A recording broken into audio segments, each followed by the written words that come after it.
Chapter 1544. Pooh! Li Zixuan was heavily injured by Wu Jie and fell to the ground. Just now Wu Jie's berserk true qi had been transmitted into his body through his sword, crazily wreaking havoc in his meridians, causing Li Zixuan, who was already in a weakened state, to the point where he couldn't help but spit out a mouthful of blood. The blood was also mixed with blood, clearly showing that Li Zixuan's internal organs had also been injured. But this wasn't the worst part. The worst part was that when Li Zixuan's sword had struck Wu Jie's chaotic thunder body had transmitted a considerable amount of lightning energy to Li Zixuan, causing Li Zixuan to feel as if he had been struck by lightning. His entire body was numb, and he couldn't even move a finger. This was because he didn't have any true qi in his body to neutralize this lightning. Pung pung pung. On the battlefield, seeing Li Zixuan heavily injured by Wu Jie, the 10,000 soldiers from Bing province charged towards Wu Jie without fear of death. But at this moment Wu Jie was abnormally strong. None of the Tang army soldiers who got close to him could withstand a single blow from him. All of them were sent flying by his mace. In an instant, the Tang army's formation was in chaos. Seeing this, Wu Jie very wisely chose to fight while retreating. Because of the battle with Li Zixuan just now, although Li Zixuan hadn't been able to injure him, he had paid a heavy price. At this moment, he only had less than 40% of his true qi left. If he continued to fight with the Tang army, Wu Jie believed that there would only be one end for him, and that was death from exhaustion. As for the heavily injured Li Zixuan, Wu Jie didn't think of taking advantage of the situation to kill him, because he was very clear on his goal, which was to escape back to the Turks with the confidential information of Yanhuang College. As a result, under his brute force, the surrounding Tang army was quickly torn apart. Wu Jie resisted the attacks of the Tang army, while relying on his lightness kung fu to gradually close in on the northern opening. It was worth mentioning that Wu Jie's lightness kung fu was also quite good.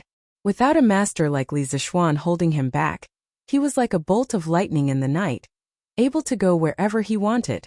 Seeing Wu Jie trying to escape the encirclement, the soldiers became even crazier, rushing towards Wu Jie without any regard for their own lives.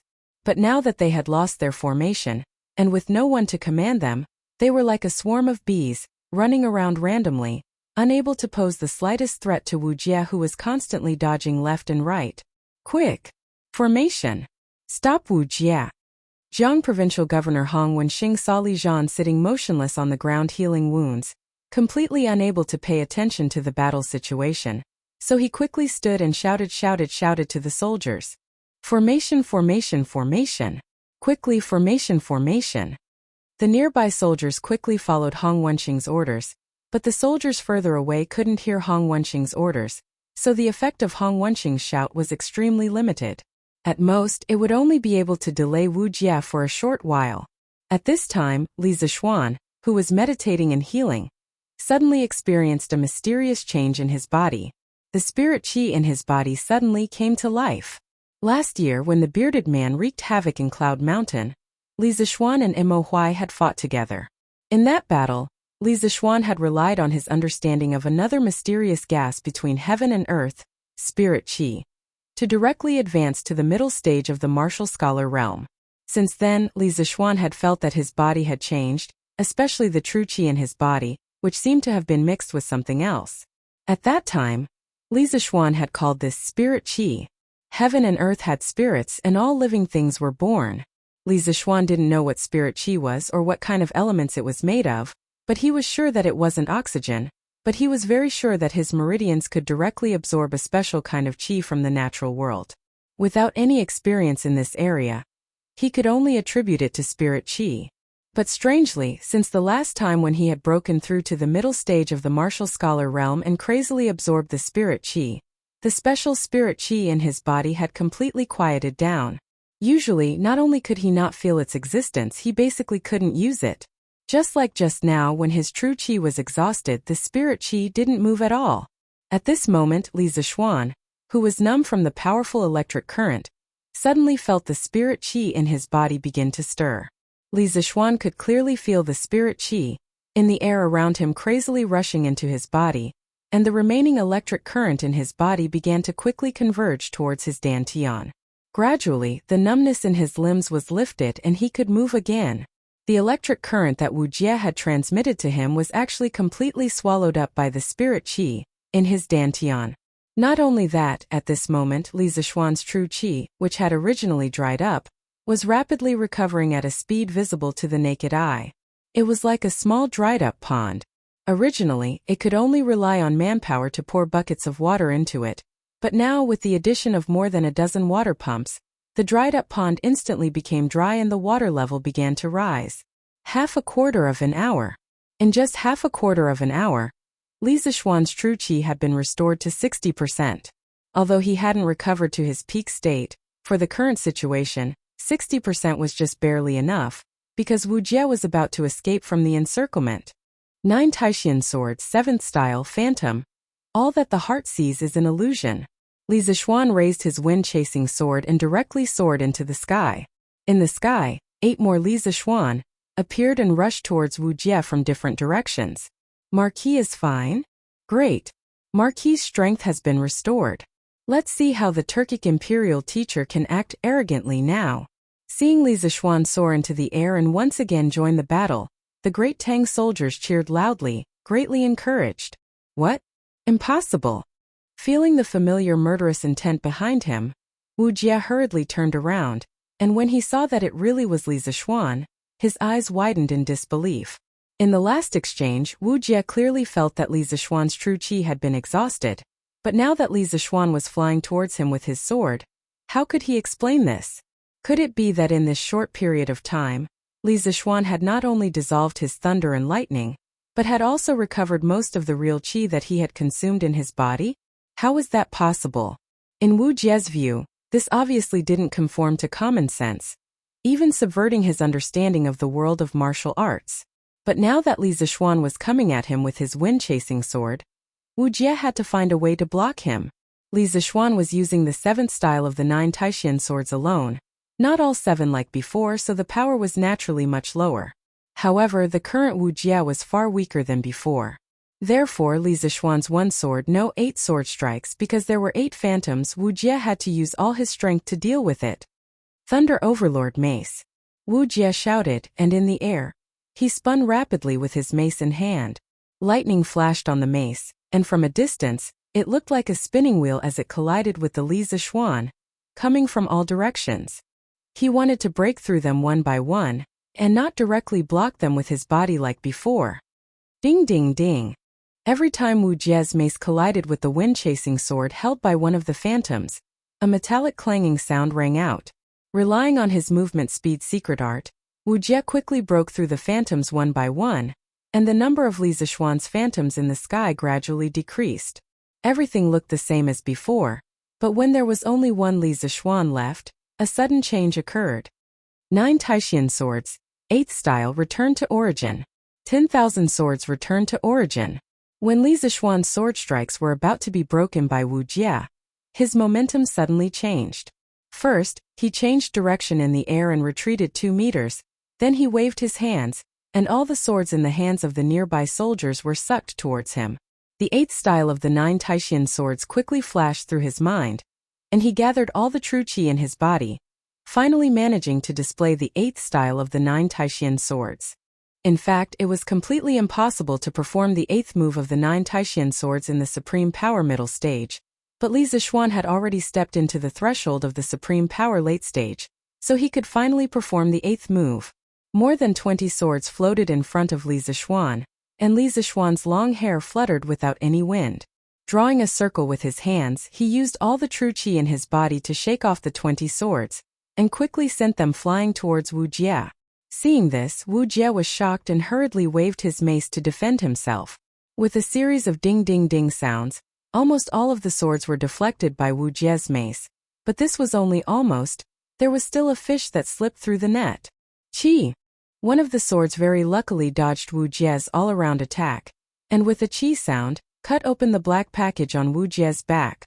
Suddenly, the white papers and books scattered all over the ground, and all the confidential information in the package fell to the ground. Wu Jie wanted to pick up the papers and books on the ground, but Li Zixuan didn't give him the chance. With a loud shout, Li Zixuan used the Tai Chi sword's Azure Dragon out at sea on Wu Jie's face. When the rest of the soldiers saw this, They knew that now was their best chance to kill Wu Jie, so without waiting for Li Zishuan's orders, they formed the Mo sword formation and rushed towards Wu Jie's position. Wu Jie dodged Li Zishuan's azure dragon out at sea, and then looked at the Yanhuang College's confidential information that was scattered all over the ground. He gritted his teeth, knowing that it was impossible for him to take all these things away today, because the Tang army had already formed the formation and was about to surround him again. Great Tang Marquillon, you really are different from other cultivators. Today, this master has underestimated you. Wu Jie looked deeply at Li Zishuan, then his feet moved slightly, and in the blink of an eye, he retreated several dozen feet away. He was actually preparing to escape. Li Zishuan wanted to give chase, but suddenly felt a sense of exhaustion in his body. His physical strength had been completely overdrawn. Besides, if a martial grandmaster wanted to escape with his current strength, he wouldn't be able to catch him no matter what. Fortunately, the Academy's information was recovered. This was the last thought in Li Zishuan's mind before he fainted. Yanmen Pass. The battle here had already entered a white-hot stage, but the Tang army's defeat was becoming more and more obvious. The number of soldiers left on the battlefield was decreasing, and the Tang army's commander, Su Tingda, had already been seriously injured and was in a coma. Directly rush out, don't care about these remnants. Rescue the imperial teacher is more important.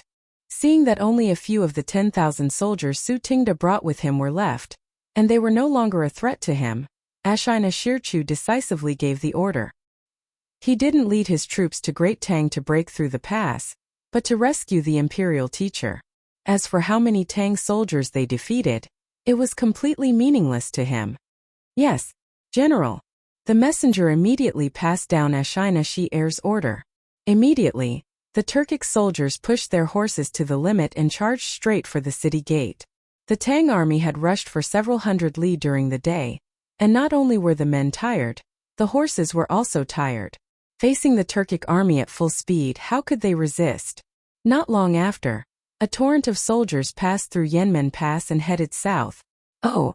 Chapter 1545. Quick! Let's go to Longmen County and get a doctor. Dragon Gate Pass inside the tower. Li Zishuan had already been helped to his bed. Jiang Province's provincial governor Hong Wenqing hurriedly ordered the soldiers beside him. This time, Li Zishuan had borrowed troops from Bing Province. In order to ensure the speed of the march, there was no doctor accompanying him. Hong Wenqing could only send people to Longmen County to find a doctor. Yes. As soon as he finished speaking, a soldier immediately cupped his fists and replied. After the soldier left, Hong Wenqing turned to the soldiers in the room and said, "You guys stay here and take care of Marquis. This official will return to Zhengping Province to mobilize troops to pursue Wu Jie." Zhengping Province was the administrative center of Jiang Province. The provincial governor's office and Jiang Province's Zhichong House's camp were both located there. Hong Wenqing only brought a few dozen guards with him to Dragon Gate Pass and didn't bring many troops.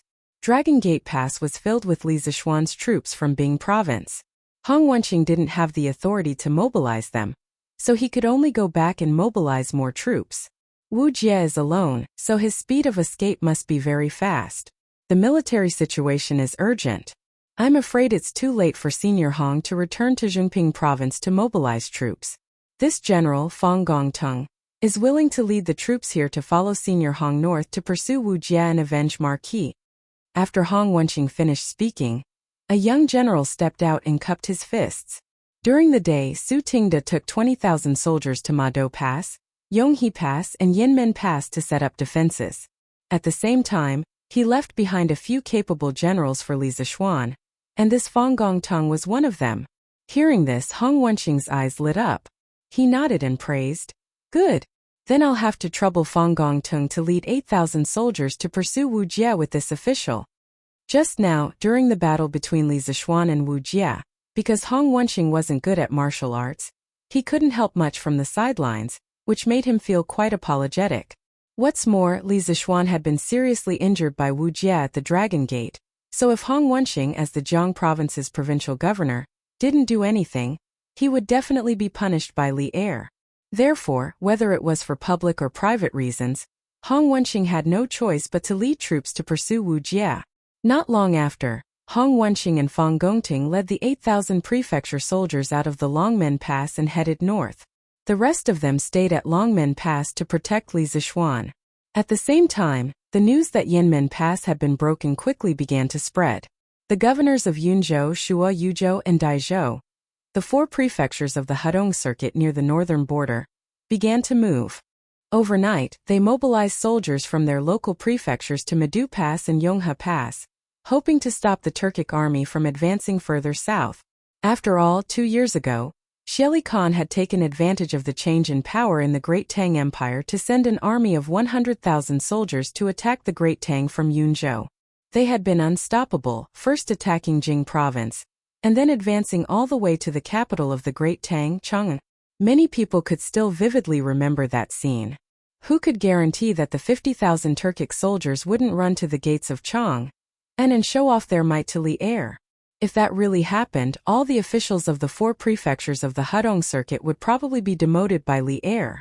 Thus, when they learned that Ashin Ashir had led 50,000 Turkic wolf cavalry into the pass, the governors of these prefectures instantly lost their composure. They hastily dispatched soldiers to pursue and trap the Turkic army in the Hedong circuit. The soldiers of these 4 prefectures added together numbered at least 70 to 80,000, but they had come from different directions. If they really did run into the Turkic army, they would still suffer a significant loss. Hiya! On the official road north of Longmen Pass, 2 men in black were madly galloping.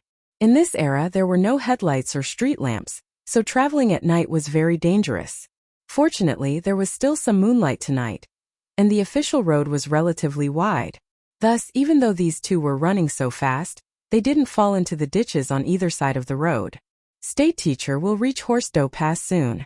Since that Li Zishuan was able to set up an ambush at Longmen Pass, there might also be a large number of Tang soldiers at Horsedo Pass. Are we still going to force our way through? The man who was following behind said, "There's no need.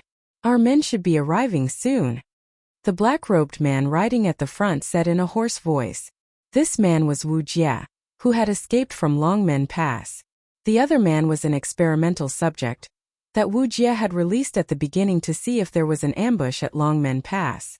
Wu Jie hadn't expected that the experimental subject would successfully escape while the other 3 Turkic warriors were left behind in the Tang army camp at Longmen Pass.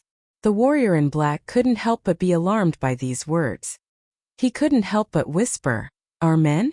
Did the Khan send people to the Tang Empire to pick us up?" Wu Jie didn't respond. It wasn't that he didn't hear it, but that he wasn't in the mood to answer this question. Right now, his mind was full of Li Zishuan. To be more precise, he was thinking about Li Zishuan's last counterattack. During the time he escaped from Longmen Pass, Wu Jie had already deduced countless times in his mind, but the result of each deduction indicated that after Li Zishuan was knocked down by him, it was impossible for Li Zishuan to prepare a second round of attacks in such a short time. This was because Li Zishuan was only at Grand Master middle stage, so it was impossible for his true qi to be so vigorous. The only explanation was that Li Zishuan had recovered 50 to 60% of his true qi during the short time he was entangled by the Tang army. But how was that possible? This kind of recovery speed was something that even Wu Jie himself couldn't achieve, so how could Li Zishuan, who was only at Grand Master middle stage, do it? The more he thought about it, the more he couldn't understand, so Wu Jie had no choice but to give up.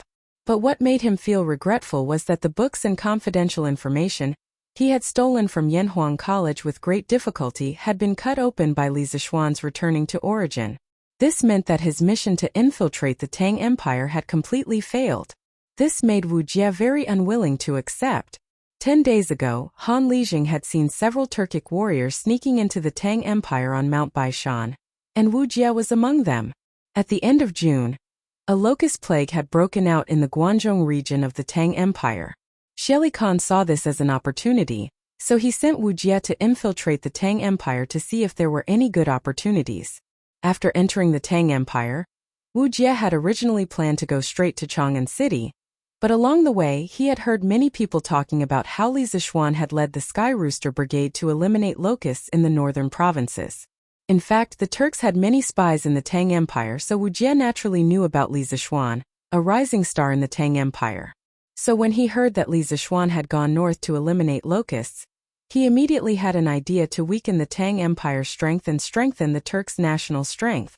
That was to sneak into Yanhuang College, steal all the engineering books and information, and bring them back to the Turks to slowly study.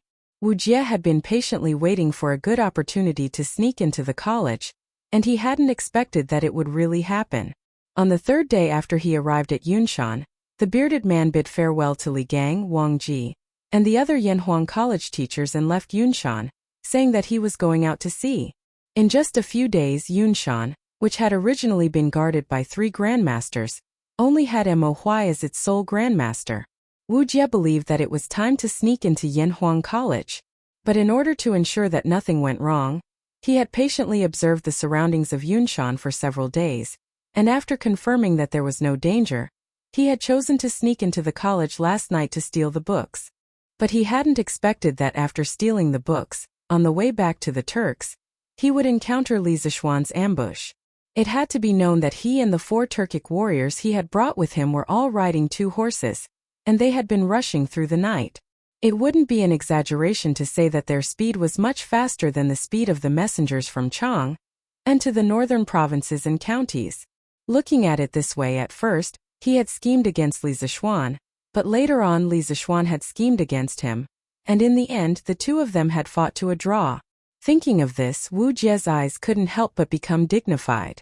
In his heart, he thought that Li Zishuan would definitely become the greatest enemy of the Turks in the future. Kill! Sure enough, by the time Wu Jie arrived at Horse Dipper Pass, the 2 sides had already engaged in a fierce battle. Ashenashir was truly worthy of being a Turkic general. After breaking through Yanmen Pass, he had broken through Yonghe Pass as quickly as possible, and now he had arrived at Horse Dipper Pass before Wu Jie. Hiya! Hearing the battle cries in front of him, Wu Jie understood that reinforcements had arrived, and he quickly urged his horse forward. General Ashina, quickly give the order to retreat to the grasslands. The Tang army should be here soon. Arriving in front of Ashinashir, Wu Jie ordered in a hoarse voice. Ashinashir nodded subconsciously, but then he suddenly remembered something and hurriedly asked, Imperial teacher, I heard in the letter that you stole a lot of books from Yanhuang College. Where are those books now? Wu Jie's face sank and he turned around and said, Li Zishuan set up an ambush at Dragon Gate Pass, and those books were taken back by him. What? Ashinashir was shocked when he heard this, and he asked in disbelief, why would Li Zishuan set up an ambush at Dragon Gate Pass? Shouldn't he be fighting locusts in the north of the Great Tang Empire? Wu Jie sullenly said. How did this king know about this? Losing the books was a very shameful matter for Wu Jie, and now he was being questioned by Ashinashir, so how could he be happy? He was the imperial teacher of the Turks, second only to one person. Hearing the unfriendly tone in Wu Jie's voice, Ashinashir couldn't help but be startled, and then he wiped his nose and asked as calmly as possible, Dare I ask, imperial teacher, how many people did Li Zishuan set up at Dragon Gate Pass? Wu Jie lightly said, About 10,000 people. Li Zishuan was seriously injured by this king, and the Great Tang army should also have 700 to 800 people injured. Only 10,000 people? And Li Zishuan is seriously injured? Ashinashir's eyes lit up when he heard this, and after hesitating for a moment he said, Imperial teacher, why don't we give Li Zishuan a surprise attack and take back those books from Li Zishuan? Chapter 1546. Something happened? We gave him the authority to mobilize the soldiers of the northern 32 provinces. What could possibly happen to him? Within the Sweet Dew Hall, Li Er couldn't help but speak out after hearing Li Tai's words that were filled with worry. In Li Er's view, no matter how powerful Wu Jie was, how could he threaten Li Zishuan, who had so many soldiers under his command? A martial grandmaster was still a human, not a god. Li Tai was slightly relieved to hear this, but then his brow furrowed again. Imperial father, Wu Jie suddenly sneaking into the Great Tang, was it Khan Xieli who ordered him to do so? And could Khan Xieli still have a backup plan? For example, he might have hidden a large number of soldiers on the northern border of the Great Tang. Once Wu Jie succeeds, the Turkic army will enter the pass to receive him? Li Er's expression suddenly turned grim. After a moment of silence he nodded. Qingke, your analysis is correct. This situation is extremely likely. It should be that Li Zixuan has made many divine weapons for the Great Tang in the past year. After Xieli heard about it, he sent Wu Jie, a martial grandmaster, to sneak into Cloud Mountain to steal. This way, Xieli must have a backup plan. I really didn't expect that Xieli, a fierce and ruthless character, would send someone to do such a shady business. Li Er couldn't help but slam the table and stand up. Li Tai stood up and clasped his hands. Imperial Father, if this is really the case, then Yamacho's situation is not good. This afternoon, Your Eminence and the other generals calculated that Wu Jie would most likely arrive at Longmen Pass in the evening. Mountain Chieftain is an intelligent man and should have been able to guess Wu Jie's route, but time is tight. Even if he can transfer soldiers from Bing Province, it would be impossible for him to gather more than 50,000 soldiers in such a short amount of time.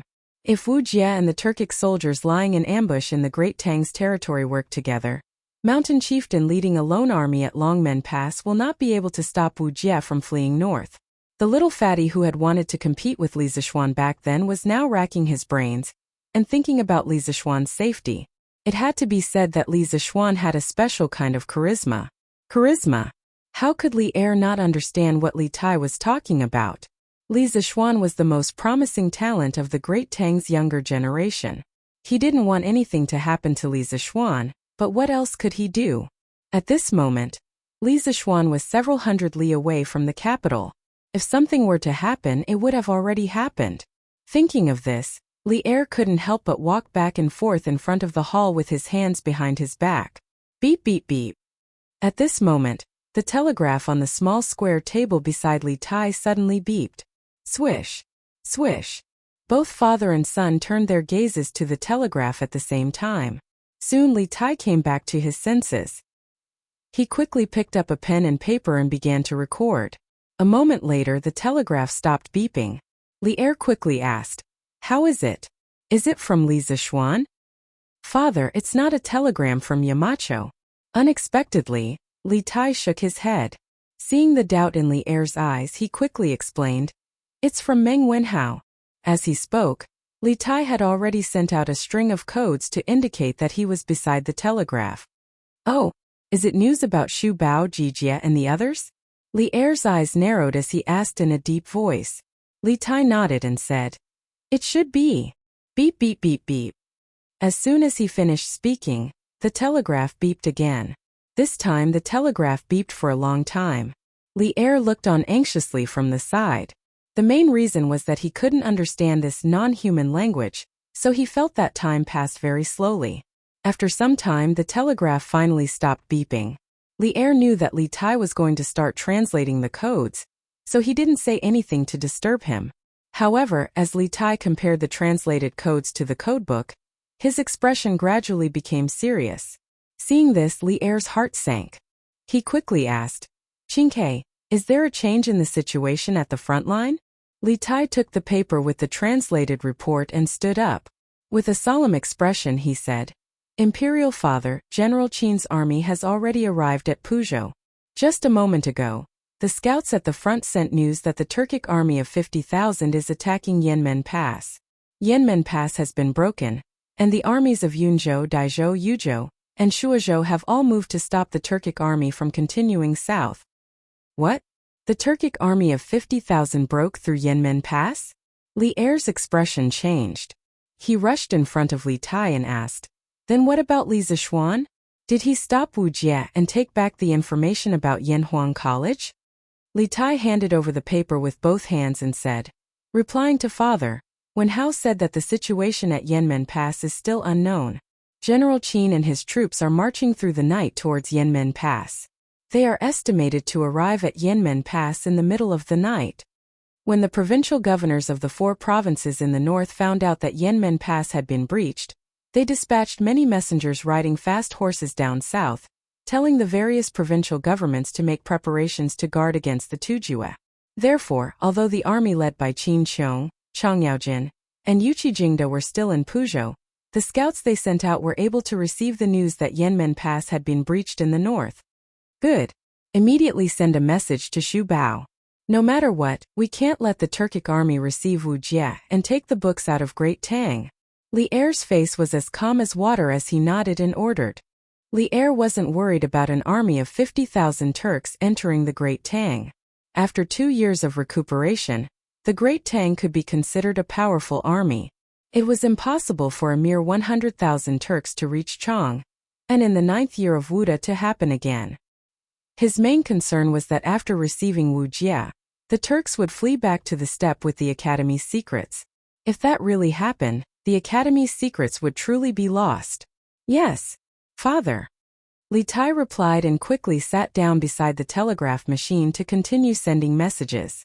A few hundred li away from Changbaoding County in Puzhou, both sides of the official road were filled with soldiers. They were taking a temporary rest. General Qin, His Majesty wants us to rush to Longmen Pass. We can't let the Turkic army meet up with Wu Jie and take the books out of Great Tang. Meng Wenhao took out a piece of paper and cupped his hands in front of Qin Xiong and Yu Qigong. Qin Xiong couldn't help but nod. His Majesty can also see that Wu Jie will definitely pass through Longmen Pass. Since that's the case, let's continue our march. We must reach Longmen Pass within 4 hours. Not only were Li-er, Li Jing, and the others able to predict that Wu Jie might encounter Li Zishuan at Dragon Gate Pass, Qin Xiong, Chang Yaojin, Yu Qijingda, and the others who had experienced hundreds of battles could also predict this. Therefore, the route of their army was very clear. After leaving Chang'an City, they went straight to Dragon Gate Pass, basically taking no detours. That's right. Military intelligence is like fire, and time waits for no one. Come, pass on my order. All soldiers of the 3 armies are to immediately mount and continue marching. Yu Qijingda shouted loudly, instructing. Yes. A few moments later, the 10,000 elite soldiers mounted once more and galloped forward under Qin Xiong's lead. This time, Qin Xiong was leading all light cavalry, and their specialty was their mobility and speed. In addition, Meng Wenhao had followed the army to Zhengzhou and was quite proficient in riding. Otherwise, he would have suffered a lot on this expedition. Marquis's internal organs were injured, and then he forced himself to circulate his energy. This is damaging his vitality. This old man doesn't know martial arts, so I can only give Marquis a calming and nourishing medicine. As for when Marquis will wake up, that's hard to say. Longmen Pass, inside the turret. 2 soldiers finally kidnapped. A famous doctor from Longmen County to treat Li Zishuan. After the old doctor checked Li Zishuan's pulse, he couldn't help but shake his head with a heavy expression. What do you mean? Dr. Liu, aren't you the best doctor in Longmen County? Why can't you treat Marquis? One of the soldiers who brought the old doctor to Longmen Pass asked anxiously. The other 3 soldiers in the room also looked at Dr. Liu with red eyes. The white-bearded old man suddenly looked troubled. He sighed and said, I don't know martial arts and I'm only good at treating external injuries. However, Marquis has internal injuries and I can't do anything about it. Please find someone else. I'll give Marquis a prescription. Perhaps it can slightly reduce Marquis's injury. After that, he ignored the angry stares of the people in the room and started writing the prescription. No, you have to save Marquis. Marquis is a good person. Longmen County was also affected by the locust plague. If it weren't for His Highness Prince of Shu, who led Marquis' Sky Pheasant Brigade to eliminate the locust plague, Longmen County would definitely be in famine this year. If you don't cure Marquis, how can you live with your conscience? A soldier with a big beard stood out and said unwillingly to the old man. In fact, not only did Li Ke's team eliminate the locust plague in Longmen County, but many counties in Bing Province also received the favor of Li Ku and Li Zishuan. Therefore, when they saw that Li Zishuan was unconscious, many soldiers who followed Li Zishuan to Longmen Pass were secretly anxious. They wished they could take his place. This was the will of the people. This was what it meant to be repaid with kindness. When the old man heard that, he couldn't help but pause. He slowly straightened his body and said with a pained expression, How can I not know that Marquis is a good person? How can I not know that the locust plague in Longmen County was eliminated because of Marquis' Sky Pheasant Brigade? It's just that I really can't do anything. If possible, I'm willing to exchange my life for Marquis. But I can't. If you want Marquis to wake up as soon as possible, you have to find an inner force expert who is proficient in the art of healing.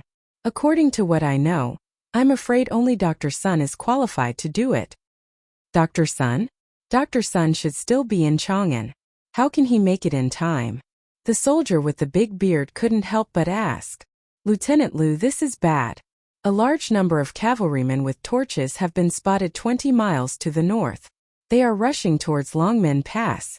At this moment, a soldier ran in quickly and bowed to the bearded soldier with cupped fists.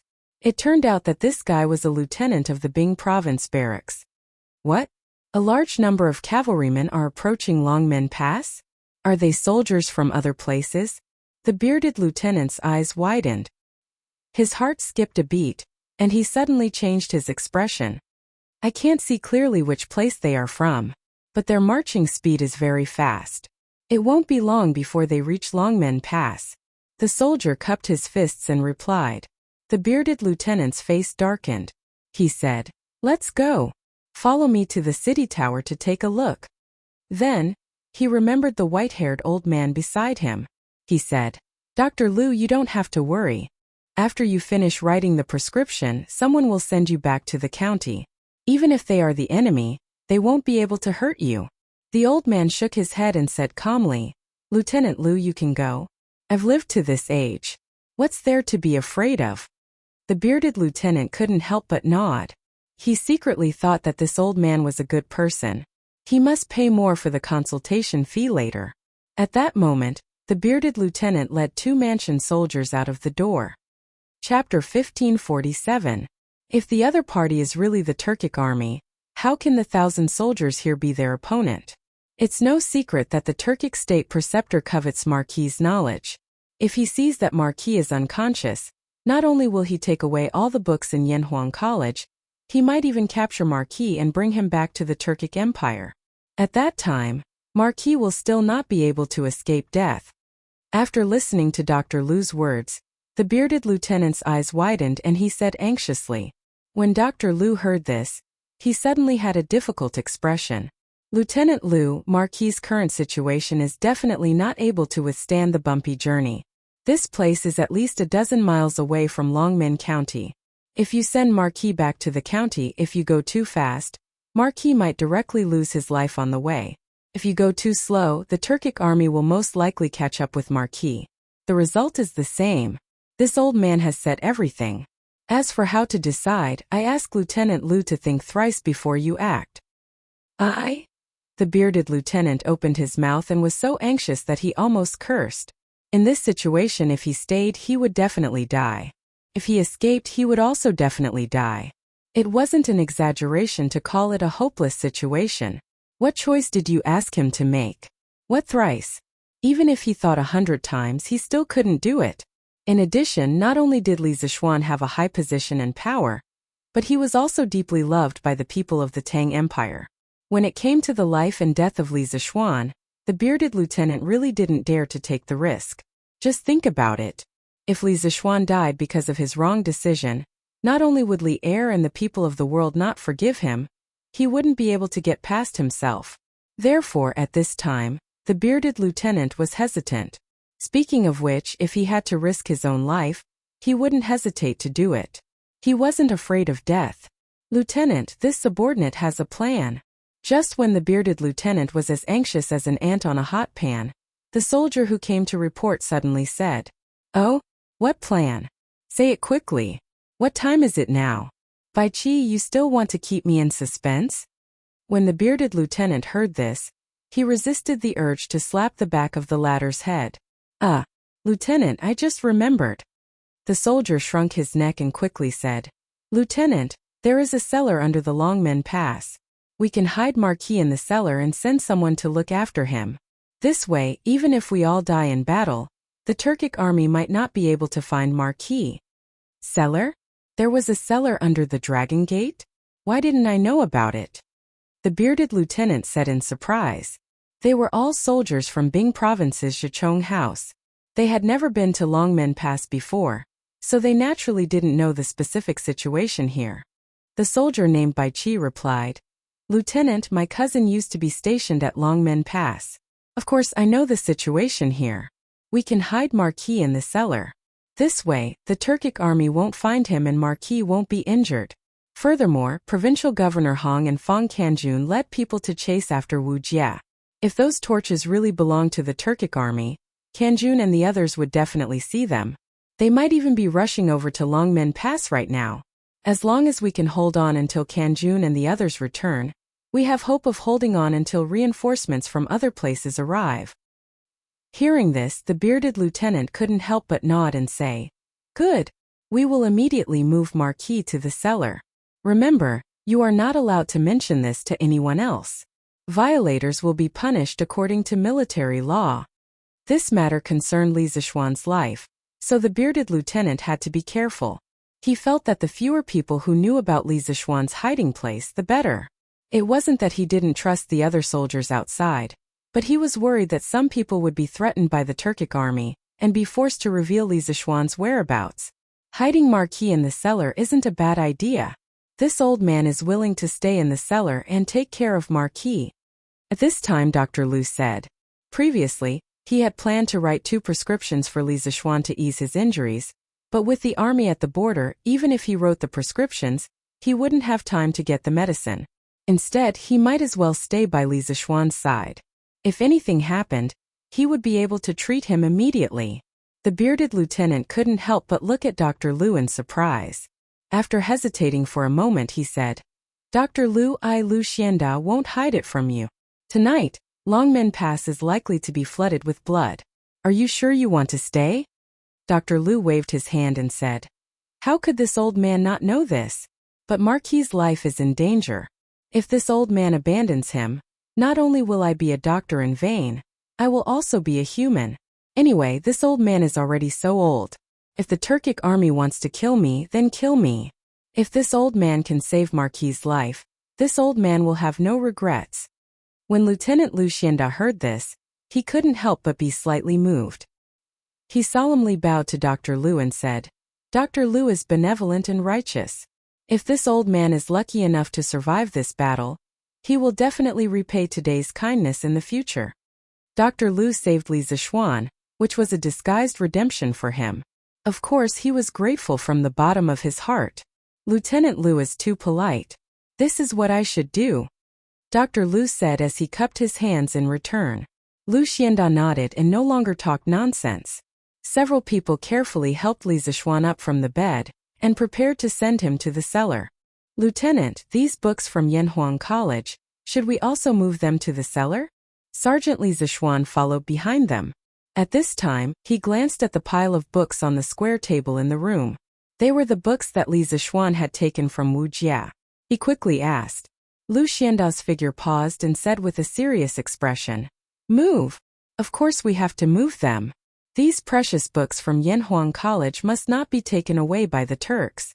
In fact, Lu Xianda wanted to burn all these books because burning them was the safest way. However, without Li Zishuan's permission, he didn't have the courage to burn these books. "Yes, Lieutenant. Lieutenant, the Turks are here." After about 15 minutes, Lu Xianda stood on the tower again. The torches in the north were less than 3 miles away from Longmen Pass. Lu Xianda's eyes narrowed. He turned around and looked at the more than 1,000 soldiers behind him and shouted, "Everyone listen to me. Tonight we will defend Longmen Pass with our lives. We are not fighting alone. As long as we can hold on for a few minutes, our reinforcements will arrive. At that time, everyone will have a share of the credit for defending Longmen Pass." 1,000 soldiers against at least 30 to 40,000 soldiers would definitely be weaker. In order to stabilize the soldiers' morale, Lu Xianda could only say so. In fact, he didn't even know if there would be reinforcements. "Yes, we will defend Longmen Pass with our lives." The soldiers didn't know this. When they heard Lu Xianda's solemn vow, they all responded with vigor. "Lieutenant, look. Are those Adjunct Fang's men?" Bai Qi pointed to the northeast and shouted. Lu Xianda quickly turned around and took a closer look. He saw a black torrent about a mile away from the Dragon Gate. It was rushing toward the Dragon Gate at a high speed. They were too far away and this group of people didn't have any torches. Therefore, they didn't notice that there was an army in front of the Torch Army. "It's Adjunct Fang. It must be them." Adjunct Fang and Provincial Governor Hong are very familiar with this official road. They can march with a little moonlight, But the Turks are definitely not like them. Therefore, this group of people must be Adjunct Fang and his men, Lu Xianda said excitedly. Bang bang bang. As the army continued to approach, it didn't take long for some sharp-eyed soldiers to see the appearances of some of the people in the army under the faint moonlight. Someone cheered, "Adjunct Fang! It's Adjunct Fang! Adjunct Fang is back! Longmen Pass is saved! Open the city gate!" Lu Xianda also saw it clearly at this time and ordered decisively. Yes. Soon, 2 soldiers bowed and ran down the city tower to open the city gate. Bang bang bang. After a while, the army finally arrived at Longmen Pass. Seeing the city gate open, they galloped into the pass without hesitation. Quick! Close the city gate. The Turk army is coming this way. The leader of the army was indeed Fang Gongting. Seeing that everyone had entered the pass, Fang Gongting shouted anxiously, "Creak!" Naturally, there were soldiers who went to close the city gate. Lu Xianda went up and bowed to Fang Gongting and Hong Wenxing. Then he asked, "Adjunct Fang, why are you back? Let's talk at the side." Fang Gongting wiped away his sweat and began to walk up the stairs. As he walked, he said, "Adjunct Fang and I followed Wu Jie. Governor Hong and I pursued Wu Jie the entire way, but we didn't expect that just as we were about to reach Mado Pass, we would discover that the Turkic army was fighting with the soldiers of the Bing province barracks. I originally wanted to go to their aid, but by the time we arrived, the battle was already nearing its end. Moreover, not long after, Wu Jie and that Turkic general mounted their horses and prepared to continue south. Governor Hong and I immediately ordered the army to turn around and return as quickly as possible. So that's how it was." Hearing this, Lu Xianda nodded thoughtfully. Fang Gongting hesitated for a few moments before continuing. "I also heard some bad news. Yanmen Pass has been breached and Commandant Su has most likely been killed." "What? Yanmen Pass has been breached?" When Lu Xianda heard this, his face was filled with shock. Fang Gongting, his face sorrowful, nodded and softly said, It was breached tonight." Lu Xianda was dumbfounded. Hong Wenxing asked, "How are Marquis' injuries? Where are they now?" Lu Xianda frowned and thought for a moment before replying, "Marquis is seriously injured and unconscious. This general has already invited the best doctor in Longmen County to treat him. However, Marquis' injuries are mainly internal, so the doctor can't do anything about it.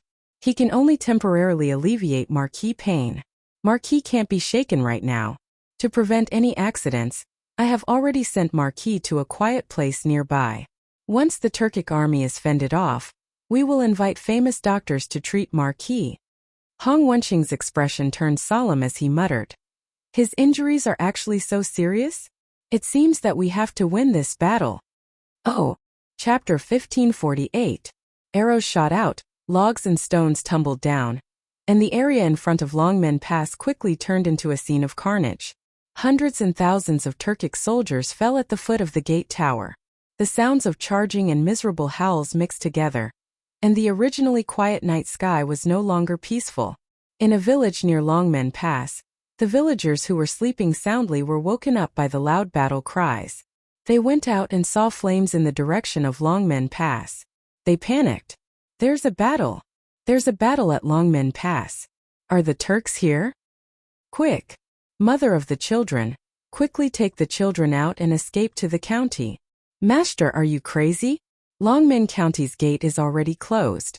What's the point of us escaping there? Then let's escape to the mountains. Otherwise, when the Turks enter the village, they'll definitely capture us and send us to the grassland to work as laborers.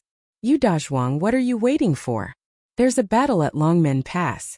Grab your weapons and go help out at Longmen Pass." "Ah, Li Zheng, you want to go to Longmen Pass? What if the Turks are attacking Longmen Pass?" "Turks? If they're Turks, we have to go. Do you know who the general guarding Longmen Pass is? It's Marquis. Who was the one who saved our village? It's Marquis' Sky Rooster Brigade. If you don't help Marquis today, I'll see if you can live with your conscience." "What? Marquis is at Longmen Pass? How is that possible? Why not? Rengue went hunting in the mountains today and met Marquis on the way. Marquis was leading an army to enter Longmen Pass. Now that someone is attacking Longmen Pass, Marquis must be in danger. If you're a man, grab your weapons and follow me to help Marquis.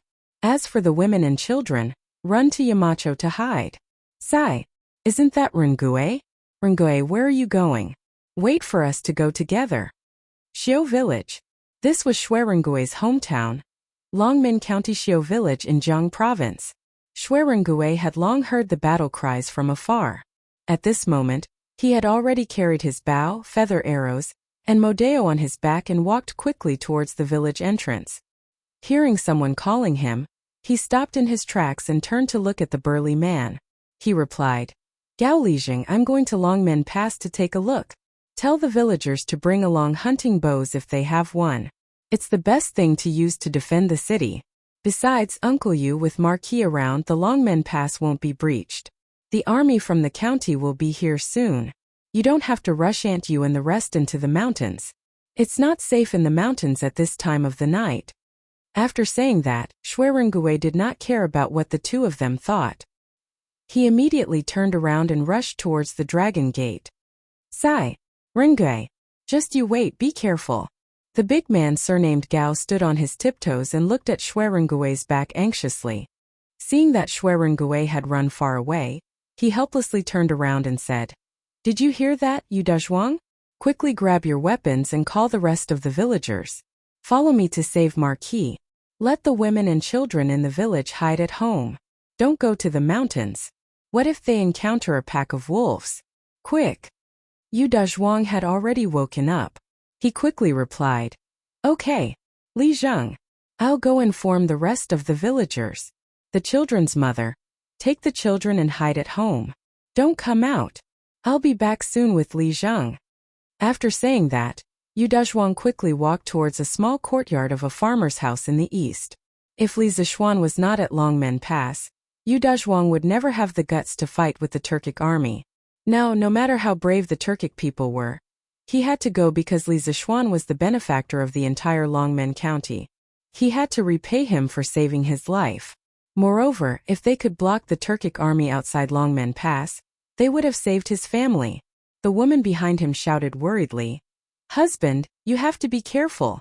Because many villagers had already been awakened by the battle cries in the direction of Longmen Pass, it didn't take long for 40 to 50 youths with wooden bows, sickles, and shovels to gather at the entrance of Xiao Village. Under the leadership of Gao Lijing, this small group quickly headed towards Longmen Pass. Moreover, the other villagers of Xiao Village were also informing the other villages. It wouldn't be long before the other villages also sent a group of youths to support Longmen Pass. I didn't expect the Tang army to prepare rolling stones and logs in advance.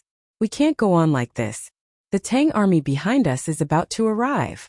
I wonder if the state teacher has a good idea? In front of Longmen Pass, under the Turkic army's flag, Ashina Shi-er turned his head and asked Wu Jie.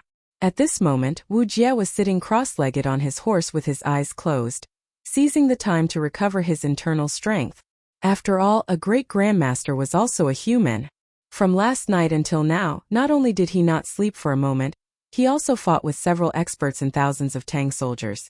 Whether it was internal strength or mental strength, he had consumed a lot. If it was any other person, they definitely wouldn't be able to last until now.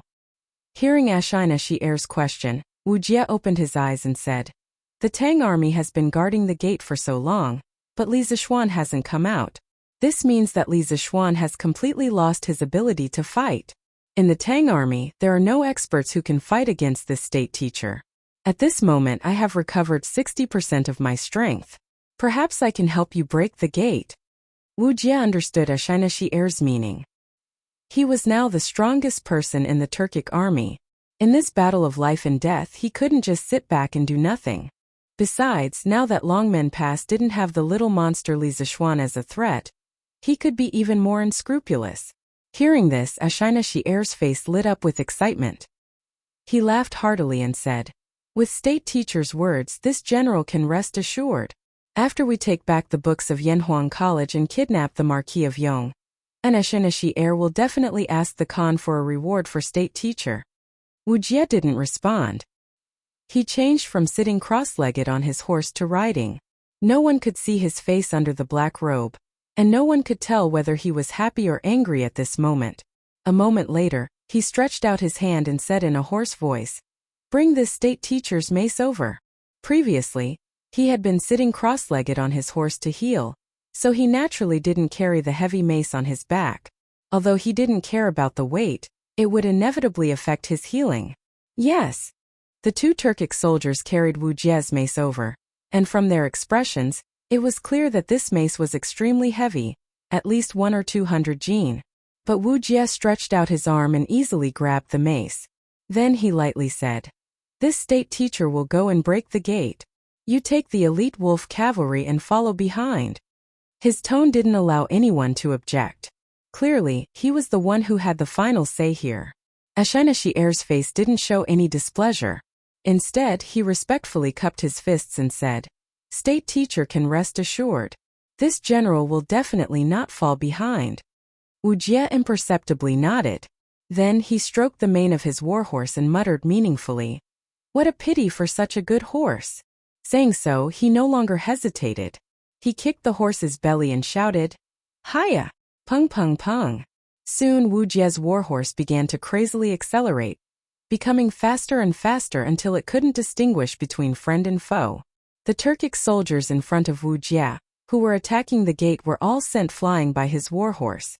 Wu Jie rode alone, wielding his mace like an unparalleled war god, rapidly charging towards the gate.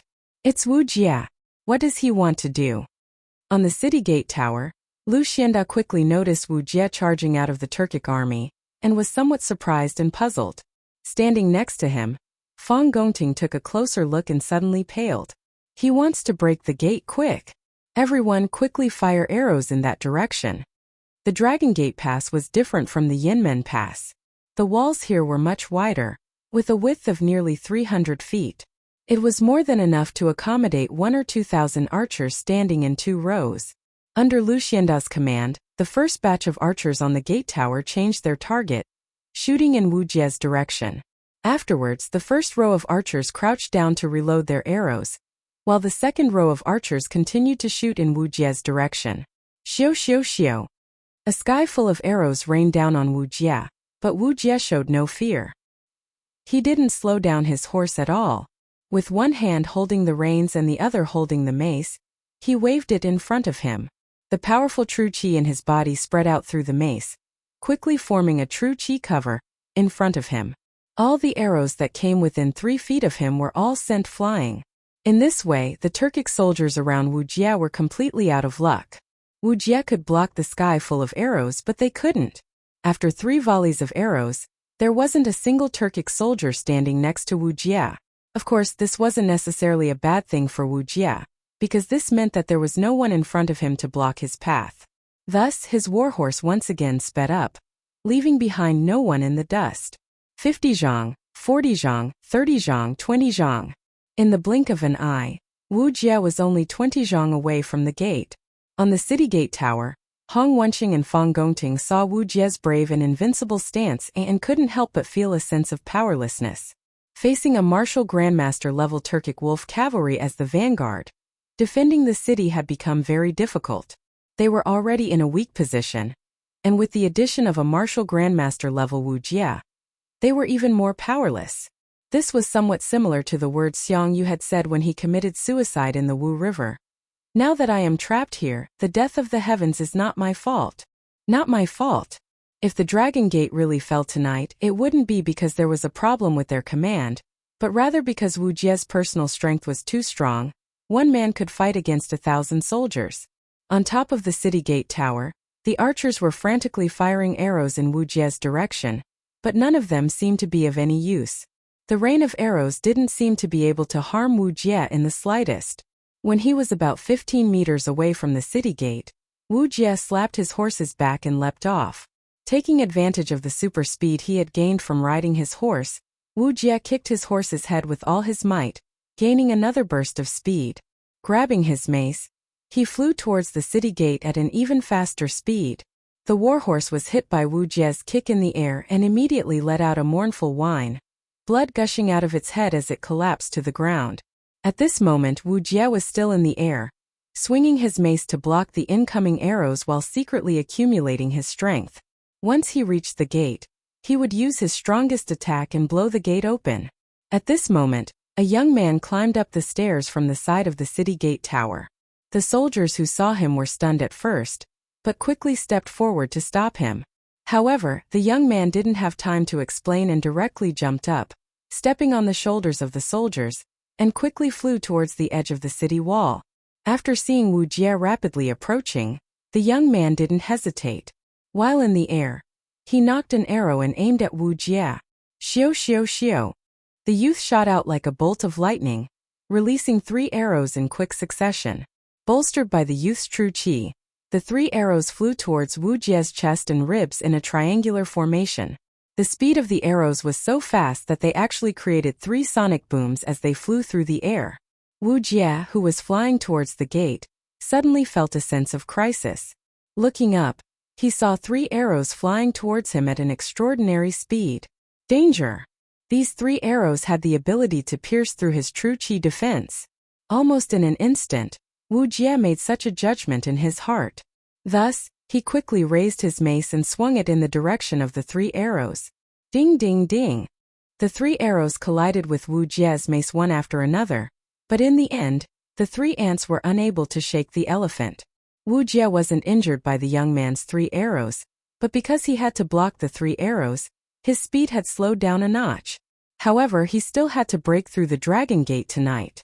Wu Jie faintly glanced in the direction of the young man's battle, then ignored him and continued to fly towards the city gate. Because after a few more meters, because of the angle, the people on the city wall wouldn't be able to shoot arrows at him. At that time, he would be able to use the strength he had accumulated for so long to break through the gate. Xuerengui? You're the Xuerengui who hunted in the mountains during the day? The sudden appearance of the 3 arrows not only disrupted Wu Jie's rhythm, but also shocked Fang Gongting and Lu Xianda, who were commanding the battle from the city tower. During the day when the army had been marching, Li Zixuan had greatly praised Xuerengui's archery skills. At that time all of them had been present. Now seeing Xuerengui suddenly climb up the city tower and decisively shoot arrows at Wu Jie, Fang Gongting and Lu Xianda were both surprised and stunned. 2 generals, where is Marquis? Xuerengui didn't have time to exchange pleasantries with the 2 of them. Once again he knocked another arrow and aimed at Wu Jie, instantly releasing another 3 arrows. After that, he let out a sigh of relief, not bothering to look at the results. He directly asked Fang Gongting and Lu Xianda. Oh. Chapter 1549. Xuerengui was only at the peak of Qi transforming stage, so he knew that even if he was skilled in archery, he wouldn't be able to withstand the attacks of the black-robed, mace-wielding Turkic master. According to his estimation, this person was at least at the peak of martial scholar realm, and only Li Zixuan had a chance of stopping him, which was why he asked. Marquis is seriously injured and unconscious. He is currently recuperating in a quiet place. Lu Xianda replied in a low voice. Xuerengui's heart sank. On one hand, he was worried about Li Zixuan's injuries, but on the other hand, he was worried about the city's defense. Obviously, he didn't think that this seemingly tall and heavy city gate could withstand Wu Jie's full-force attack. Below the city gate tower, Wu Jie once again deflected Xuerengui's 3 arrows, and although his speed was a bit slower, he was already within 5 zhang of the city gate. From this position, it would be very difficult for the archers on the city gate tower to hit him. 5 zhang, 4 zhang, 3 zhang, 2 zhang, 1 zhang. In just a few breaths of time, Wu Jie finally arrived in front of the city gate. The majestic true qi that had been accumulating in his arms suddenly erupted, and the mace once again flashed with lightning. Wu Jie gripped the end of the mace with both hands, raised it above his head, and with his previous speed, swung it down at the city gate. Pung! The mace collided with the thick iron gate, creating a deafening sound that seemed to pierce through the night sky. At the same time, a powerful recoil was transmitted through the mace to Wu Jie, sending him flying backwards. On the city gate tower, Xuerengui, Hong Wenqing, Fang Gongting, Lu Xianda, and the others only felt the tower shake under their feet, and the sound of the collision almost pierced their eardrums. Those with weaker cultivation couldn't help but cover their ears, but many of them were bleeding from the corners of their mouths. From this, it could be seen how terrifying Wu Jie's full-force attack was. However, this wasn't important. The most important thing right now was the situation of the city gate. If the city gate was broken, Then the Tang army on the city wall would face the merciless slaughter of the Turkic wolf cavalry. On the other hand, if the city gate wasn't broken, Fang Gongtung, Hong Wenxing, and the others could hold on until reinforcements arrived. Damn it! Which little brat dares to ruin this imperial teacher's plans? The first person to see the situation of the city gate was none other than Wu Jie. Wu Jie was sent flying back over 200 meters by the powerful rebound force from the city gate, barely managing to stabilize himself. After all, the effective force was reciprocal. No matter how much force his mace exerted on the city gate would reflect the same amount of force back to him. After Wu Jie stabilized himself, he saw that the dragon gate was on the verge of collapsing, but it hadn't completely collapsed. Wu Jie couldn't help glancing over at Shui Rengui with an ugly expression as he muttered under his breath. According to Wu Jie's previous charging speed, this mace infused with all his true qi should have been able to break open the dragon gate without a problem. However, Shui Rengui's consecutive 3 arrows had slowed down his speed by 20%, so the impact of the mace was naturally weakened by 20%. Therefore, although the dragon gate was on the verge of collapse, it hadn't collapsed yet. If it weren't for Shui Rengui's sudden appearance, the dragon gate really might have been blown open by Wu Jie's mace. It's not broken. Join the army, the gate hasn't been broken. In the Tang army camp, a soldier quickly went down to check the situation of the city gate. When he found that the gate hadn't been broken, he quickly went up the tower to report to Fang Gongting and Hong Wenxing. It hasn't been broken, that's good. Fang Gongting nodded happily. Wu Jie's mace had left a lingering fear in his heart. At that time he could feel the city wall under his feet shaking. Now that he knew the gate hadn't been broken, he couldn't help but breathe a sigh of relief. But the next words of the messenger soldier made Fang Gongting unhappy. Join the army, the gate is shaking. I don't think it can withstand Wu Jie's second attack. What? Fang Gongting almost vomited blood. After a moment of depression he quickly ordered, "Quick! Send people to reinforce the gate. Pile up all the heavy objects behind the gate. We can't let Wu Jie break it." "Yes, join the army." The messenger soldier cupped his fists and turned to leave. "Marquis, if you're fine, how could those Turks be so arrogant in my Tang Empire? Please get better quickly, nothing must happen to you." On the other side, in the cellar below the Longmen Pass, Dr. Liu also heard the deafening sound of Wu Jie's mace breaking the gate. He got up and looked at Li Zishuan, who was lying on the straw couch with his eyes closed, and anxiously muttered to himself. He wasn't afraid of death, but he was worried that after the Turks broke the gate, not only would they kill and loot the nearby villages, causing great suffering, he was also worried that the Turks would carry out a carpet search to find this place and capture Li Zishuan. At this time, Li Zishuan could be said to be powerless. If he was found by the Turks, he wouldn't have the slightest ability to resist. Thus, Dr. Liu was secretly worried. As for Li Zishuan at this time, his situation wasn't very good.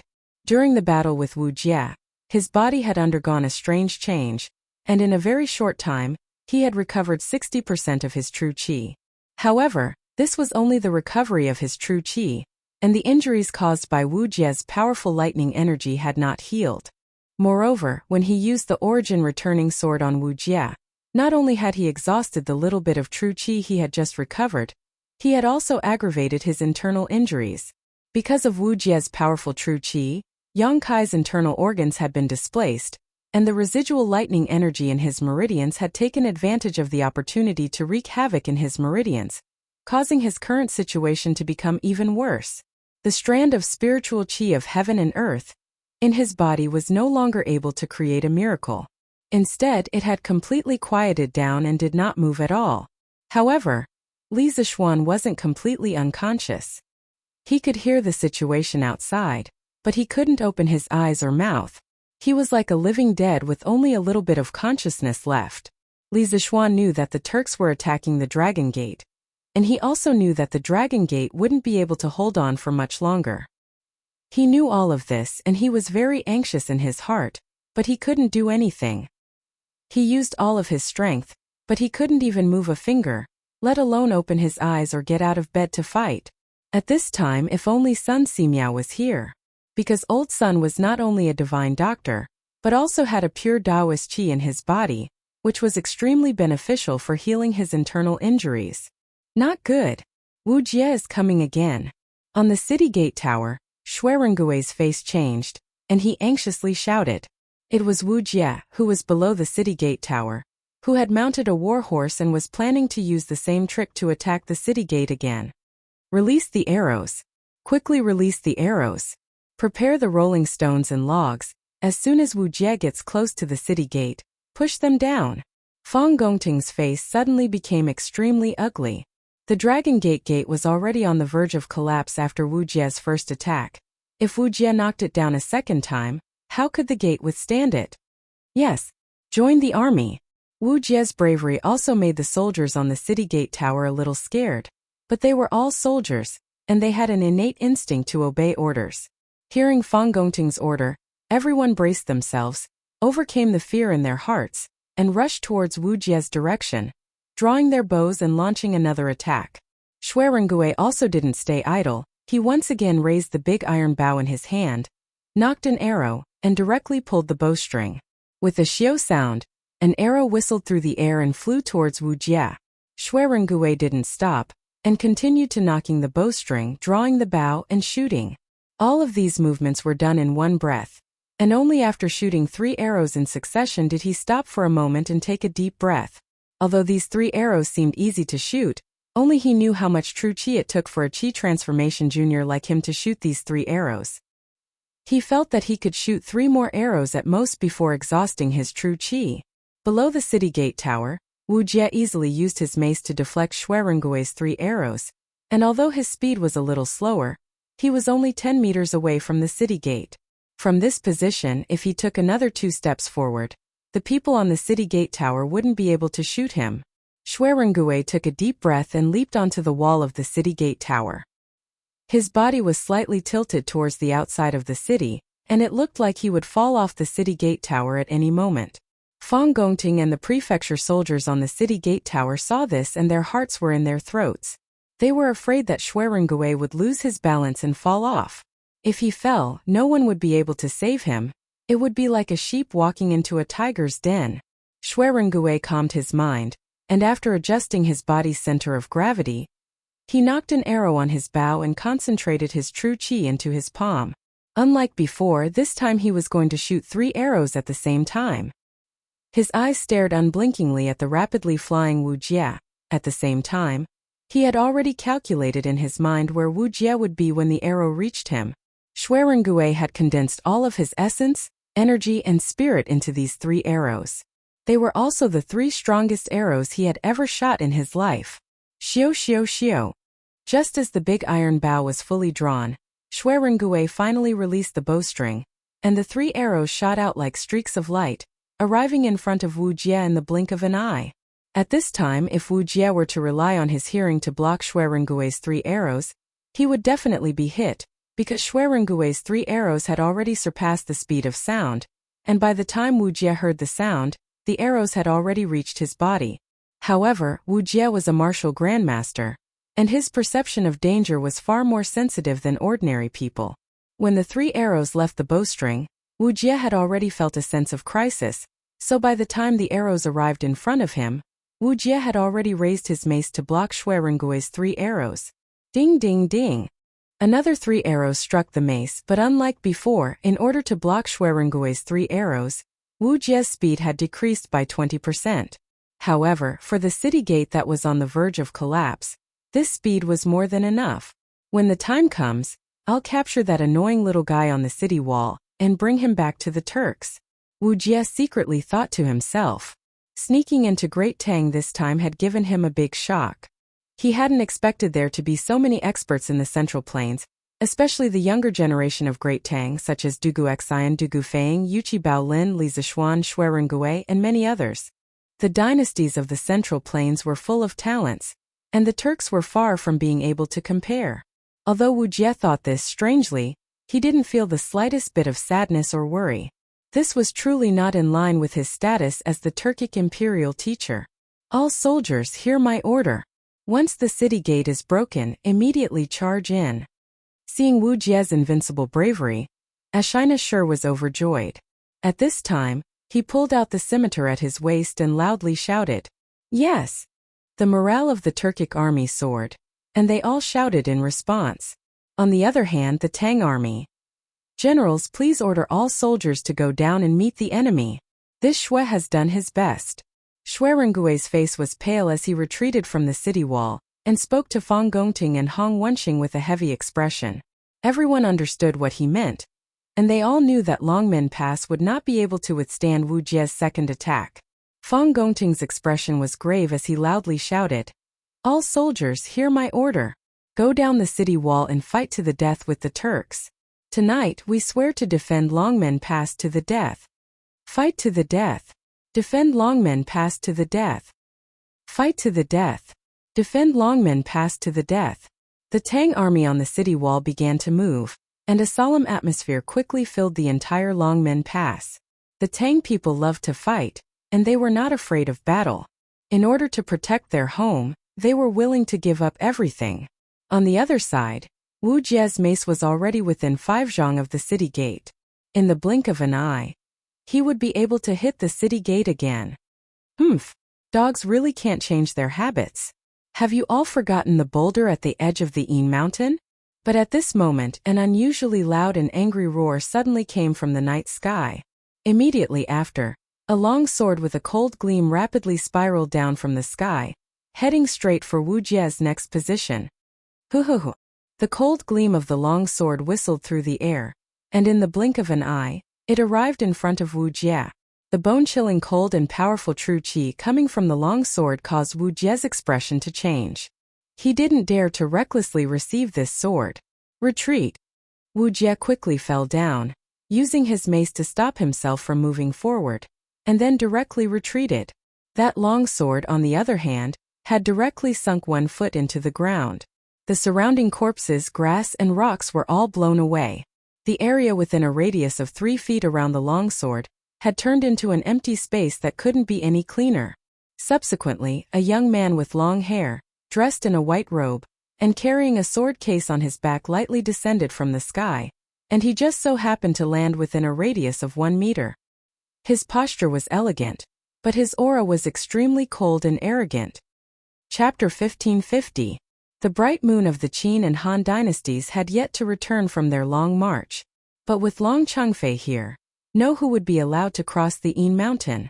Ever since the Qin and Han dynasties, the Yin Mountain had never stopped fighting. There had always been disputes between the Han and Hu people, as well as grudges and grudges. At the end of the Sui dynasty, a major event happened here that shook the world. An old man in a green Taoist robe killed more than 200 Turkic wolf riders, who were famous in the world and had been raiding a village to the south of the Yin Mountain. Then, he piled the rolling heads on the border between the grassland and the Yin Mountain and built a temple. He also erected a stone tablet with a cross written on it. Those who offend the Central Plains will be killed, no matter how far away they are. Ling Su.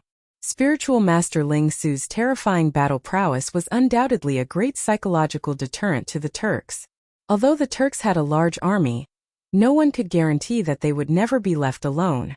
Thus, ever since then, although the Turks would occasionally go south to take advantage of the situation, they no longer dared to massacre villages and cities like before. This was because they were afraid that their heads would fall on that Jingguan temple. Time flew by, and in the blink of an eye more than 10 years had passed. Now that someone mentioned the massacre at the Yin Mountain, the Turkic soldiers thought of the past and felt a chill in their hearts. Ashina Shirchu rode his horse forward and stared at the white-clothed man with a dark expression. He asked in a deep voice, "Who are you?" On the city gate tower, the Tang soldiers who had originally planned to go down and fight to the death with the Turkic army suddenly saw a young man descend from the sky and beat back the arrogant and invincible Turkic state teacher Wu Jie with a single sword. In their despairing and tragic hearts, a glimmer of hope instantly rose. They all stopped and looked at the white-clothed man who was facing off against the Turkic army. Facing Ashina Shirchu, the white-clothed man was not afraid. Perhaps he did not put Ashina Shirchu in his eyes from the beginning to the end. He unhurriedly pulled out the long sword that was stabbed into the ground. Then, he reached into his bosom with his left hand and took out a navy blue handkerchief. He actually wiped the sword in front of Ashina's serpent. "You!" Ashina Shirchu's expression changed slightly. Although his status in the Turkic Empire was not as high as Wu Jie's, he was still the man of the Turkic Khagan. When had he ever been humiliated like this? Seeing that the white-clothed man was ignoring him and wiping his sword, Ashina Shirchu almost couldn't help but go berserk. Fortunately, reason prevailed over impulse, and Ashina Erchu did not directly draw his sword at the white-clothed man. Otherwise, his head would have been separated from his body. Since the white-clothed man could force Wu Jie to retreat, it was not to say that his strength was higher than Wu Jie's, but it was not much lower. With this kind of strength, if Ashina Shirchu rashly faced him, he would definitely be defeated. Just as Ashina Shirchu was about to explode in anger, Wu Jie finally walked over. Stepping forward, he invisibly blocked Ashina Shirchu behind him. No one knew what expression was on the face hidden under the black robe, but they could tell that Wu Jie's eyes were now fixed on the white-clothed man.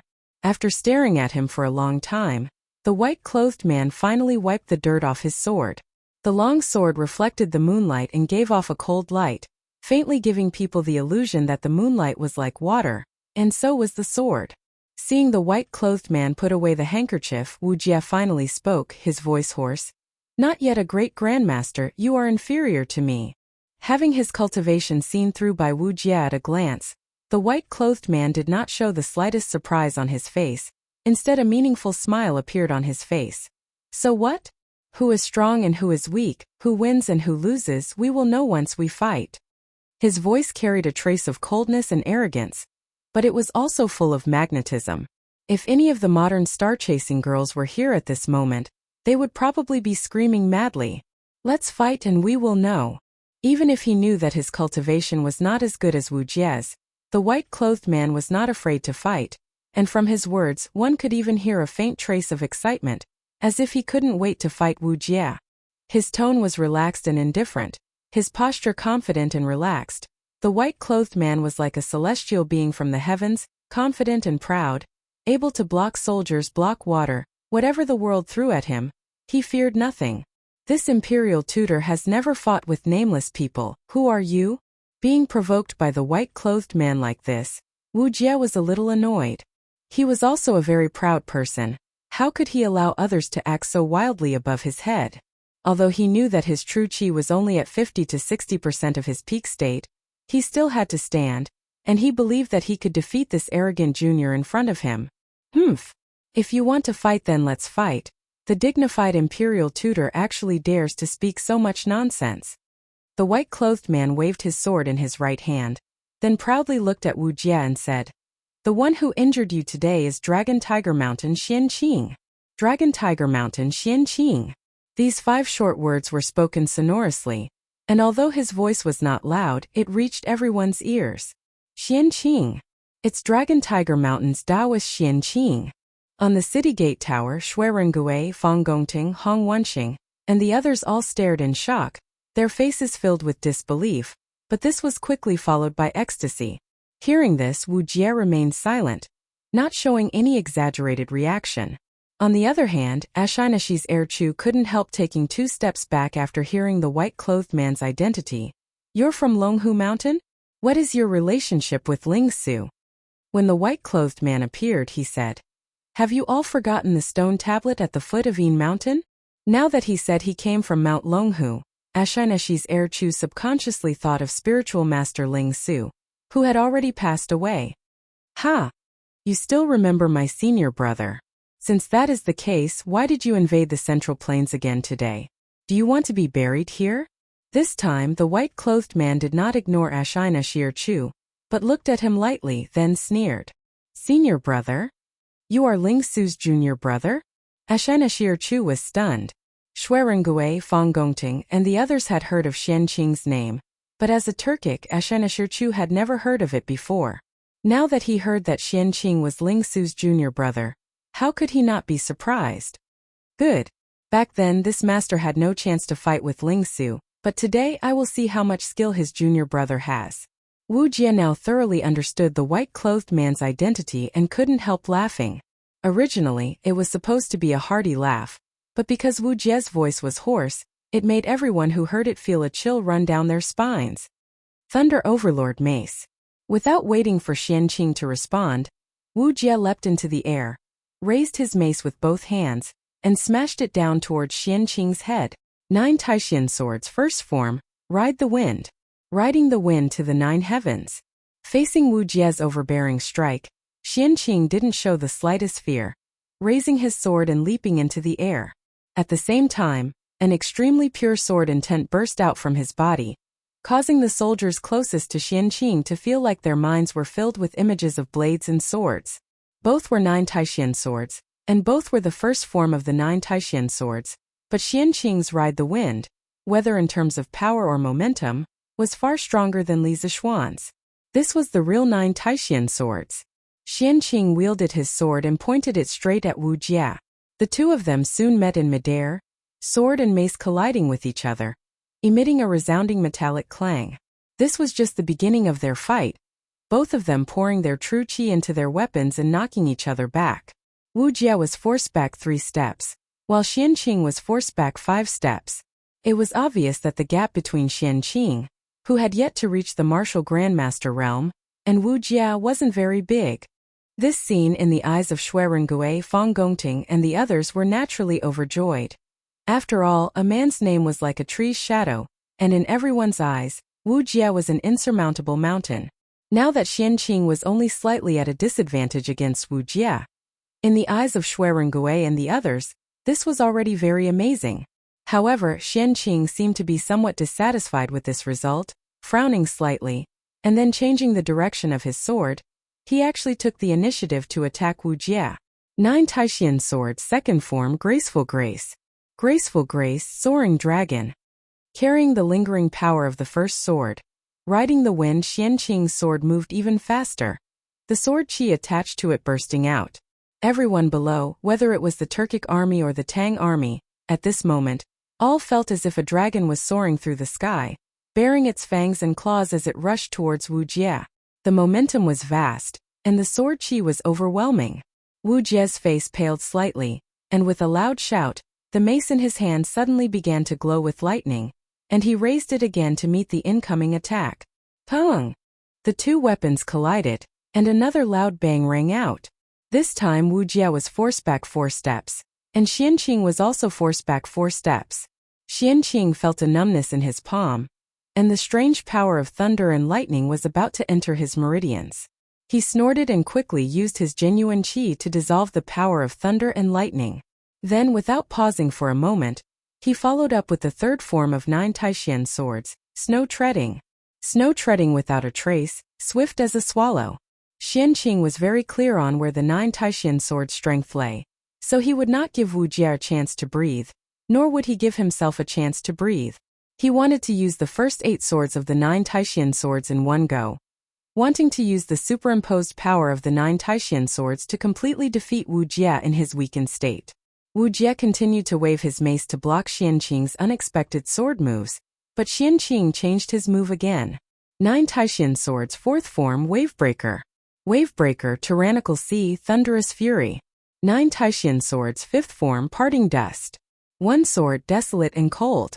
9 Taishan swords. Sixth form, Flowing Cloud. Broken Smoke, Flowing Cloud. Never Return. 9 Taishan swords. Seventh form, Phantom Shadow. Knowing that all is an illusion. In the blink of an eye, the first 7 swords of the 9 Taishan swords had been used by Qianqing, and compared to Li Zishuan, each of Qianqing's sword moves was much more powerful.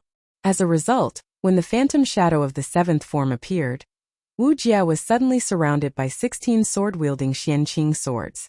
What's more, these 10 Qianqing swords were all real people, and each of them used a different sword move, making it even harder for Wu Jie to defend. The situation on the battlefield was rapidly changing, and both sides were quietly switching positions. Chapter 1551. Reinforcements. Reinforcements are here. Longmen Pass is saved. As the saying went, the higher one stood, the farther one could see. The Tang soldiers on the city gate tower looked to the west and saw a black mass of cavalrymen holding torches galloping toward them. At first glance, there were at least 20 to 30,000 cavalrymen. Therefore, the soldiers on the city gate tower immediately became excited and cheered loudly. They had survived a calamity. At this moment, They could only use the phrase surviving a calamity to describe their feelings. At the very beginning, when the Turkic army of tens of thousands attacked, Longmen Pass only had around 1,000 soldiers. Fortunately, Fong Gongting and the others had brought back more than 8,000 soldiers in time. But even with more than 10,000 people, defending Longmen Pass would be very difficult. This was because the Turkic army had a martial grandmaster. In a battle, although a martial grandmaster could not completely control the situation, they could still affect the balance of victory and defeat. This could be seen from how Wu Jie had single-handedly blasted open the gate. If not for a peerless expert like Xianqing arriving in time to keep Wu Jie in check, Longmen Pass might have already been breached. But the two sides were only keeping each other in check. The defenders of Longmen Pass did not have the strength to launch a counterattack against the Turkic army. But now things were different. Not only had they defended Longmen Pass, they could also work with the reinforcements that had just arrived to launch a counterattack against the Turkic army. The attackers and defenders had changed hands once more. All soldiers, hear my order. The Turkic army has invaded the territory of the Great Tang and cannot be forgiven. Follow this general out of the city and pursue the Turkic wolf cavalry. Fong Gongting was finally able to breathe a sigh of relief. He let out a loud roar and said with lofty sentiments, "Kill! Kill! Kill!" The morale of the 10,000 Tang soldiers on the gate tower soared. Join the army. Many villagers from the nearby villages are coming from the south. They want to help us defend the city and protect Marquis.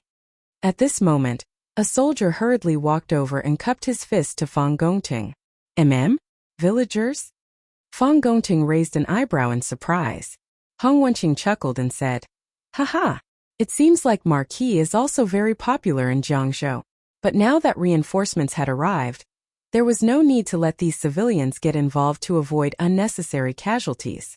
Adjunct Fong, you only need to lead the soldiers out of the city to pursue the Turkic army.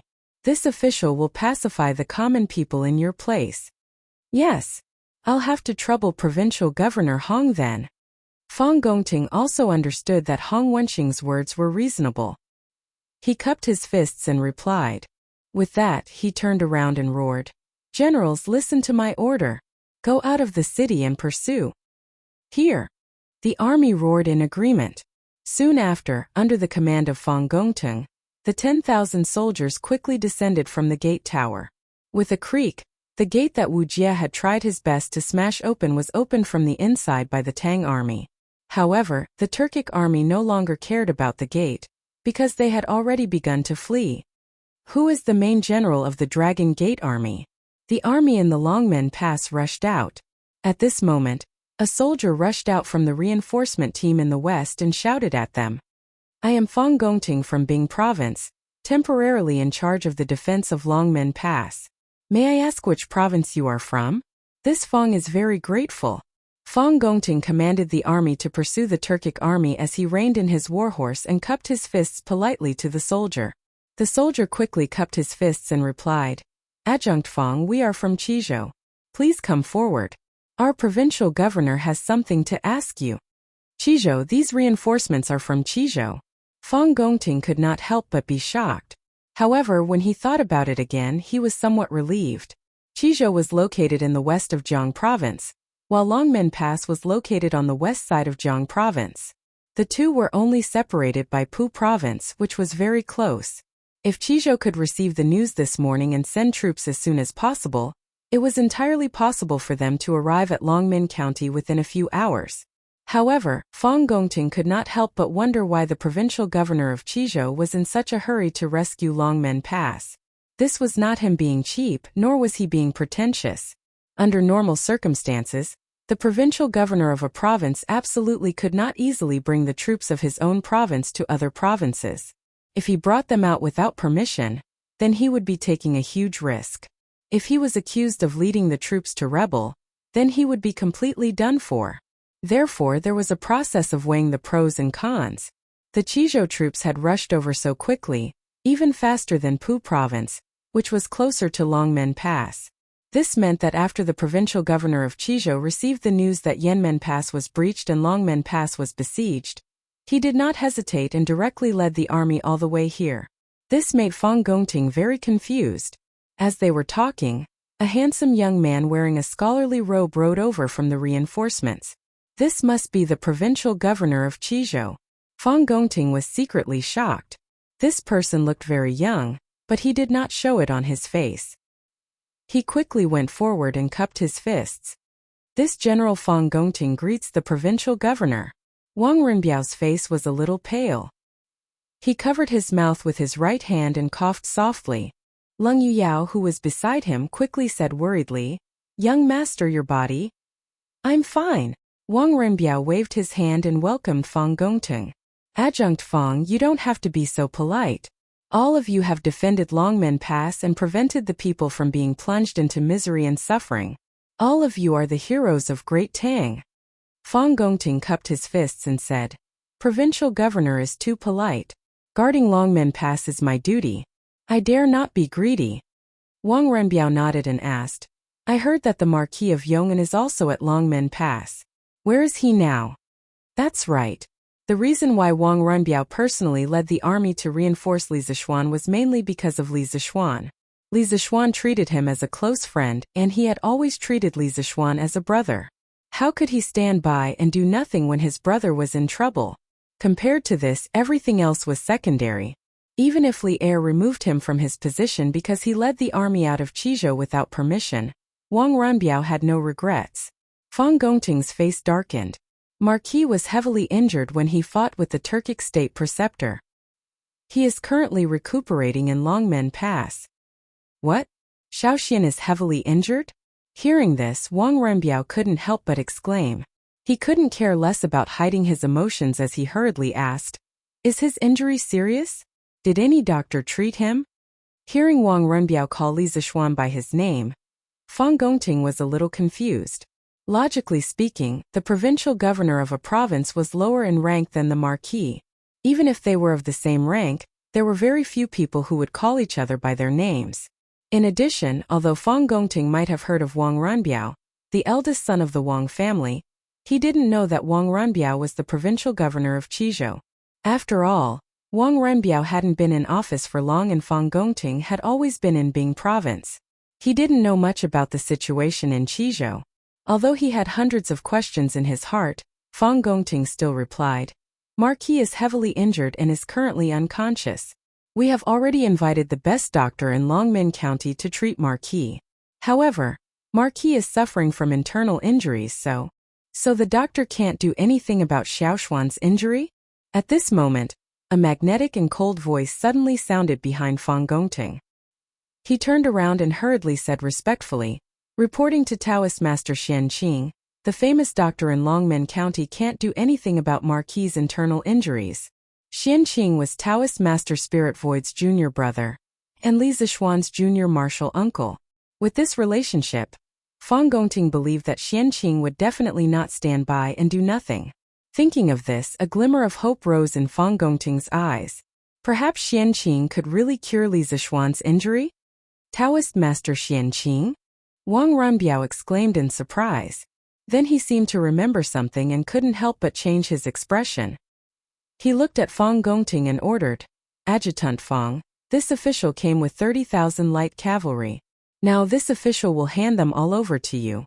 You will lead them to chase the Turkic army. It's best if they all stay in Tang. This official will go visit Marquion." Wang Renbiao actually had a scholarly air, but when he said leave them all in Tang, his aura suddenly changed, as if he had turned into a decisive general. Scholars also had tempers. Fang Gongting was shocked. After hesitating for a moment, he solemnly cupped his fists and accepted the order. "This general obeys. Thank you for your trust, provincial governor." To be honest, he had never led so many troops alone. However, at this moment, he was in danger, so he had to accept this task even if he didn't want to. "Now you are familiar with the troops in Chizhou. You go and assist Adjutant Fang." Wang Renbiao turned to Leng Yuyao and said, "Yes." Leng Yuyao was worried about leaving Wang Renbiao here alone, but she looked at Xianqing opposite her and the determined expression on Wang Renbiao's face. She could only agree in a low voice. Clearly, she knew Xianqing's identity and knew that Wang Renbiao wouldn't be in danger if he was with Xianqing. Fang Gongting was a little unhappy that a weak woman, was suddenly inserted into the army. However, this army of 30,000 was brought by Wang Runbiao, and he had no right to criticize, so he didn't raise any objections. Seeing the Turkic army running further and further away, he hurriedly cupped his fists and said to Wang Runbiao, "This general will take his leave.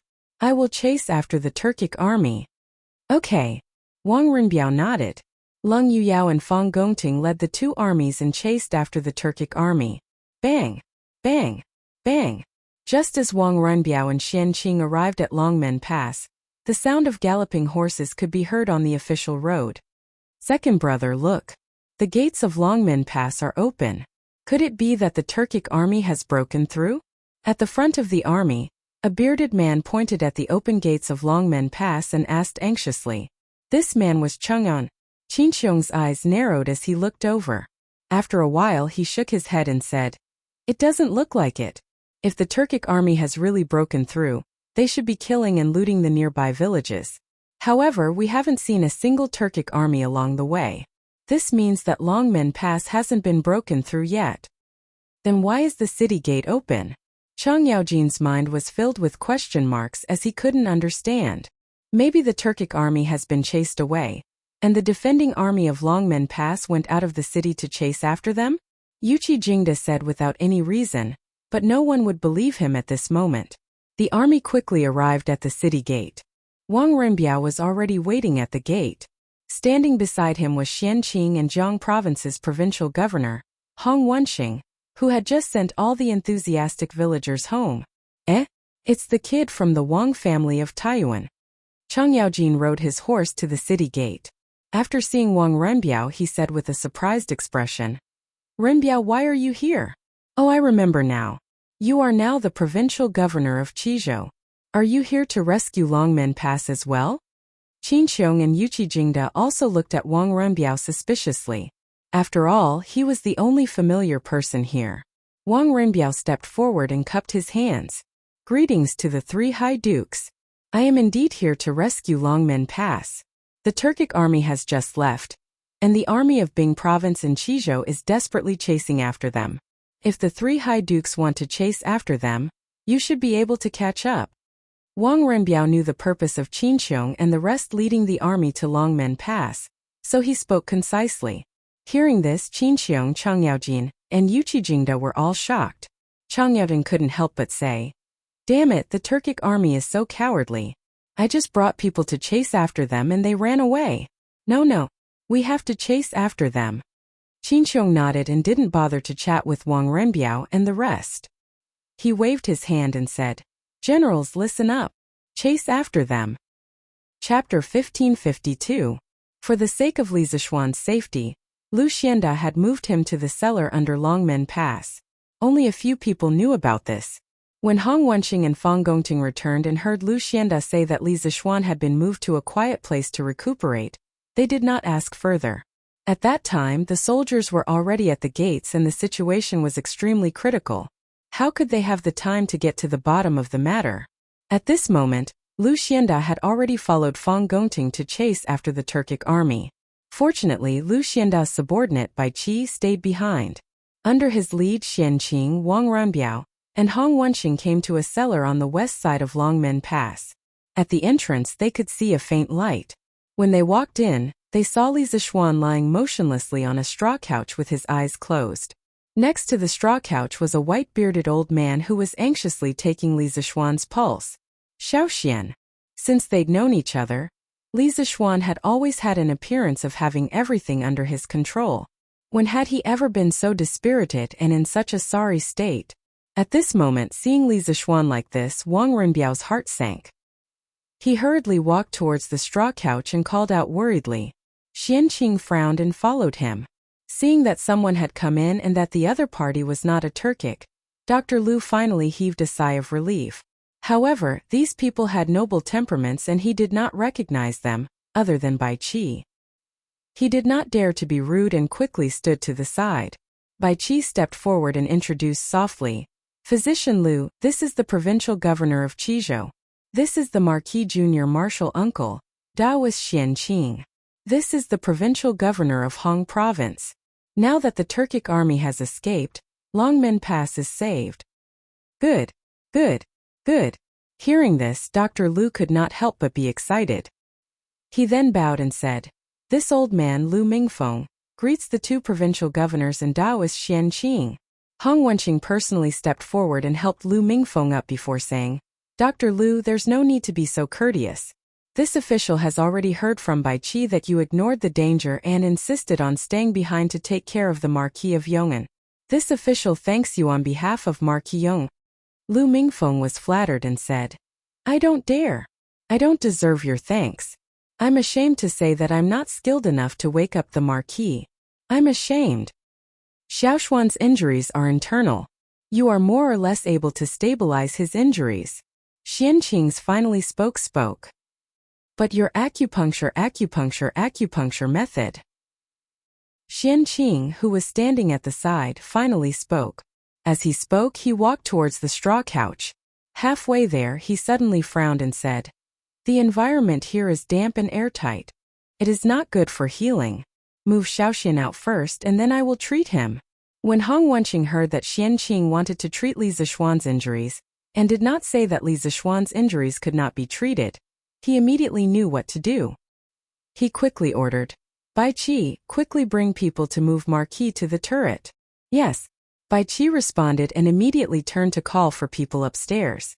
After a while, the unconscious Li Zishuan was moved to the turret of Longmen Pass. This was originally the temporary resting place for some of the guarding officials of Longmen Pass. The environment was not bad. At least it did not have the damp and moldy smell of the cellar.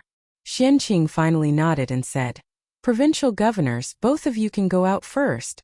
I hope no one will disturb me while I am treating Xiaoxian." Hong Wenqing nodded repeatedly and said, Good. Don't worry, Taoist Xianqing. I will send people to seal off the turret. No one is allowed to come near. You can rest assured and treat Marquis Yong." If something happened to Li Zishuan in Jiang province, it was definitely not good news for Hong Wenqing. Although Li Er would not remove him because of this, it would be difficult for him to be promoted in the future. Although Xianqing was not as famous as immortal Lingxiu, he was also a leading figure of the celestial master Taoism in Longhu Mountain. Since he was confident that he could treat Li Zishuan, Hong Wenqing would certainly be willing to cooperate. "Taoist Xianqing, can Xiaoshuan's injuries be cured?" Wang Renbiao could not help but ask worriedly. As the saying goes, concern leads to confusion.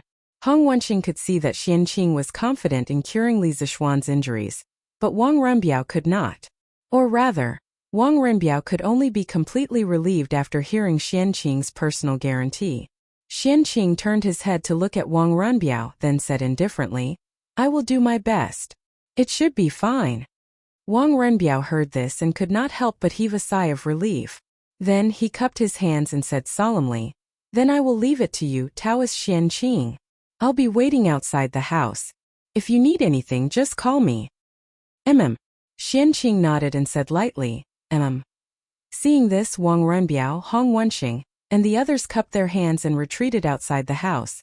"Kid, you haven't returned to Longhu Mountain for a year after leaving the mountain. Even if you don't visit your martial uncle, you can't not sweep your master's grave. If it weren't for the fact that you were busy running a school in Lantian County and couldn't leave, your sect leader would have come to you personally."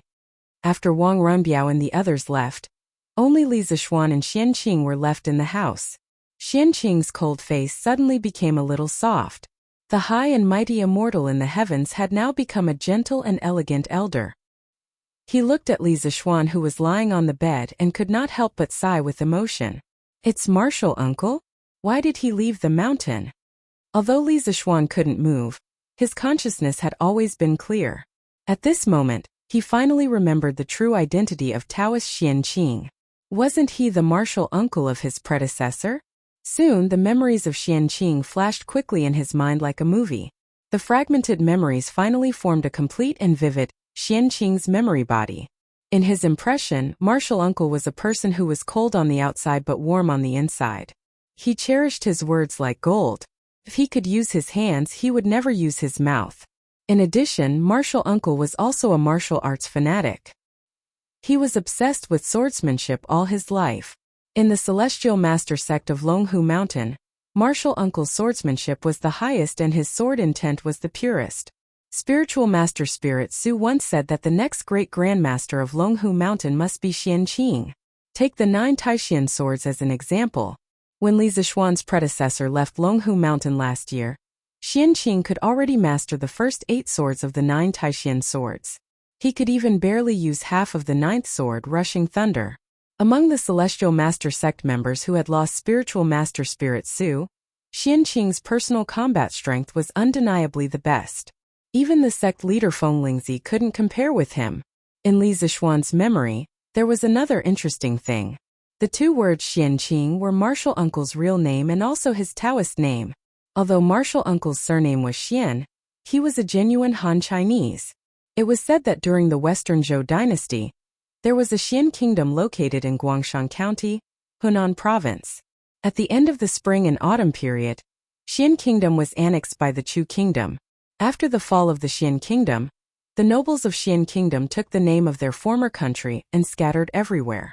It was said that Martial Uncle's ancestor was a duke of a small country in the Western Zhou dynasty.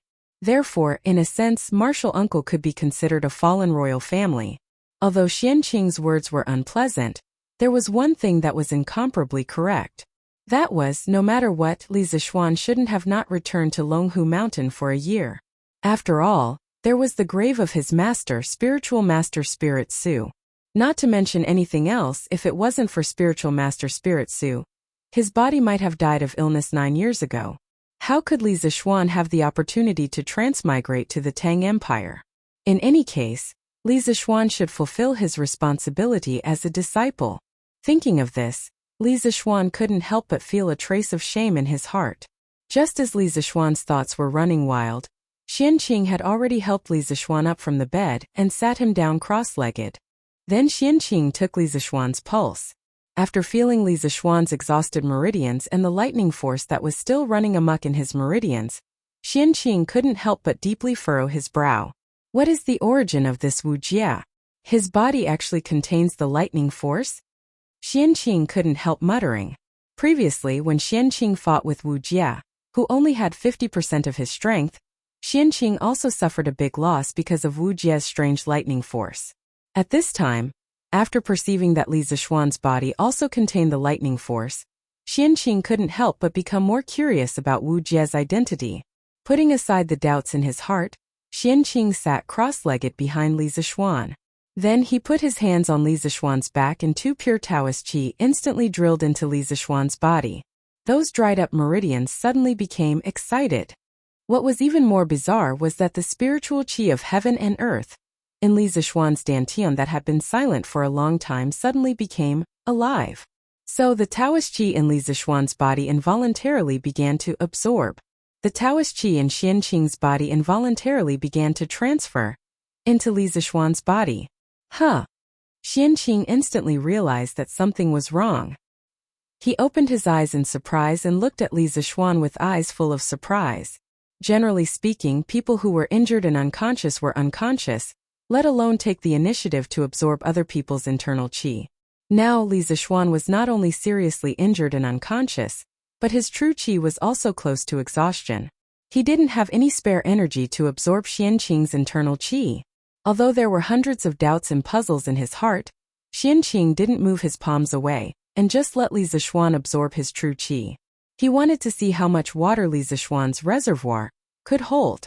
Outside the turret, Wang Renbiao had been anxiously pacing back and forth. From time to time he would look at the door. Obviously, he was very worried about the situation inside. If possible, Wang Renbiao hoped that the person lying inside was himself and not his brother. Provincial Governor Wang, there is a young man who claims to be a student of Yanhuang College and wants to see Marquis. At this moment, a soldier came to Wang Renbiao and bowed with his fists cupped. Wang Renbiao narrowed his eyes and quickly said, "Oh, bring him here quickly." "Yes, sir." The soldier received the order and left. Soon, he returned with a young man carrying a large wooden box on his back. It was Meng Wenhao. Student Meng Wenhao greets Provincial Governor Wang. Meng Wenhao, who was travel-worn, walked to Wang Renbiao and quickly cupped his fists. Previously, when they were about 10 miles away from Longmen Pass, Chang Yaojin suggested that they speed up with 8,000 people and head to Longmen Pass while the 2,000 people at the back brought some dry rations and entered the city. Meng Wenhao rushed all the way until the skin on his thigh was scraped. He also followed at the back, which was why he didn't arrive at Longmen Pass until now.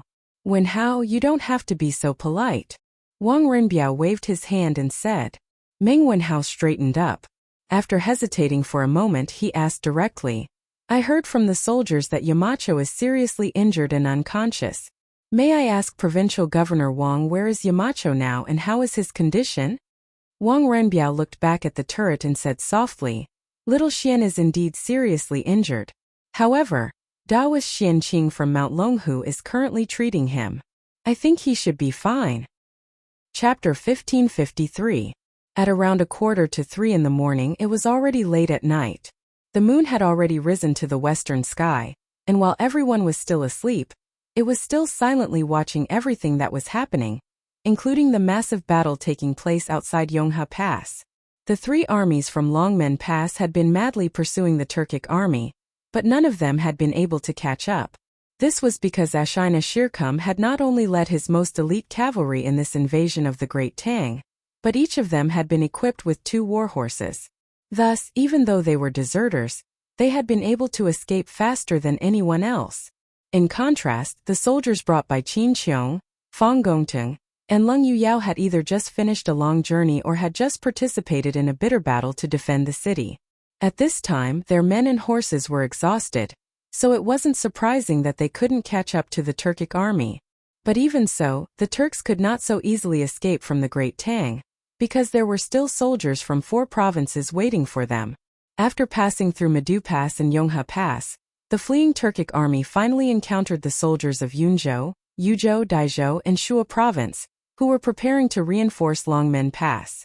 Ashina Shirkuh and Wu Jie only wanted to bring their army back to the steppe, so when the 2 armies met, they didn't even exchange a single harsh word before immediately fighting. Ashina Shirkuh's goal was very simple. He wanted to gather his most elite forces and use the shortest amount of time to tear open a hole in the defensive line of the 4 northern provinces of the Great Tang. He and Wu Jie would then be able to escape through this hole and return to the steppe. Even if he had to sacrifice half of his army, Ashina Shirkuh felt that it would be worth it. If he ran out of soldiers, he could go back and replenish them. The Turks had plenty of soldiers, and losing 10 to 20,000 soldiers would not hurt them much. But if he and Wu Jie were left behind in the Great Tang, the losses would be far too great for the Turks. This was especially true for Wu Jie.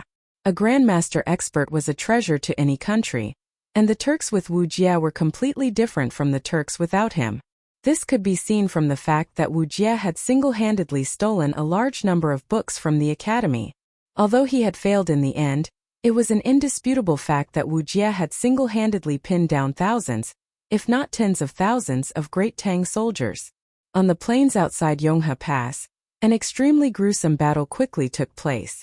Under Ashina Shirkuh's orders, the Turkic soldiers fearlessly launched their most ferocious attacks on the soldiers of the 4 provinces. The Turks of the steppe were naturally tougher than the people of the Central Plains, and all of them knew that they were being pursued. If they couldn't break out of the encirclement as quickly as possible, all of them would die here. In this desperate situation, the Turkic soldiers did not despair. On the contrary, their fighting spirit was stimulated. Kill. If you kill 1 Tang soldier, you will be rewarded with 50 cows and sheep. If you kill 10 soldiers, you will be promoted by 1 rank. Kill 100 people, and you'll be rewarded with a tribe. Seeing that there was hope for breaking out, Ashina Shirkuh hurriedly roared. His method of boosting morale was extremely effective. The Turkic soldiers were all excited by these words, especially the last reward that Ashina Shirkuh had promised. It was simply too tempting. The majority of them were ordinary people of the steppe. The people of the Central Plains liked to study and obtain scholarly honors, while the Turkic people liked to become more courageous and fierce, becoming the warriors of their tribes. If they could become the leader of their tribes, that would naturally be even better. Thus, Ashina Shirkuh's words thoroughly stimulated the ferocity in the bones of the Turkic soldiers. Kill! Kill! Kill! Many of the Turkic soldiers, despite being stabbed several times, still raised their scimitars and shouted, wanting to fight to the death with the Tang army. In the face of such a fierce and fearless army, the Tang army from the 4 northern provinces was unable to hold on for a moment, and their formation began to fall apart. Even worse was that the Turkic army had a grandmaster expert leading the charge. That invincible stance of slaying gods and Buddhas was extremely effective in boosting morale. For a moment, the Turkic army was filled with war cries, and it seemed like they were on the verge of breaking through the encirclement.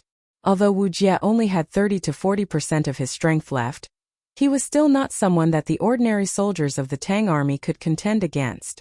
As time passed, the number of Tang soldiers around Wu Jie dwindled, because very few people were willing to face him. Commandant, the Daizhou army in the east is requesting reinforcements. They won't be able to hold on for much longer. What? They have 3,000 more men than us. How could they not be able to hold on? Tell them that they have to hold on even if they can't. We don't have enough men on our side. Yes, Commandant. What? Yunzhou's Commandant Meng isn't willing to send reinforcements?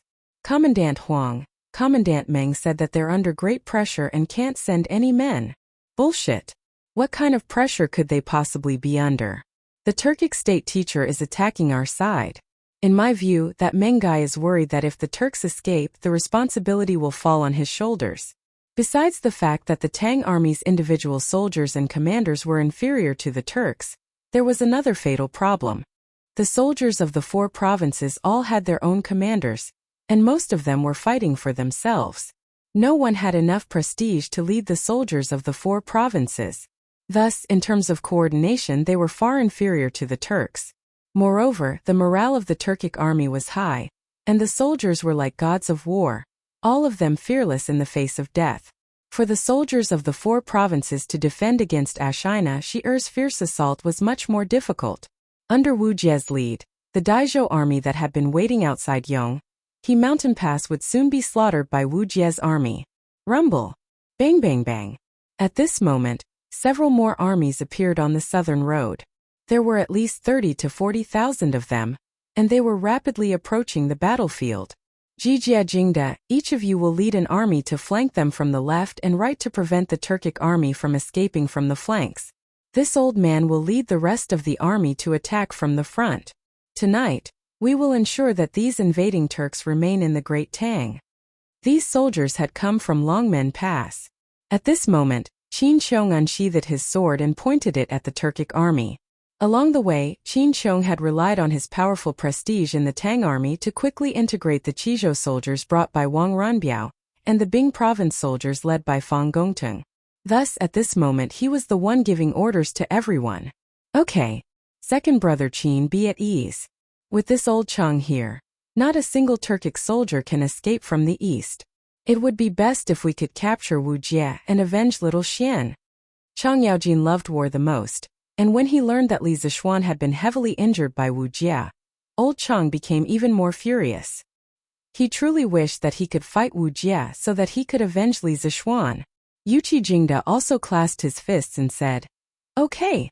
With this old man here, not a single Turkic soldier can escape from the west." The two of them received their orders and then led a group to flank the Turkic army. Meanwhile, Qin Xiong roared, "All soldiers, hear my order. The time to render meritorious service has come. Follow this general and kill the Turkic wolf cavalry." Kill. Qin Xiong could be considered a rather legendary figure in the Great Tang army. Moreover, he was one of the first to follow Li Er. His prestige in the army and among the people was extremely high. Under his leadership, the soldiers, no matter where they came from, were willing to listen to Qin Xiong's orders. Thus, after Qin Xiong gave the order, the more than 10,000 soldiers behind him quickly charged toward the Turkic army. Leng Yuyao was at the back of the army and didn't charge forward. This time, she was under Wang Renbiao's orders to assist Fang Gongting in commanding the Qizhou troops.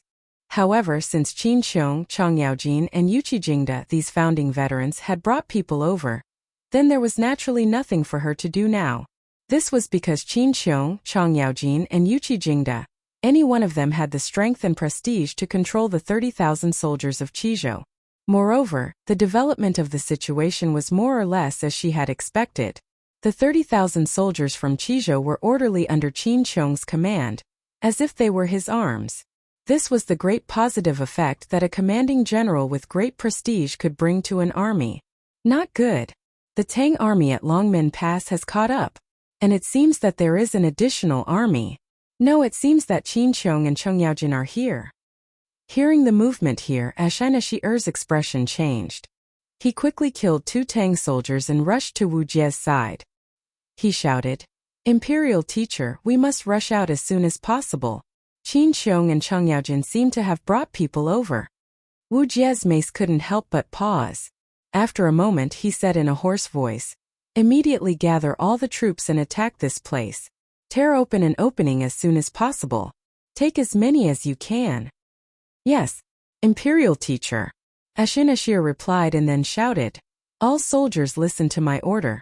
Attack this place and follow this general to open a bloody path. Provincial Governor Wang, a young man, wants to pass. Our brothers won't let him, so he is making a ruckus below. Longmen Pass on top of the city gate tower." Wang Renbiao and Meng Wenhao were anxiously waiting for the results of the treatment inside. At this time, another soldier ran over and bowed with his fists cupped. "A young man wants to pass? Why is there still someone trying to pass so late at night?" Hearing this, Wang Renbiao frowned deeply. Then he thought for a moment and said, "This official will go down and take a look." It was already the middle of the night. If there was someone who wanted to pass at this time, it must be unusual. Wang Renbiao expected that Li Zixuan would not have a result for a while, so he decided to go down and take a look. "Provincial Governor Wang, this student will also go with you." Meng Wenhao was also a little curious, so he took the initiative to volunteer. Wang Renbiao nodded and said, "Good. Then let's go together." After that, the two of them looked back at the candlelight on the turret, then turned and walked down the stairs. I really have something urgent to do. Quickly call your general out and let me pass." Just as they walked down the tower, the two of them heard a clear voice anxiously urging them. "Little you Meng Wenhao felt that this voice was a little familiar. He looked at the city gate and saw a handsome young man in a scholar's robe arguing with the gatekeeper. The more he looked at this figure, the more familiar it was. After being stunned for a moment, he exclaimed in disbelief. Hearing Meng Wenhao's shout, the young man in a scholar's robe at the city gate couldn't help but be stunned. Then he turned around and looked at the west side of the city wall. Under the light of the torch, he instantly saw Meng Wenhao and Wang Renbiao. His delicate face, which was dirty because he didn't take care of it, instantly revealed an extremely surprised expression. "Wenhao? Why are you here?" "Oh." Chapter 1554.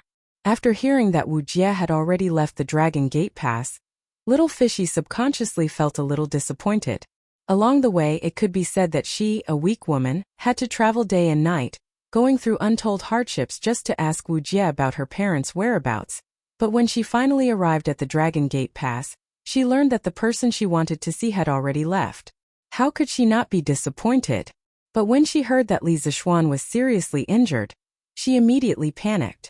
Compared to the whereabouts of her parents, Li Zixuan's safety was more important to little Yu.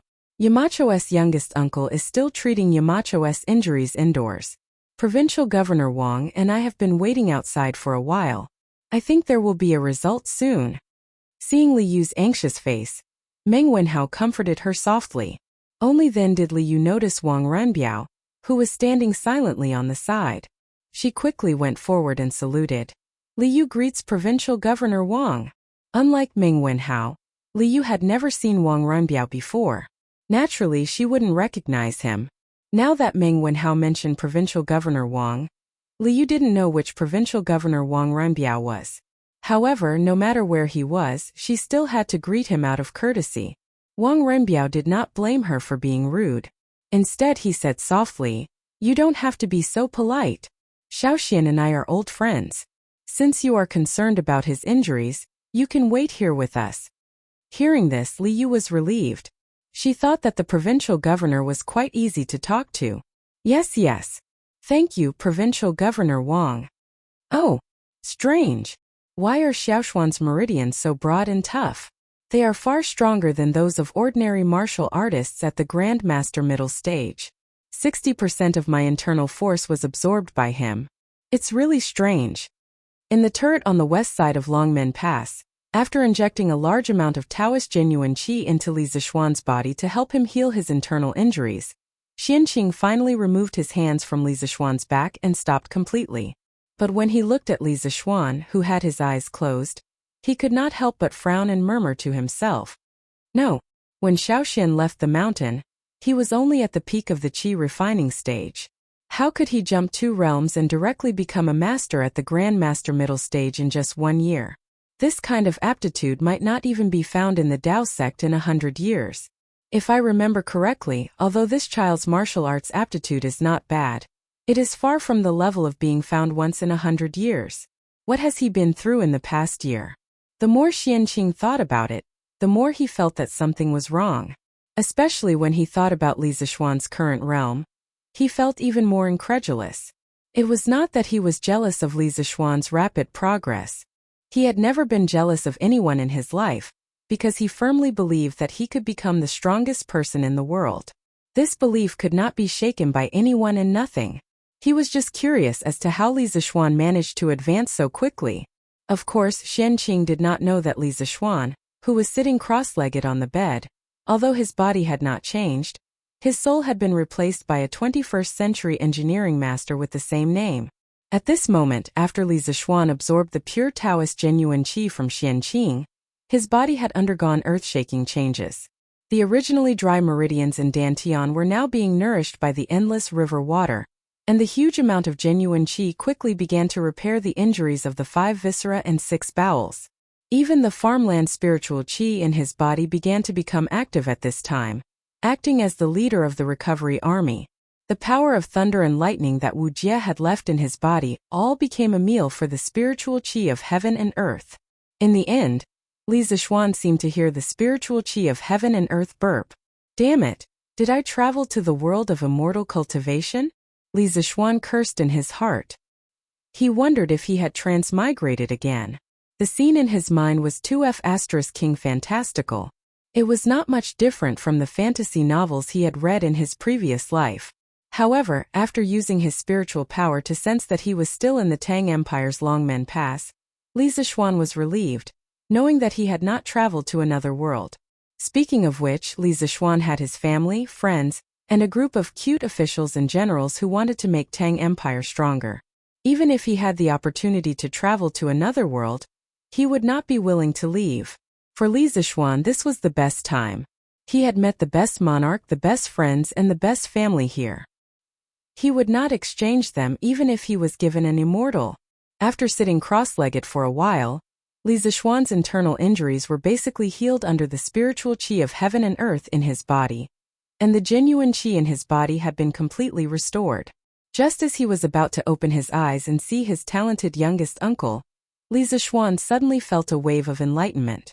Then, all the pores on his body opened, and under the effect of the spiritual qi of heaven and earth in his body, Li Zishuan began to involuntarily absorb the spiritual qi of heaven and earth again. Without destruction there could be no construction. After destruction there would be construction. After fighting with so many great masters, Li Zishuan had a desire for strength.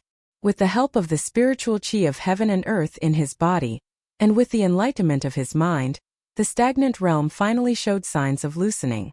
Li Zishuan intended to take this opportunity to break through to the late stage of Dao Guru. Standing aside, Xianqing, who was thinking hard and waiting for Li Zishuan to wake up, immediately sensed something unusual. His expression changed, and he hurriedly turned his eyes to Li Zishuan. Forget everything, oneness of heaven and man. Is he going to make a breakthrough again? Although Xianqing was very confident in his martial arts attainment, when he saw that Li Zishuan had the opportunity to make a breakthrough again, Xianqing did not know how to express his feelings at this moment.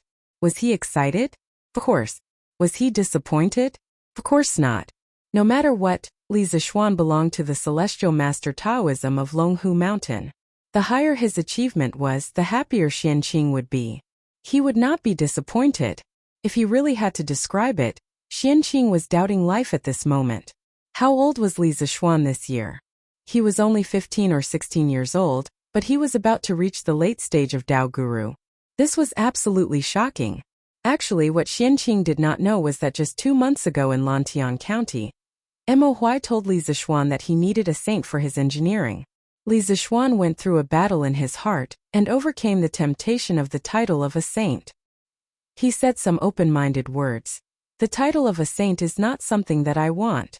Everything that I do in my life should be based on my heart, punishing evil and promoting good, upholding justice, benefiting the common people, and living a carefree life. As for what the future generations say, it has nothing to do with me. Whether it is merits or demerits, they can say whatever they want. After saying that, Li Zixuan's thoughts were instantly clear. He directly entered the state of forgetting himself in the woods at the foot of the mountain. At that time, Li Zixuan finally touched the threshold of the late stage of Dao Guru, but in the end, he failed to enter the late stage of Dao Guru. Now, after several months, Li Zixuan finally had a chance to enter the late stage of Dao Guru again. At this moment, Xianqing only felt that a small invisible cyclone storm had formed in the room, but he could not see anything unusual with the naked eye. This cyclone storm was different from the storms in the natural world. It would not blow away anything, nor would it make others feel like they were being blown by the wind. A good rain knows the season, and it will happen when spring comes. Sneaking into the night with the wind, moistening things silently. This invisible cyclone storm was like a spring rain that moistened things silently, leaving no trace behind. Only martial artists with profound realms would be able to truly feel its existence. No, what is Shaoxian doing? Why is there so much pure and primitive qi madly pouring into his body? Xianqing had already raised his guard and stood guard at the door. He was guarding Li Zixuan to prevent anyone from disturbing Li Zixuan's breakthrough. However, while Xianqing was shocked by the scene in front of him, he also found it difficult to explain.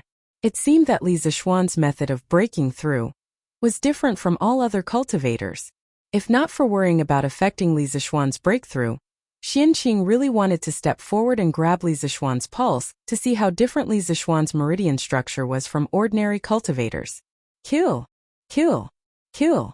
On the plains outside Yonghe Pass, the Turkic soldiers who were besieged on all sides shouted again and again. Blood dyed the earth red. But not a single Turkic soldier showed any fear. Many of the scimitars in their hands were already curled up, but they still swung their scimitars tirelessly, wanting to open a path for Wu Jie and Ashine Ashur. This was an extremely fierce and brave Turkic wolf cavalry. They would unconditionally carry out the orders of their commander, even if they had to pay the price with their lives. Encountering such a resolute Turkic army, the reinforcements of the Great Tang's 4 northern provinces were still having a headache. Even with Qin Qiong, Chang Yaojin, and Yuqi Jingda leading reinforcements, the defensive line they had built in the north was still about to be torn apart by the Turkic army. It was not that the Great Tang's 4 northern provinces were not elite enough, but that the Turkic army was too fearless. As long as they could send Wu Jie and Ashine Ashur out of the Great Tang, they were willing to sacrifice themselves here. Quick! Quick! Charge! Continue to charge! The Tang army's defensive line is about to be broken. Seeing that the Tang army at the front was about to collapse, Ashine Ashirchu hurriedly shouted. This was both an exhilaration and a morale boost. Charge! Kill! Hearing this order, the Turkic soldiers became even more ferocious, even more fearless. At this moment, the Turkic soldiers seemed to have the assistance of the heavens. Everything was going smoothly for them, and the Turkic army was advancing even faster than before. Meanwhile, the Turkic army in the rear was desperately resisting the left, middle and right armies led by Chang Yaojin, Qin Qiong, and Yuqi Jingda. They did not seek victory, only delaying the Tang army so that Wu Jie and Ashine Ashur could escape the encirclement. As long as they could escape the encirclement of the Tang army, Wu Jie and Ashine Ashur could rely on their advantage in speed to shake off the pursuit of the Tang army. Oh! Chapter 1555. Ha! Open for me! Outside Yonghe Mountain Pass at this critical moment, Wu Jie gripped his mace and soared into the air again. On the way here from Chang'an City, although he had experienced several major battles and had lost a great deal of his strength, his personal strength was still undoubtedly at the top of this battlefield. At this moment, the mace in his hand flashed with a faint lightning glow, and with him flying high up in the air, he looked like a god of thunder descending from the heavens, majestic and insufferably arrogant. With a loud roar, Wu Jie's aura reached its peak. Then Wu Jie slammed his mace down, sending a powerful gust of wind towards the Tang army. Even those 3 zhang away could feel the immense power of this mace, because although Wu Jie's mace was only a meter long, he had poured a terrifying amount of true qi into it, increasing its power by more than 10 times. If this mace hit its target, it was likely that a person would be turned into a meat patty. Thus, many people subconsciously dodged to the side, wanting to avoid Wu Jie's mace. Pong! With a heaven-shaking boom, Wu Jie's mace finally struck the ground. Those soldiers who did not dodge in time, whether they were Tang soldiers or Turkic soldiers, were all smashed to pieces by Wu Jie's mace. Their fates were extremely tragic. At the same time, this move had nearly exhausted the last bit of true qi in Wu Jie's body, but the final result was still good. He had finally broken through the defense line of the Great Tang's 4 northern provinces. Generals, heed my order. Charge out with me. Return to the grasslands. Seeing that the Tang army's last line of defense had been smashed open by Wu Jie, Ashina-Shi'er's spirit was shaken, and he quickly raised his saber and roared. Charge! Protect the imperial scholar. Protect the general. The Turkic soldiers seemed to have gone mad, all of them rushing toward the hole Wu Jie had torn open, killing anyone who stood in their way. Wu Jie and Ashina-Shi's heir Chu naturally took the lead and rushed to the front. In the blink of an eye, they had broken out of the encirclement of the Tang army, and what lay before them was a vast expanse of flat land. Although there was still Yanmen Pass dozens of miles ahead, the defense of Yanmen Pass had been completely destroyed by them a few hours ago. In just a few hours, it was impossible for the Tang army to deploy a strong defense force at Yanmen Pass. Once they rushed out of Yanmen Pass, they could go straight into the grassland. Quick! Quick! Stop them! The breach Wu Jie had found was precisely the defensive line set up by the Daizhou government soldiers. Seeing the Turkic soldiers break through the defensive line and flee to the north, the Daizhou government commandant hurriedly ordered the remaining soldiers to block this breach. Wu Jie, for better or worse you are a martial grandmaster. Do you dare fight this old Chang? What kind of hero was he to turn around and run? Hey, what a coward! Chang Yaojin's left army was made up of elites from Chang'an, so he was the first to break through the Turkic army. However, he was still a step too late. By the time he reached the Dai province's camp, Wu Jie and Ashina were already several dozen zhang away. At this distance, it was definitely not easy to catch up, so old Chang could only stand in place and curse. Imperial scholar, you must endure. Don't fall for Chang Yaojin's provocation. We can't take on this battle right now. Hearing old Chang's curses, Ashina-Shi hurriedly looked to Wu Jie on his left and consoled him. This imperial scholar understands the severity of the situation. Wu Jie nodded lightly, then sighed. It's just that so many Turkic warriors will never be able to return to the grasslands. What a pity. Ashina-Shi's face was full of shame. This general misjudged the situation and should not have turned back to Longmen Pass. When we return to the imperial court, this general will personally ask the Khan for forgiveness. Speaking of which, Wu Jie originally planned to leave Great Tang with Ashina-Shi's help. However, Ashina-Shi's ambition was too big. Not only did he want to return to Longmen Pass to take back the books from Yanhuang College, he also wanted to capture the heavily injured Li Zixuan. In the end, he tried to steal a chicken only to end up losing the rice used to lure it. Not only did he not obtain anything, he also caused the tens of thousands of Turkic soldiers to be completely buried outside Yonghe Pass. He neglected the fact that Wu Jie's strength at that time was less than 60% of his peak, and he also neglected the fact that Wang Runbiao's reinforcements would arrive so quickly. Of course, there were also the 2 most important people that he couldn't take into account. They were Shui Rengui and Xian Qing. Therefore, Ashina-Shi's responsibility for this defeat was 80%. Wu Jie waved his hand and said, "Things have already gotten to this point, so there's no point in saying more. Today, the Tang army has the advantage of time and geography, so we will definitely lose.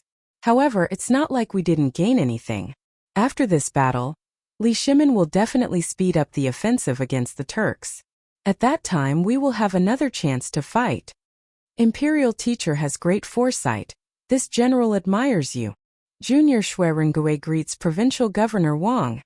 In front of the turret of Dragon Gate Pass, Wang Ranbiao, Meng Wenhao, and Little Yu were still waiting patiently. They had already waited for more than half an hour. At this time, a youth in coarse hemp clothes and carrying a longbow walked over and bowed to Wang Ranbiao. Just now, when Wu Jie bombarded the gate, Shuirengui thoroughly displayed his amazing archery skills to the soldiers guarding the gate. It was also because of his obstruction that Wu Jie's first attack didn't completely destroy the gate. Therefore, the soldiers in Dragon Gate Pass looked at Shuirengui as if they were looking at a hero. If Shuirengui wanted to find Wang Ranbiao, no one would rashly stop him. Oh, you are Shuirengui? Hearing this, Wang Ranbiao's eyes lit up and he asked with interest. Yes. Shuirengui nodded and replied. Good, good, good. You are the same as Little Xian. Heroes come from the youth. This official has already heard about the situation just now from Provincial Governor Hong and the others. Rengui, you blocked Wu Jie's attack with 9 arrows and prevented Dragon Gate Pass from being destroyed by Wu Jie alone. Your contribution cannot be ignored. After this matter, Little Xian will definitely ask for your merit in front of His Majesty. Seeing Shuirengui nod, Wang Ranbiao's face revealed a kind smile as he praised. Shuirengui cupped his fists and said, Provincial Governor Wang is too kind. Marquis was conferred the title of Marquis at a young age, and was able to fight the imperial teacher of the Turkic Empire head-on without falling into a disadvantageous position. He is the true young hero. Rengui is just a mountain villager. How can I be compared to Marquis? As for the merit, what Rengui did tonight was only in self-defense. If the Turkic Empire had breached Dragon Gate Pass, the hundreds of people in Xiu village would have died under the scimitars of the Turkic wolf cavalry. Therefore, Rengui is not here for the merit, and I dare not claim the merit. Hearing this, Wang Ranbiao couldn't help but think more highly of Shuirengui. He didn't cling to the powerful, wasn't greedy for military merit, and was also a promising young man. It would be difficult for such a young man to not be successful in the future. This kind of person was like shining gold. Even if he was buried in the sand, he could still be dug out. Haha. Not greedy for merit, not arrogant. In time, Rengui, you will definitely become a pillar of the country. Wang Ranbiao shook his head and looked at Shuirengui with admiration. Meng Wenhao and Li Yu also understood that this young man with a bow and arrow on his back, who looked like he was in his teens, had saved the entire Dragon Gate. Therefore, Meng Wenhao quickly stepped forward and said, Fortunately, Brother Shui came to the rescue. Dragon Gate was not breached, and Yamacho could rest in peace. I will never forget your kindness in saving my master. Brother Shui, please accept my bow. After saying that, Meng Wenhao bowed to Shuirengui in a serious manner. Li Yu followed suit and bowed. Sir has treated me like a brother. Brother Shui saved Dragon Gate, which means he saved Sir. Please accept my bow. Li Yu had already taken off the Confucian headscarf on her head, and let her long hair down. Although she was still wearing men's clothes, no one would be stupid enough to think that she was a man. Shuirengui quickly helped Meng Wenhao up and said to Li Yu, Miss Li Yu, little brother Meng, please get up quickly. The one who saved the Dragon Gate was Daoist Xianqing. Not me. I can't accept your greetings. I came up the tower to see if Marquis had woken up. It's getting late, and I should bring the villagers back to the village. Meng Wenhao stood up and said, Yamacho is still in the tower. Daoist Xianqing is treating Yamacho's injuries. Shuirengui turned to look at the candlelit tower and said, Since that's the case, I'll take my leave first. The Marquis of Yong, and is blessed by the heavens. He will be fine. Provincial Governor Wang, Brother Meng, Miss Li Yu, you don't have to worry. I believe that a good man like the Marquis of Yong, and will be protected by the heavens. Then we'll meet again. Wang Ranbiao nodded and said, We'll meet again. Li Yu and Meng Wenhao also cupped their hands. Creak. Just as Shuirengui was about to leave, the door that had been closed for a long time was finally opened from the inside. Daoist Xianqing walked out expressionlessly with his hands behind his back. If one looked closely, one could see a trace of fatigue and surprise in the corner of his eyes. Daoist Xianqing. The corner of Wang Renbiao's eyes never left the turret for a moment. He found that the door was opened at the first moment, so he hurriedly walked forward and asked anxiously, "Taoish Xianqing, you're out? How's Xiaoxian?" Meng Wenhao, Li Yu and Shui Rengui also hurried over and looked at Xianqing with hope. Xianqing stopped and looked at Wang Renbiao, Li Yu, Meng Wenhao and Shui Rengui. He paused for a moment and said lightly, "Humph, that kid is fine now. Go in and take a look yourselves." Then Xianqing swung his sleeves and was about to leave.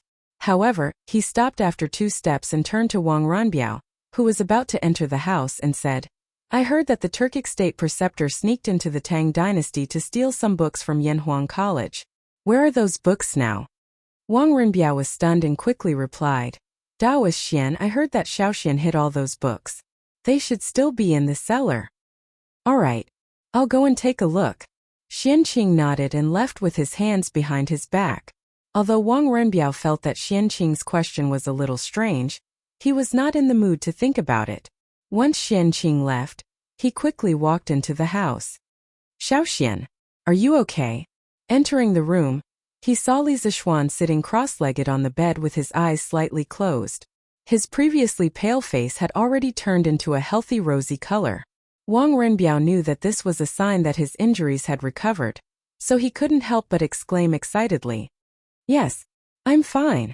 Not only am I fine, but I also benefited from the disaster and improved my martial arts." Hearing Wang Renbiao's question, Li Zixuan opened his eyes and smiled. "Phew, that's good. That's good." Wang Renbiao heard and could not help but heave a sigh of relief.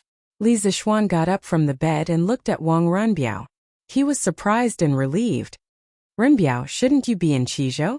Why did you come to Dragon Gate?" Wang Renbiao replied with a smile. Wu Jie snuck into the academy to steal the books, so the emperor issued a notice that Wu Jie was wanted throughout the country. By the afternoon, the notice had already reached Qizhou. After dinner, I heard that the Yanmen Pass had been breached. Thinking that little Xian, you should be in the Hudong Road area right now, and should have also heard about the theft of the academy's books. It was very likely that you would be organizing troops in Hudong Road to intercept Wu Jie and guard against the invasion of the Turkic army.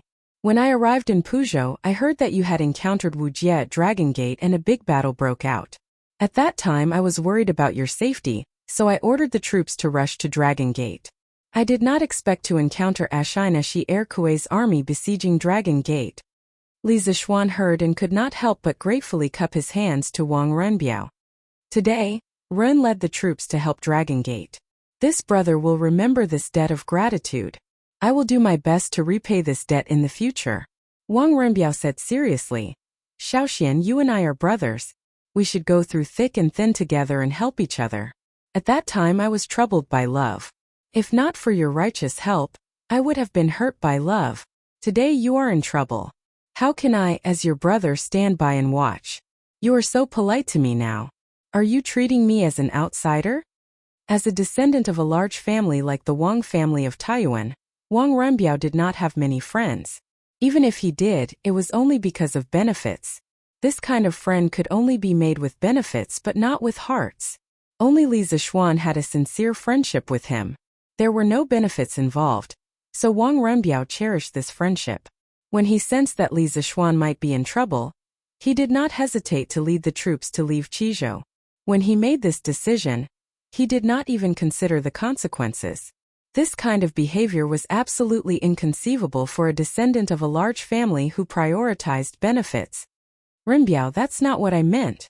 Hearing this, Li Zixuan hurriedly explained. Then he waved his hand and said, Forget it, forget it. Since that's the case, I won't be polite with you. But this time you led the troops out of the country without permission. It should be considered a violation of the laws of the Great Tang. When I return to His Majesty, this brother will do his best to speak on your behalf. Chapter 1556. When how little you are, why did you two come to Dragon Gate? After talking to Wang Renbiao, Li Zixuan finally looked at Meng Wenhao and Li Yu. To be honest, he was a little surprised to see these two little guys.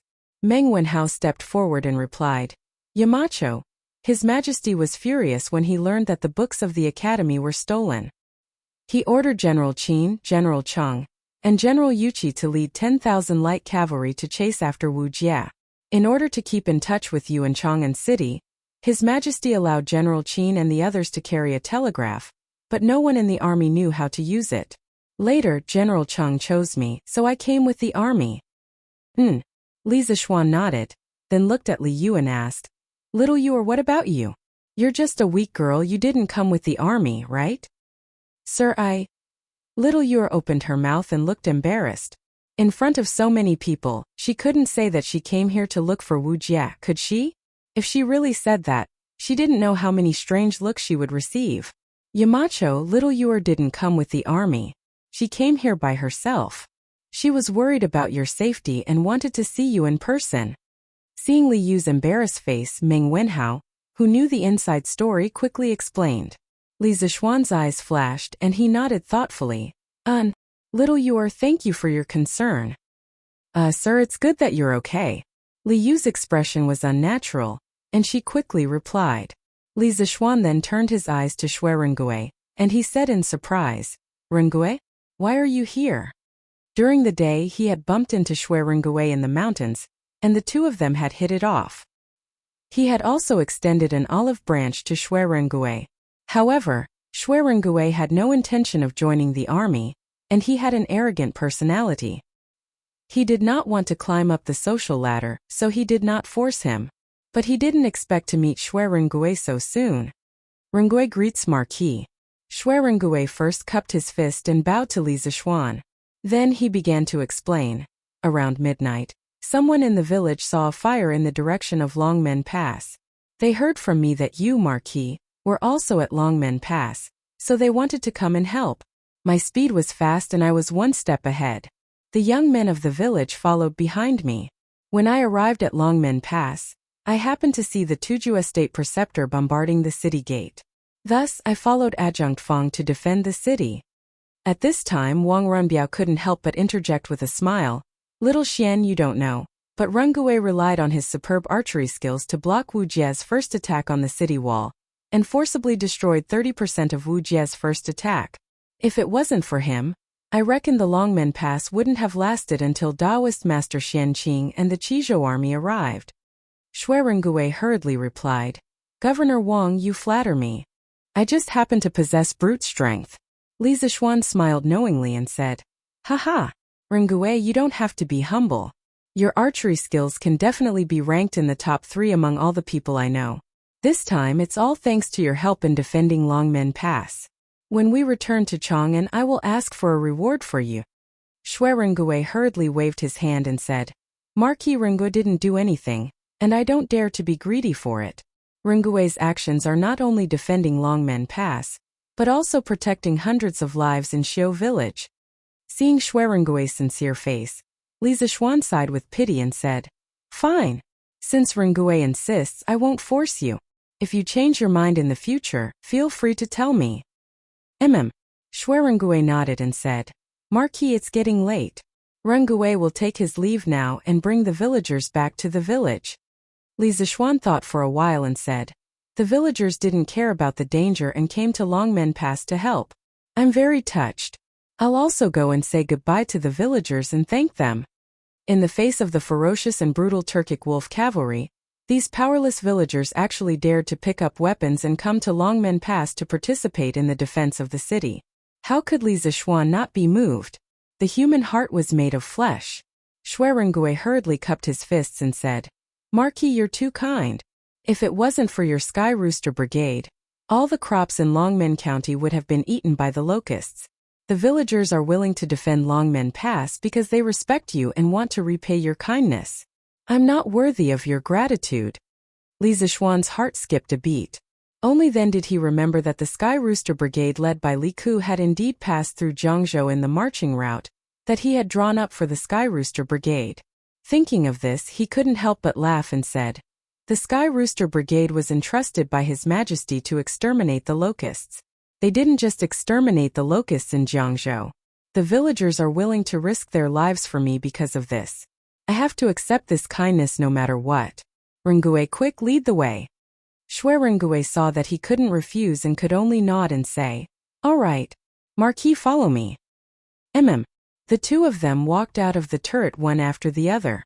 Wang Renbiao, Li Yu and Meng Wenhao looked at each other and followed them. The ground under our feet is round? Sunlight is made of 7 colors? Energy is conserved? Running water can generate electricity, and electricity can be used to emit light? The reaction of many substances to produce new substances is called a chemical reaction? Also, what kind of words were these scribbles? It's really strange. Where did Xiaoxian learn these things from? In a turret on the east side of Longmen Pass, Xianqing flipped through the books on the table and couldn't help muttering to himself. These books were the top-secret information of Yanhuang College that Li Zixuan had snatched from Wu Jia. There were drawings, plans for the Trump Card project, some teaching materials, and some key parameters of important projects. These things were previously placed in the cellar with Li Zixuan. However, Xianqing was a clean freak. He disliked the dirty, messy, and poor environment of the cellar, so he asked Hong Wenxing to send people to move all the books in the cellar to the east side of the turret. However, after seeing the contents of the information, Xianqing's heart was suddenly filled with doubts. He had never heard of the knowledge involved in these books before, and he was very sure that Spiritual Master Ling Su didn't know these things. Spiritual Master Ling Su came and went without a trace. Not many people had contact with him, but Xianqing was definitely one of the few people who had contact with Spiritual Master Ling Su the most. Therefore, after seeing the contents of these books, Xianqing was even more certain that there was a problem with Li Zixuan in front of him. Xianqing couldn't help but recall the conversation that Li Zixuan had when he just woke up in the room. "You brat, it's time to wake up, right?" "Oh, it's Junior Uncle." Li Zixuan greets Junior Uncle. "Humph. Do you still remember me, your junior uncle? Do you still remember your sect?" "I'm afraid. Although I went down the mountain to help the world, I didn't forget my identity at all times. I not only accumulated virtue and did good deeds, but also preached Taoism among the people. Because of the busy affairs of the academy, and the emperor also assigned me a lot of official duties, I couldn't return to the sect to visit junior uncle and the head of the sect for a long time. I'm ashamed." "Humph. You still have some conscience. But the one you should visit the most is your master.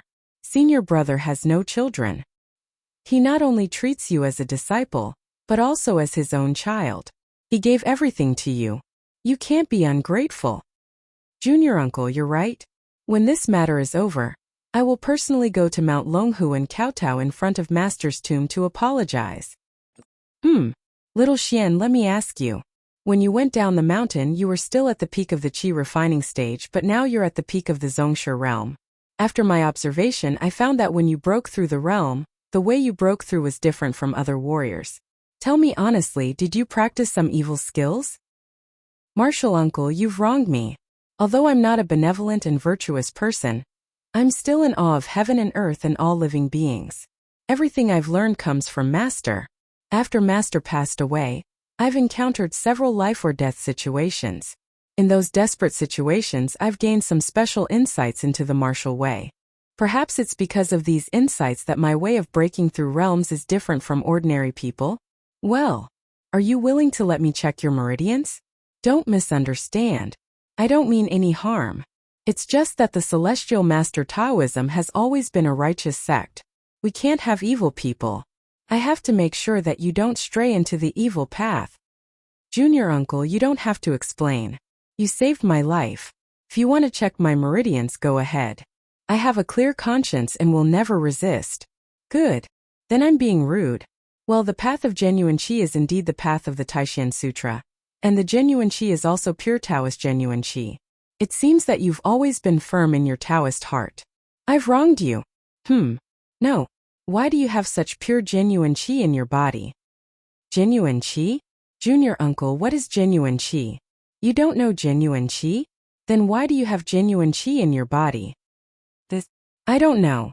The capacity of a person's dantian is limited. When one reaches the peak of the Zhongshe realm, true qi will fill the entire dantian. One needs to use a secret method to condense true qi and turn it into true essence.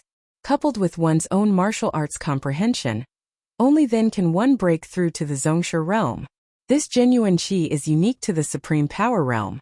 Okay, you've just recovered from your serious injury. Take the time to adjust your qi circulation. There are a few people outside.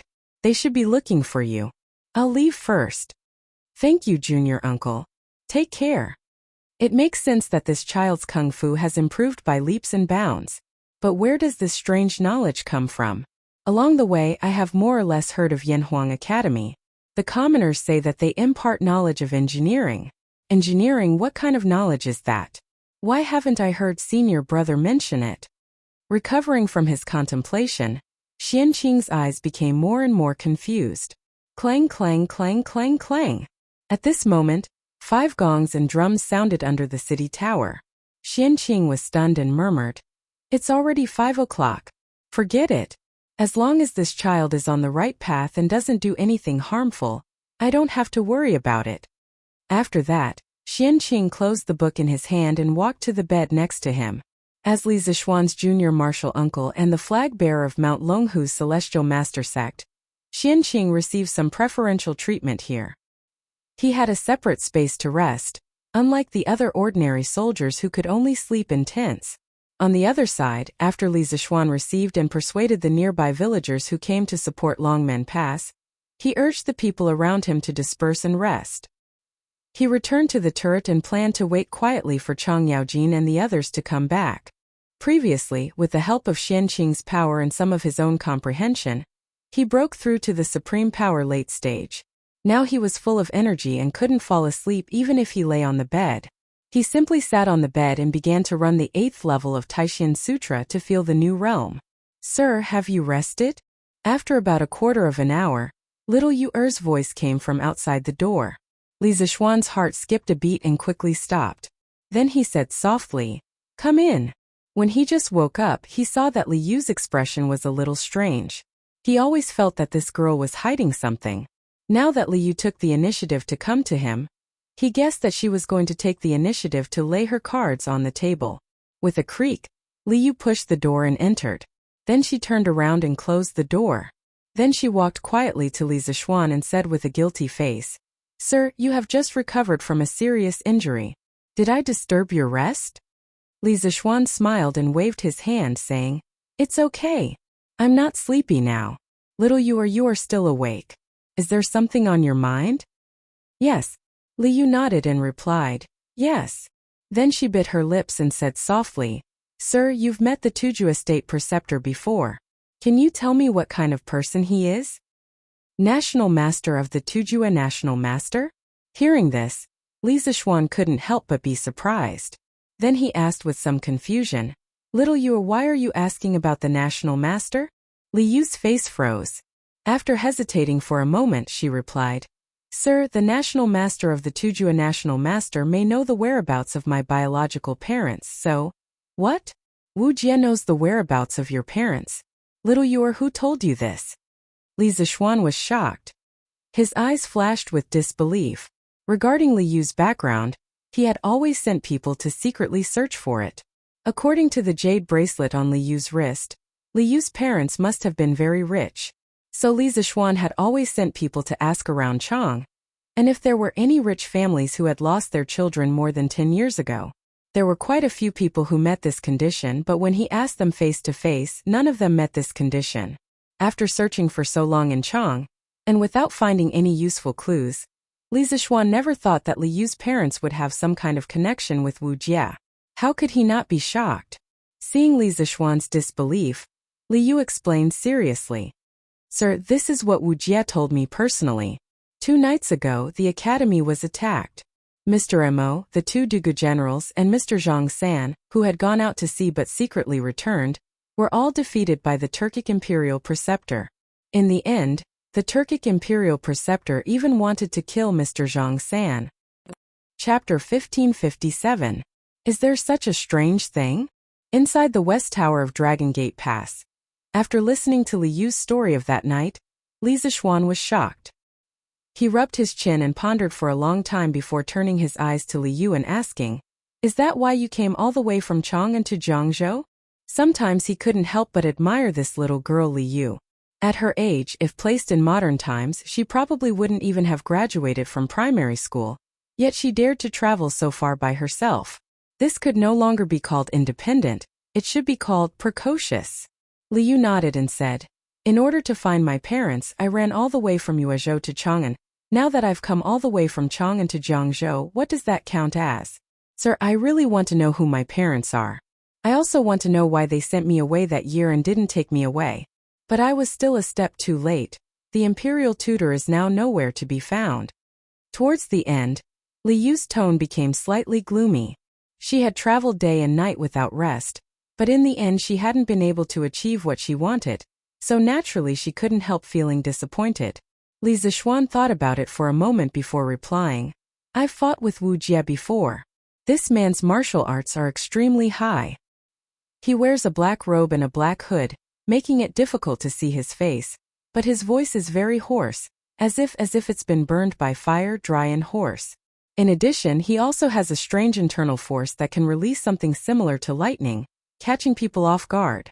Wu Jie's fighting style is inclined towards one person's strength. He doesn't like to beat around the bush. Relying on his moves and personality, Wu Jie may also be the kind of person who doesn't like trouble, decisive and unstoppable. He really has the qualifications to be one of the world's top masters. However, I don't know much about Wu Jie's background. Master rarely mentioned him before his death. Perhaps you can ask my little martial uncle tomorrow. He should know. Recalling Xianqing's previous interrogation, Li Zixuan couldn't help feeling a little scared. So, regarding Wu Jie, he didn't intend to ask Xianqing himself. Wouldn't that be walking right into a trap? It was better for little Fishy to ask him herself. In the end, Li Zixuan was still worried that Xianqing would find out that he was a fake.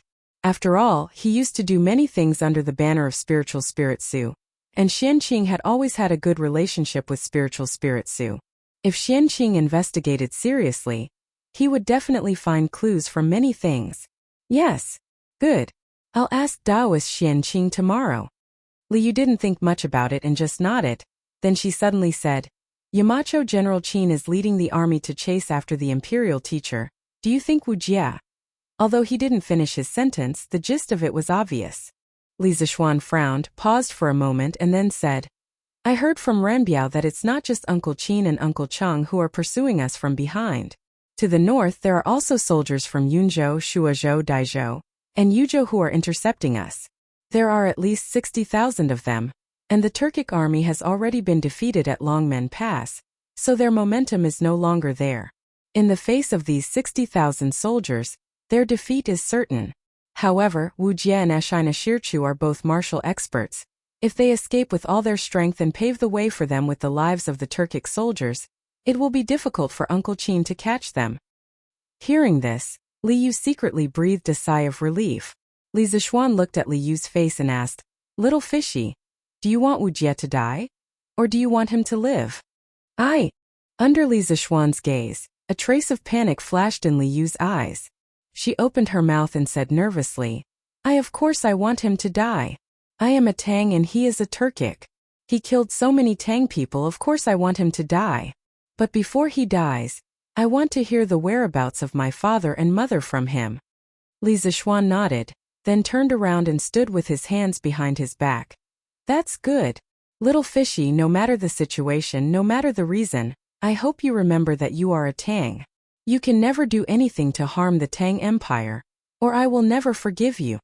The reason why Li Zixuan said this was mainly because he thought of a very frightening possibility, that Liu's parents were Turkic, or that Liu's father was Wu Jie. Although the possibility of this happening was slim, it didn't mean it was impossible. Moreover, even if Liu's father wasn't Wu Jie, he and Wu Jie probably had some sort of relationship. This time for Liu, this was a rather big personal test. To choose between righteousness and personal feelings, to be honest, no matter who it was, this was a difficult choice to make. Li Zixuan's voice fell, and at this time, a loud noise came from outside the house. Li Zixuan's expression changed, and he listened carefully for a moment before saying to Liu, The army chasing Wu Jie has returned. Let's go and see. Liu's expression changed, but after a moment she nodded and replied, In. The two of them left the house and went straight down to the gate tower. They saw that the gate tower was already brightly lit, with torches everywhere. Qin Xiong, Chang Yaojin, Yuqi Jingda, Hong Wenxing, Wang Renbiao, and the others were standing in front of the army discussing something. Seeing this, Li Zixuan quickly walked up and cupped his fists. Uncle Qin, Uncle Cheng. Uncle Yuqi, you're back? Hey, little Xian. Are you really okay? That's great. Chang Yaojin saw that Li Zixuan's complexion was ruddy, and he didn't look like he was seriously injured at all. He excitedly greeted him and laughed loudly. I told you, little brat, you're a man of great fortune. How could you fall so easily? Haha. Good. Qin Chong stroked his beard, a look of relief on his face as he said, when we were in Yonghe Pass, Army Advisor Fang said that you were seriously injured by Wu Jie, and us old men were worried sick. Just now, Provincial Governor Hong said that you were rescued by Taoist Xianqing, and your injuries were healed. This old master didn't believe it, but now that I've seen you in person, this old master can finally rest assured. Haha. Being able to fight Wu Jie head-on and take away his treasures. After today, little Xian, your name will be known throughout the world. Yuqi Jingda said with a face full of emotion. What he said wasn't false. Li Zixuan, with his mid-stage martial scholar cultivation, fought against a great grandmaster. Although he was at a disadvantage in the process, the result could be said to be his victory, because Wu Jie's treasures were stolen by Li Zixuan. Uncle Yuqi, please don't make fun of your nephew. This time I was lucky enough to not die, and it was all because of martial uncle's healing, otherwise I would still be in a coma. Li Zixuan said modestly, quickly taking the initiative to ask, let's not talk about this for now. How is the situation on the front line? Out of the corner of his eye, he noticed little Yuer looking at him anxiously with pleading eyes. Chang Yaojin's face darkened. Hey! That cowardly turtle Wu Jie ran away as soon as he saw us old men, and we couldn't even catch up to him. In the end we still let him escape. Old Cheng originally wanted to fight with Wu Jie for 300 rounds, but in the end he couldn't even touch Wu Jie's weapon, which made him very angry. Li Zixuan was surprised, thinking that this result was similar to his private analysis of the situation. Hearing this, little Yuer had a complicated expression. Hearing this news, she didn't know whether to be happy or sad, and her heart was extremely conflicted. At this time, Qin Chong added, although we didn't catch Wu Jie and Ashinisha, the 40,000 elite Turkic wolf cavalry were almost wiped out by us. Only a little more than 1,000 people escaped with Wu Jie. These 30,000 wolf cavalry were the elite of the elite under Xieli's command, and they all died in the Great Tang. For Xieli it was a great loss. Yuqi Jingda frowned and said, although the Turkic wolf cavalry suffered heavy losses in this battle, we also lost many soldiers, especially the soldiers of Yunzhou, Daizhou, Yuzhou, and Shuozhou. They faced the Turkic state teacher head-on and lost more than 70% of them. Adding on the soldiers we brought from Qizhou, Bingzhou, and the capital, we lost more than 43,000 people in this battle, a heavy loss. Hearing this, Li Zixuan was shocked, and he didn't dare to believe it. The Turkic wolf cavalry is actually so strong? Qin Qiong nodded and said, the Turkic wolf cavalry has always been unparalleled in the world, and this Turkic wolf cavalry tried their best to escort Wu Jie and Ashina Shir out of the encirclement, using tactics that completely put their lives on the line. This kind of Turkic wolf cavalry is even more terrifying. Li Zixuan's mind was instantly filled with images of a tragic battlefield, and he said with a heavy expression, it's a pity for these Great Tang soldiers. General Qin, should this battle report be sent to Chang'an? Meng Wenhao cupped his fists and asked. Qin Chong pondered for a moment, then nodded and said, send it. However, at this time, King Wei and His Majesty should be resting. You can try it first. Meng Wenhao replied, yes, General Qin. After that, he turned and left, returning to his tent to send the telegram. The three Grand Dukes have traveled a long distance and fought through the night, so you should all be tired, right? This lowly official has already arranged a place for the three of you to stay. I would like to invite the three of you to take a rest. At this time, Hong Wenqing stepped forward and cupped his fists. He was the provincial governor of Jiang Province, and also the host here, so of course he had to be a good host. Li Zixuan also reacted and quickly said, Governor Hong is right. Uncles, you have been fighting for the entire day. You haven't slept a wink. It's better that you quickly go and rest. Qin Qiong nodded and said, okay. After the soldiers are settled, we will rest. As he spoke, he turned to Hong Wenqing and said, Provincial Governor Hong, I'll have to trouble you to immediately send some military doctors over from the Jiang province military camp. There are many injured soldiers in urgent need of treatment. Hong Wenxing hurriedly cupped his fists and said, "This official obeys. I'll send someone back to Zhongping County to get military doctors." The earliest record of military doctors in China was in the Zhou dynasty. Lu Shang Jiangxia, mentioned in the 6th Tao. There were 3 alchemists who established 100 medicines to cure golden sores and 10,000 illnesses. By the Han dynasty, military hospitals had already been established. The Book of the later Han recorded an institution called the nunnery, which was similar to a modern battlefield hospital. With the development of the era, military doctors continued to improve, and there was a professional medical institution in the Tang army, which meant that every camp had a medical examiner, who would check on the condition of the injured soldiers every day to arrange for medical treatment and evacuation. Not only could the injured soldiers be treated, but their condition would also be monitored regularly. For example, the Zhejiang military camp in Jiang province definitely had a medical examiner department. Hong Wenxing accepted the order and left. Li Zishuan's eyes flashed, and he cupped his fist towards Qin Qiong and said, "Uncle Qin, I also know some medical skills. Can you get people to bring those soldiers who are seriously injured and in urgent need of treatment over, and I'll treat them first?" These injured soldiers were not only there to fight against the Turks, some of the people from Qizhou and the people from Chang, and were there to save Longmen Pass and save him. Li Zishuan had medical expertise. If he were to stand by and do nothing at this moment, his conscience would not be at ease. Hearing this, Qin Qiong could not help but worry.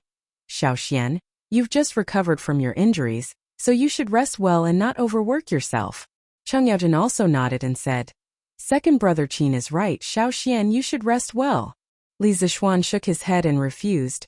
"Uncle Qin, Uncle Cheng, to be honest, I'm indebted to Martial Uncle for saving me.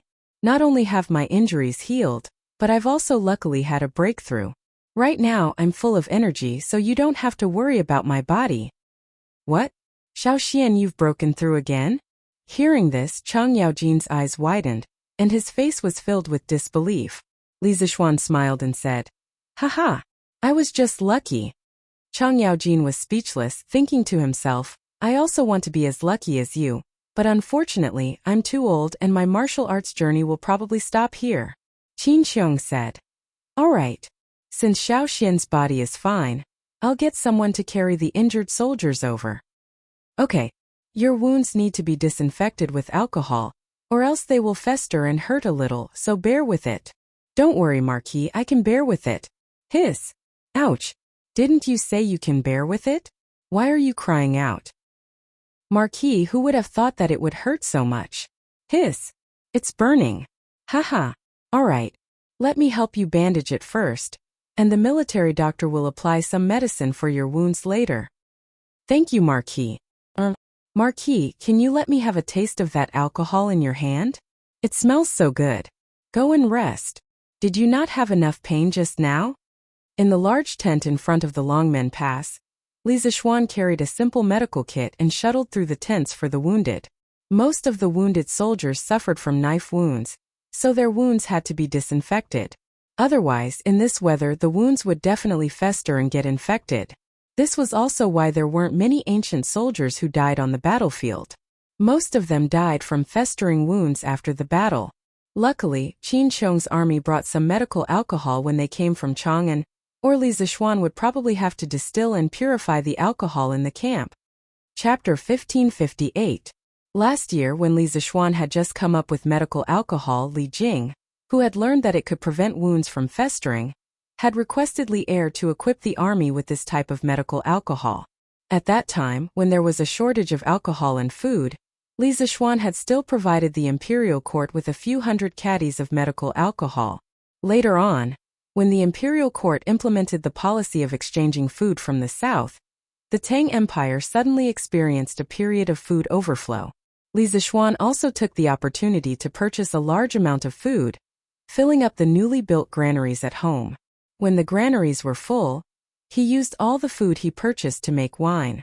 On one hand, it greatly increased the production of the 2 popular wines, Immortal Drunken Wine and Gentle Fragrance. On the other hand, He had also provided the imperial court with a large amount of medical alcohol. Therefore, this thing had now become the standard issue for the 12 guards of Chang'an. Every time the army went to war, they would more or less carry some.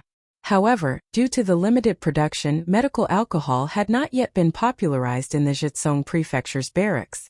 At this moment, Li Zixuan was carrying some medical alcohol, boiled white cloth, and some simple medicine as he shuttled between the various tents. At first, when the heavily injured soldiers heard that Li Zixuan was coming over to treat their wounds, they were more or less a little frightened or flattered. After all, Li Zixuan was a marquis, and they were just ordinary soldiers. However, after the initial uneasy contact, the injured soldiers found that Li Zixuan was not difficult to get along with at all. Not only did he talk and laugh with them, sometimes he even chatted with them and made vulgar remarks. He was not at all like the talented Yamacho from Yanhuang College, nor was he like the high and mighty Marquis Yangon of the Tang Empire. However, it was precisely because of this that the soldiers felt that Li Zixuan was more amiable, more like a brother who had gone through fire and water with them on the battlefield. Therefore, as Li Zixuan walked over, not only did he hear the miserable cries of the soldiers who had been touched in their wounds, but he also heard a lot of laughter, beating, and cursing. The austere atmosphere of the two armies a few hours ago was instantly replaced by this faint warmth. And all of this was seen by one person. The Tao of medicine is benevolent. Little Xian is now a marquis, yet he is willing to mix with these low-level soldiers. It can be seen that this child's heart is not bad at all. Since that is the case, what else can this poor Taoist not let go of? Everyone in this world has some secrets that belong to them. It is not in my Tao heart to get to the bottom of everything. Let's just watch him soar in this world.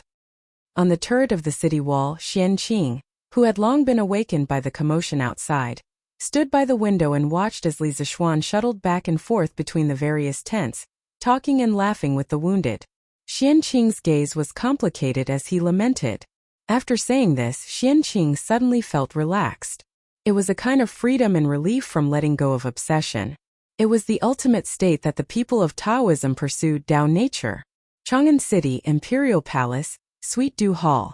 Although there were still more than 2 hours before dawn, the place was still brightly lit. Li Er and Li Tai both had a pair of dark circles under their eyes and looked tired. However, the father and son did not intend to go back to sleep. They were waiting for news from the front line. Previous signs indicated that the northern part of the Tang Empire was experiencing a very fierce battle tonight, and the cause of all this was Li Zixuan and the top-secret information of Yanhuang College. However, the problem was that they had been unable to contact Li Zixuan before. They could only speculate that there would be a fierce battle at Longmen Pass tonight from the telegram sent back by Meng Wenhao. One of the father and son was worried about the battle at the front line, while the other was worried about the safety of the Yamacho. Neither of them was willing to rest before they got the exact news. Speaking of which, although the telegraph increased the speed of information transmission, at the same time, it also increased the urgency of people's anticipation of information.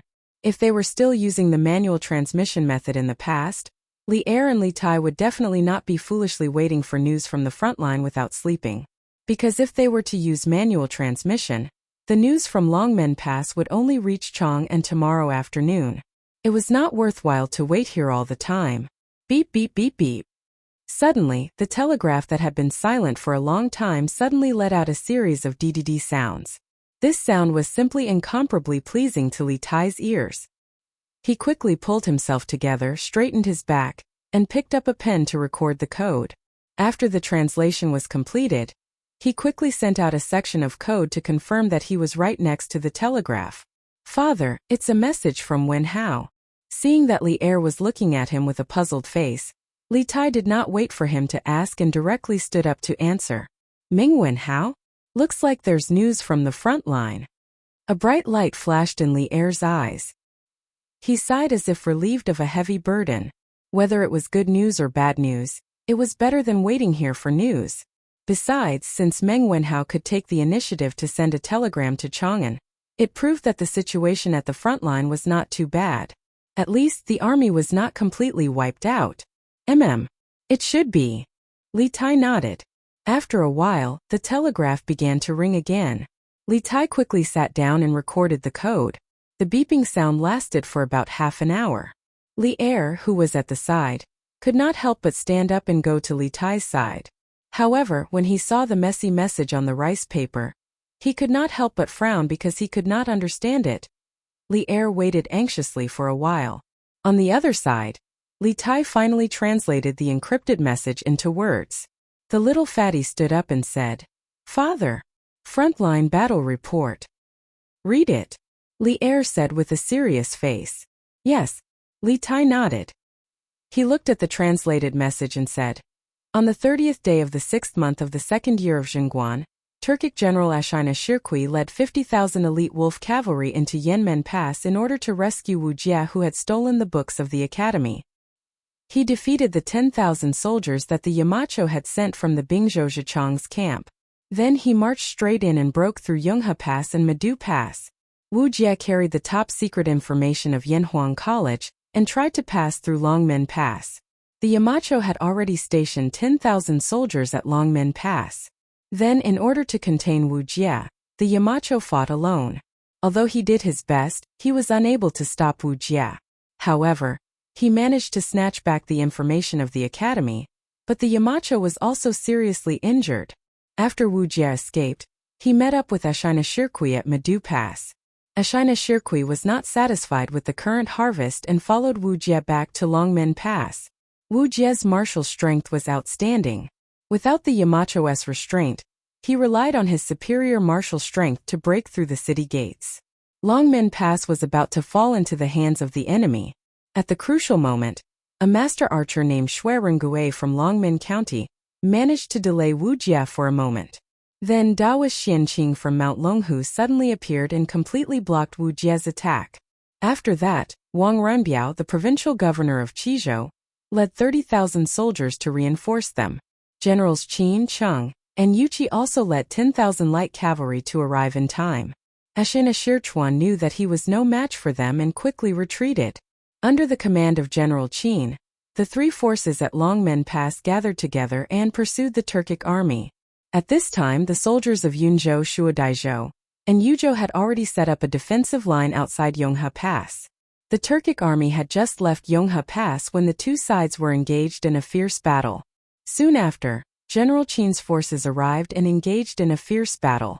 In this battle, the 40,000 elite Turkic wolf cavalry were almost completely wiped out.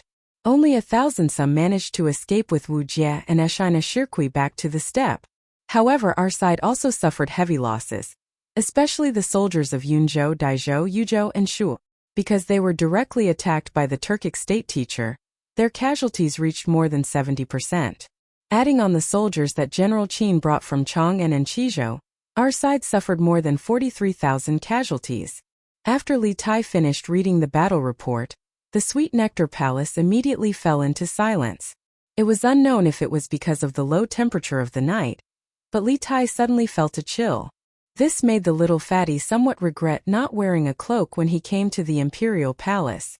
After a long time, Li Er finally opened his mouth. 50,000 elite wolf cavalry? Xieli is truly willing to part with them. Invading the Great Tang time and time again, do they really think that our patience is limitless? Bang! Li Er angrily slapped the table and turned to walk toward the dragon couch. Li Tai cautiously said, "Imperial father, calm your anger. Based on this report, these Turkic wolf cavalry must have been the elite of the elite. Now that they've all been lost in the Great Tang, Xieli's strength must have been greatly damaged. To our Great Tang, this is not necessarily a bad thing." Li Er sat on the dragon couch, his brow furrowed. After a few moments of thought, he shook his head and said, "Xieli claims to have 1 million soldiers controlling the bowstrings. Losing so many soldiers is not enough to harm his bones. Besides, our Great Tang's losses are no less than the Turks. In the future, when the Great Tang and the Turks face each other, if the ratio of casualties is still like this, we will definitely lose." In this war, from start to finish, the Great Tang side had lost nearly 60,000 soldiers, including the Turks' attack on Yanmen Pass, Yonghe Pass, and Madu Pass, while the Turks had lost 49,000 elite wolf cavalry. Just from the number of casualties, the Tang army did not have the advantage. However, considering that the Tang army had very good methods to prevent wounds from being infected, and could allow a large portion of the injured soldiers to survive, it seemed that the number of casualties on both sides was about the same. But even if it was a 1-to-1 casualty ratio, it was still somewhat difficult for Li'er to accept.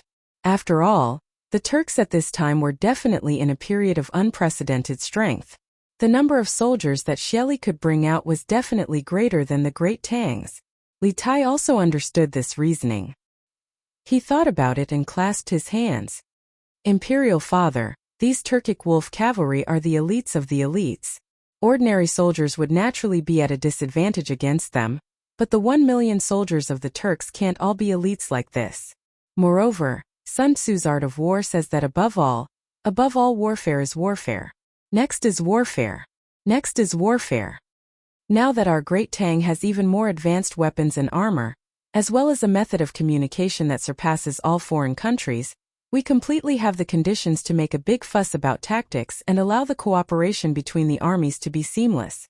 With such superior tactics, our chances of victory are definitely 30 to 40% higher than the Turks. Ching, your words are not without reason. Hearing this, Li'er's eyes brightened. At this moment, he remembered that Li Zishuan's workshop was currently working on equipment for the Black Armored Army. With the new armor and Li Zishuan's new tactics, the fighting power of the Black Armored Army would at least double. If Li'er knew the word technology, he would definitely sigh and say, "Technology is fighting power." According to the battle report, Li Zishuan fought with Wu Jie and was seriously injured. How is his injury now? Suddenly, Li'er remembered the battle report that Li Tai had just read out and hurriedly asked. Li Tai smiled and replied, "Imperial Father, although Yamacho was seriously injured, after Taoist Master Xianqing's treatment, not only has his injury healed, but his martial arts have also improved." Zhao Song, who was standing in the corner of the hall, was shocked when he heard that Li Zishuan's martial arts had improved again. He secretly thought that Li Zishuan was already at Grandmaster middle stage before he went to the north. If he improved again, wouldn't he be at Grandmaster late stage? This realm, he would be catching up with me, the chief steward of the imperial household. At this moment, Zhao Song's heart was undoubtedly broken. Li Zishuan's speed of improvement made him doubt his life. Xianqing. It was the second time he heard the name Xianqing. Li'er's mind turned quickly and he muttered, "This Dragon Tiger Mountain is really full of masters.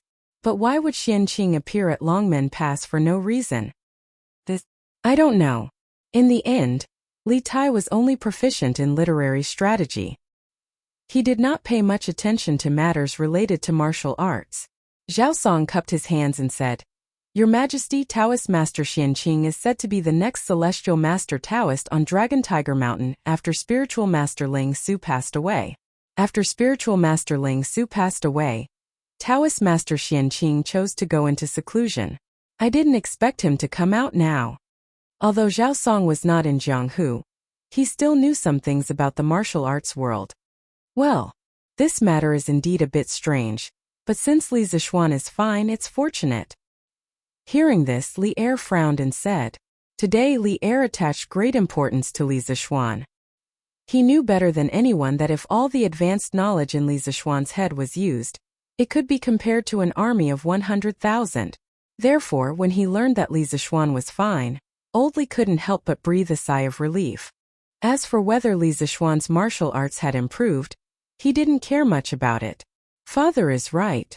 Li Tai's thoughts were much simpler than Li'er's. He only hoped that Li Zishuan was fine.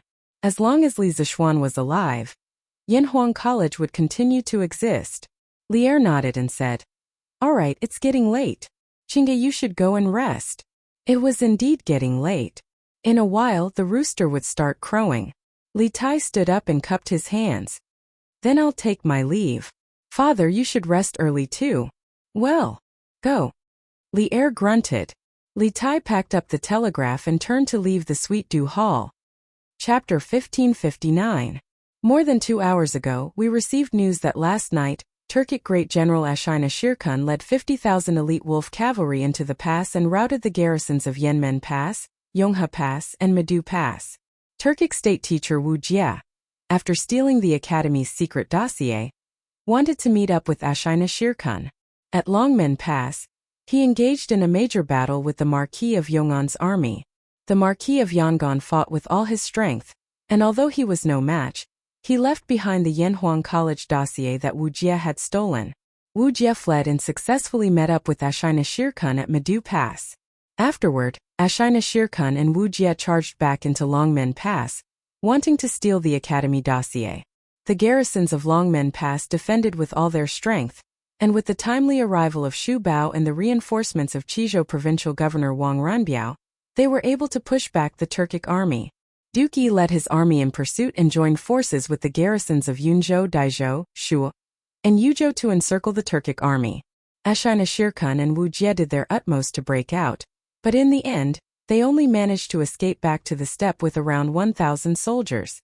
The next day, no, to be more precise, it was today. After daybreak, Li Er, who had slept for more than 2 hours, once again got up to preside over the morning court. Li Er was an extremely disciplined emperor, and unless it was absolutely necessary, he would not miss the morning court. In the court, after the sovereign and his subjects had exchanged greetings, Li Er went straight to the point. The entire court was stunned by his words. Other than Li Jing and Li Ji, who had participated in the war simulation yesterday, when the other officials heard that the 50,000 Turkic elite wolf cavalry had charged into Longmen Pass, they all gasped in shock. At the same time, they couldn't help but think that the Great Tang and the Turks had been at peace for more than 2 years. Were they finally about to declare war? Since ancient times, wars between nations had never been a small matter. From the emperor to the commoners, they were all drawn to the war between nations. The Great Tang had been founded on martial prowess, and the court had many civil and military officials who had never feared war. Thus, when Li Er spoke, someone immediately stepped forward and clasped his fist. "Your Majesty, Xieli has gone too far, daring to once more attack my Great Tang. Does he still think the Great Tang is as weak and easy to bully as it was 2 years ago? This old subject requests battle. I am willing to lead the army into the grasslands and capture Xieli alive." The one who stepped forward was Niu Jinda. This time Li Er had ordered Qin Xiong, Chang Yaojin, and Yuqi Jingda to lead the army north to pursue Wu Jie, but he had been left out. This made Niu Jinda somewhat unconvinced. Logically speaking, his martial arts weren't any worse than Chang Yaojin and Yuqi Jingda's, so why hadn't old Li appointed him as a general? Thus, when he heard Li Er mention the battle at the front during the morning court assembly, old Cao immediately became spirited. He knew that Li Er would definitely be extremely dissatisfied with the Turks and might directly send troops to attack the grasslands. How could he be willing to miss this rare opportunity? "Your Majesty, the Turks have disregarded our Great Tang. This old subject requests battle. Please send troops to exterminate the Turks." Li Ji also stepped forward and bowed. "This old subject requests for battle to exterminate the Turks." With a whoosh, all the people in the general's camp stepped forward and cupped their fists to Li Er. After the Great Tang was established, especially in the last few years, the world was at peace and there were very few wars. This highlighted the value of military merit. Now that the curtains to the war between the Great Tang and the Turks were about to begin, how could these generals sit still?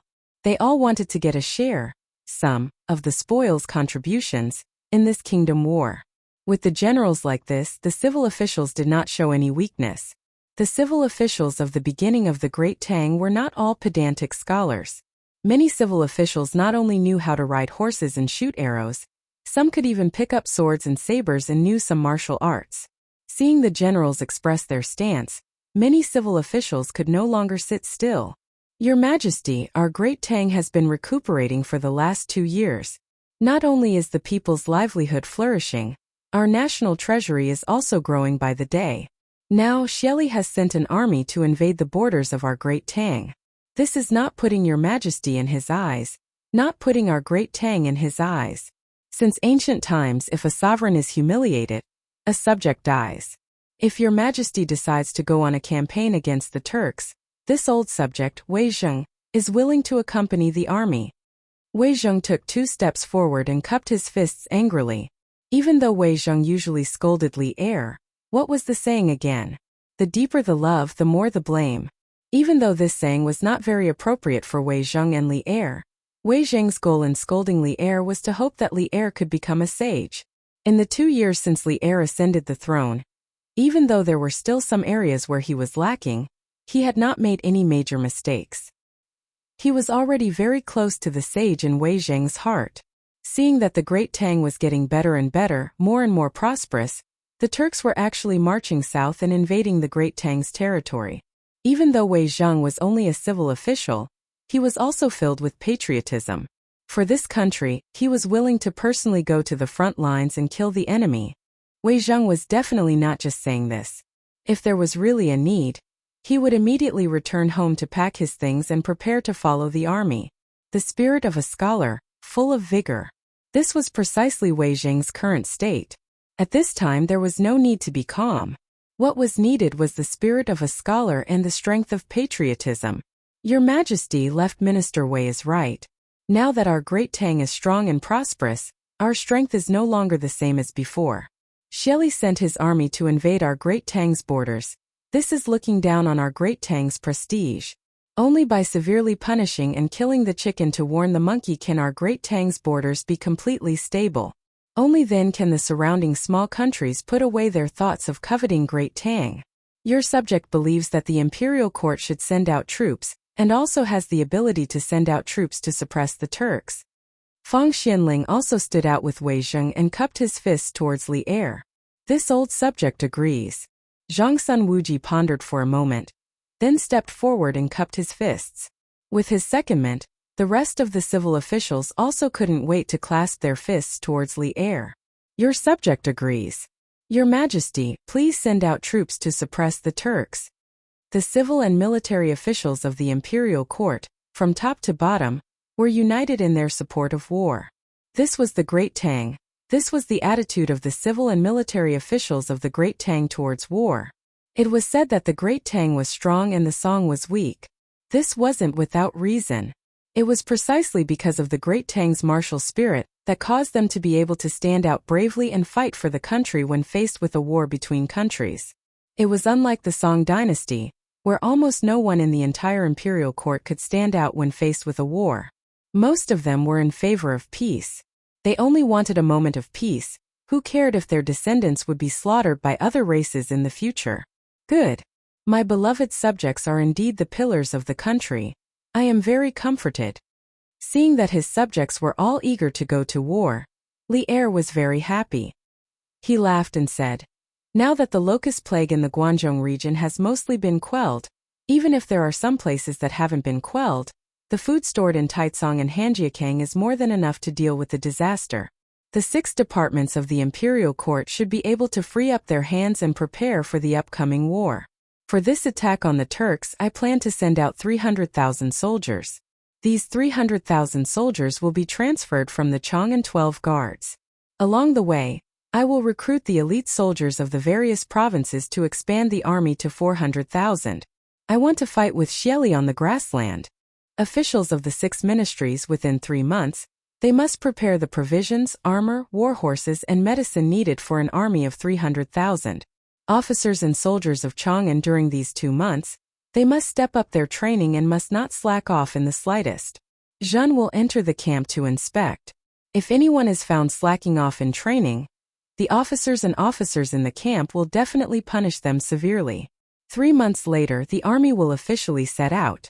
I want to destroy the entire Turks and let the northern border of the Great Tang be completely peaceful, so that the descendants of the Great Tang will no longer be threatened by the foreign tribes in the north. Everyone's heart trembled. They did not expect that Li Er would actually plan to attack the Turks in 3 months. This was somewhat sudden, but it was also reasonable. After all, in a few more months it would be winter, and fighting in winter would be very disadvantageous for the Great Tang army. However, at the same time, everyone's blood was boiling from Li Er's bold words. Thus, as soon as Li Er finished speaking, the civil and military officials in the imperial court bowed in unison and said, we obey the decree. This was a massive war between 2 countries, the first time the 2 most powerful countries in the world were going against each other. Even though the Great Tang had a strong army and ample treasury, against a colossus like the Turks, they still had to go all out. The 300,000 soldiers that Li Er had spoken of was already the minimum estimate.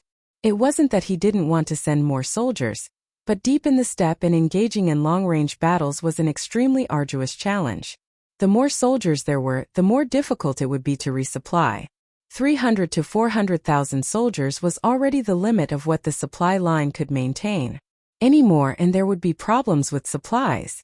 On the other hand, Li'er had to consider not only the Turks, but also the smaller countries on the Great Tang's borders. If the Great Tang mobilized its entire army, it would inevitably leave its rear empty. The smaller countries on the border like Tibet, Tuyuhun, Gaochang, and Zhenla might have designs on the Great Tang and take advantage of its weakness. Thus, in Li'er's view, the most important thing in attacking the Turks was quality, not quantity. When the time came, with excellent armor and outstanding tactical command, an army of 400,000 might be able to shake the 1 million mighty soldiers of the Turks. Yushi, why is your complexion so poor? Are you sick? Lantian District, Yong'an Marquis residence. As usual, Han Yushi had woken up early to prepare breakfast for her parents-in-law. Although in this era, ordinary families only ate 2 meals a day without breakfast, a large clan like the Li clan naturally couldn't lack 3 meals a day. While eating, Madame Li saw that Han Yushi's complexion was haggard and couldn't help but worriedly ask.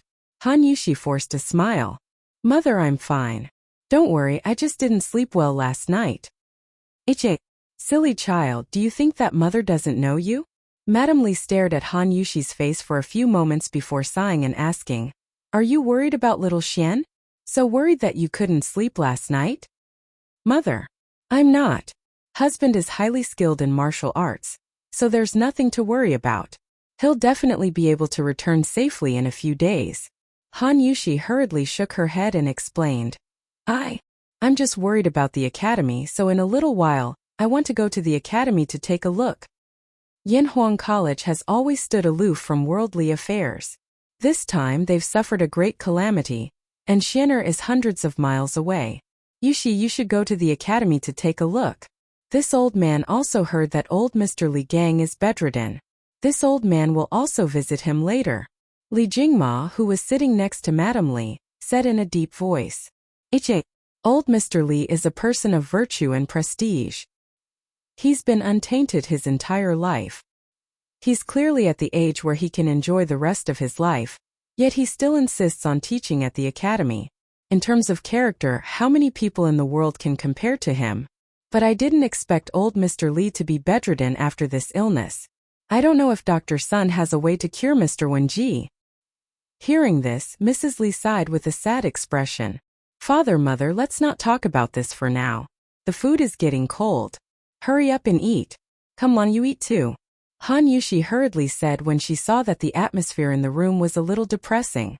Lanner nodded heavily and said, Yes, yes. Lanner has to eat more. When Big Brother comes back, he won't be able to carry Lanner anymore. Young girls don't know how to worry. Lanner's heart can only hold beautiful things, but some people and some things can't be beautiful forever. Young madam, you were clearly worried about young master and didn't sleep for the whole night. Why didn't you tell master and madam the truth just now? After the meal, Han Yushi packed up some things and got on the carriage. Under the personal escort of Lu Feng, Lu Yun, and the others, she went to Yanhuang College. As for Father Li, who originally said that he would go to Yunshan to visit Li Gang, he would go later because he was afraid that he would disturb Li Gang's rest. On the way, Xiao He looked at Han Yushi and asked in a low voice. Han Yushi smiled bitterly and said, Xiao He, even if I tell father and mother, what can they do? It will only make them worry. I don't even know where my husband is right now, and with such a big incident happening at the academy, I'm sure Wei Wang and the others must have informed my husband about it via telegraph. Perhaps my husband is currently blocking Wu Jie's path in one of the northern provinces. How can I not worry about him? The carriage suddenly fell into silence. After a long time, Xiaoxi said, Young madam, you said before that young master's martial arts are strong and nothing will happen to him. Besides, His Majesty has sent General Qin and General Cheng to support young master. Young master will definitely be fine. Don't worry. When young master comes back and sees your haggard appearance, he will feel distressed. Yes, yes, yes. Young master loves young madam so much, he will definitely feel distressed. Xiao He hurriedly echoed. After being comforted by the two little girls, Han Yushi felt a little better in her heart. She glanced at the two of them and said, all right, You two don't need to persuade me anymore. Let's go to the academy to take a look. It would be best if we can meet Quebec. He will definitely know about hubby. Han Yushi thought to herself that she must have a telegraph machine at home in the future. This way, when Li Zixuan went out, she would be able to receive news immediately. As for how to use the telegraph machine, she didn't have to worry about it at all. Before she got married last year, Li Zixuan gave her a telegraph machine to use for sending love letters. Therefore, she could be considered one of the first few people in the Tang Empire to use a telegraph machine. Chapter 1560. Reporting. Reporting to the Khan, the Special Service and State Teacher have returned to the grasslands. They are now at the Scarlet Pagoda Division, and will reach the royal court in another hour. In the depths of the grasslands, Mount Yujijin of Qibei was the location of the Eastern Turkic royal court's tents. In the most majestic tent, a Turkic soldier reported respectfully to a middle-aged man sitting at the head of the table. The so-called Special Service was a kind of official title on the Tujue side. The Book of Zhou, History of the Tujue said, high officials have Yihu, secondary office, secondary office, secondary office, secondary office, all 28 ranks, all of them. However, the new Book of Tang said that the Special Service was a title for the Khan's descendants and not a noble title. It was not within the 28 ranks. Because the Khan's descendants monopolized this title, there was such a saying. They were in charge of internal affairs, handled diplomatic relations, and often negotiated military and national affairs. In the beginning, the position of Secret Service was filled by members of the Turkic Kagan family, Ashina family. Because this position required rich political experience, profound knowledge and agile adaptability, it was not the specialty of the Turkic people. Therefore, in the later years it was gradually filled by Sogdians. In the historical records, Taitu was a mistake. In the future, the various ethnic groups in the north continued to use this title, such as the Huigs Diin and the Khitans Taiwan. In the Turkic Khans there was the Yabgu below the Khan. The Yabgu was equivalent to the King of Qin and the Duke of the Central Plains and had considerable power. And below the Yabgu was the Special Service. That middle-aged man had a stocky build and wore a brocade robe. His hair was combed into small braids, and there was a thick beard on his chin. His eyes were as fierce and sharp as a wolf king's, and he was full of power and influence. This man was the current ruler of the Eastern Turkic Khans, Sheli Khan. The state teacher is back? Do you know if they brought back the confidential files of Yanhuang College on this trip? Hearing this, a glint flashed across Shelley's eyes. He leaned forward slightly and looked at the soldier below and asked in a deep voice. Khan, I don't know about this. However, only a little over 1,000 people came back with the state teacher. The soldier looked carefully at Shelley's expression, and then said with a trembling fist and palm salute, "What? Only a little more than 1,000 out of 50,000 came back?" When he heard these words, Shelley suddenly stood up, his voice also raised by an octave. He walked down from his seat of honor and arrived one zhang in front of that soldier, continuing, "Last night, this Khan even received news that the state preceptor has already obtained the secret dossier from Yanhuang College, that the sure Secret Service led 50,000 elite wolf riders to receive the state preceptor. Why is it that in the short span of one night, only 1,000 or so of the 50,000 elite are left?" It said that the state preceptor and the special service were ambushed by Li Zixuan at the Longmen Pass of the Great Tang.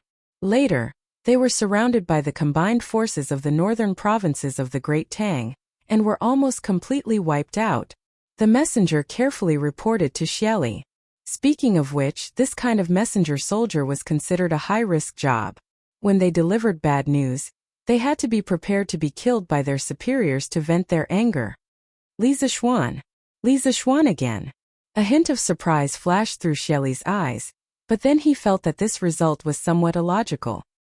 He said with a face of disbelief, "That's not right. Isn't it said that Li Zixuan is treating the plague of locusts in the Great Tang's Guangzhou provinces?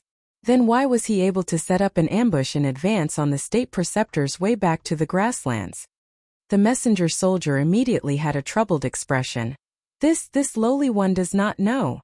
How could he know how Li Zixuan could set up an ambush in advance? He could only answer truthfully. Shelley's eyes were filled with anger. After a pause, he said in a deep voice, "Leave. When the state preceptor and the special service return, have them quickly come to see this Khan." Previously, Xieli had wanted to personally welcome Wu Jie and Ashina Shi's army's triumphant return. But now that he knew that Wu Jie and the others were not triumphant, but fleeing in defeat, how could Xieli still go and welcome them? Right now he even had the heart to kill. That was 40,000 elite wolf riders. Xieli's heart was bleeding. "Yes, Khan." The soldier cupped his fists and left after receiving the order. After the soldier left, Xieli snorted heavily and scolded angrily. "Trash! All of them are trash."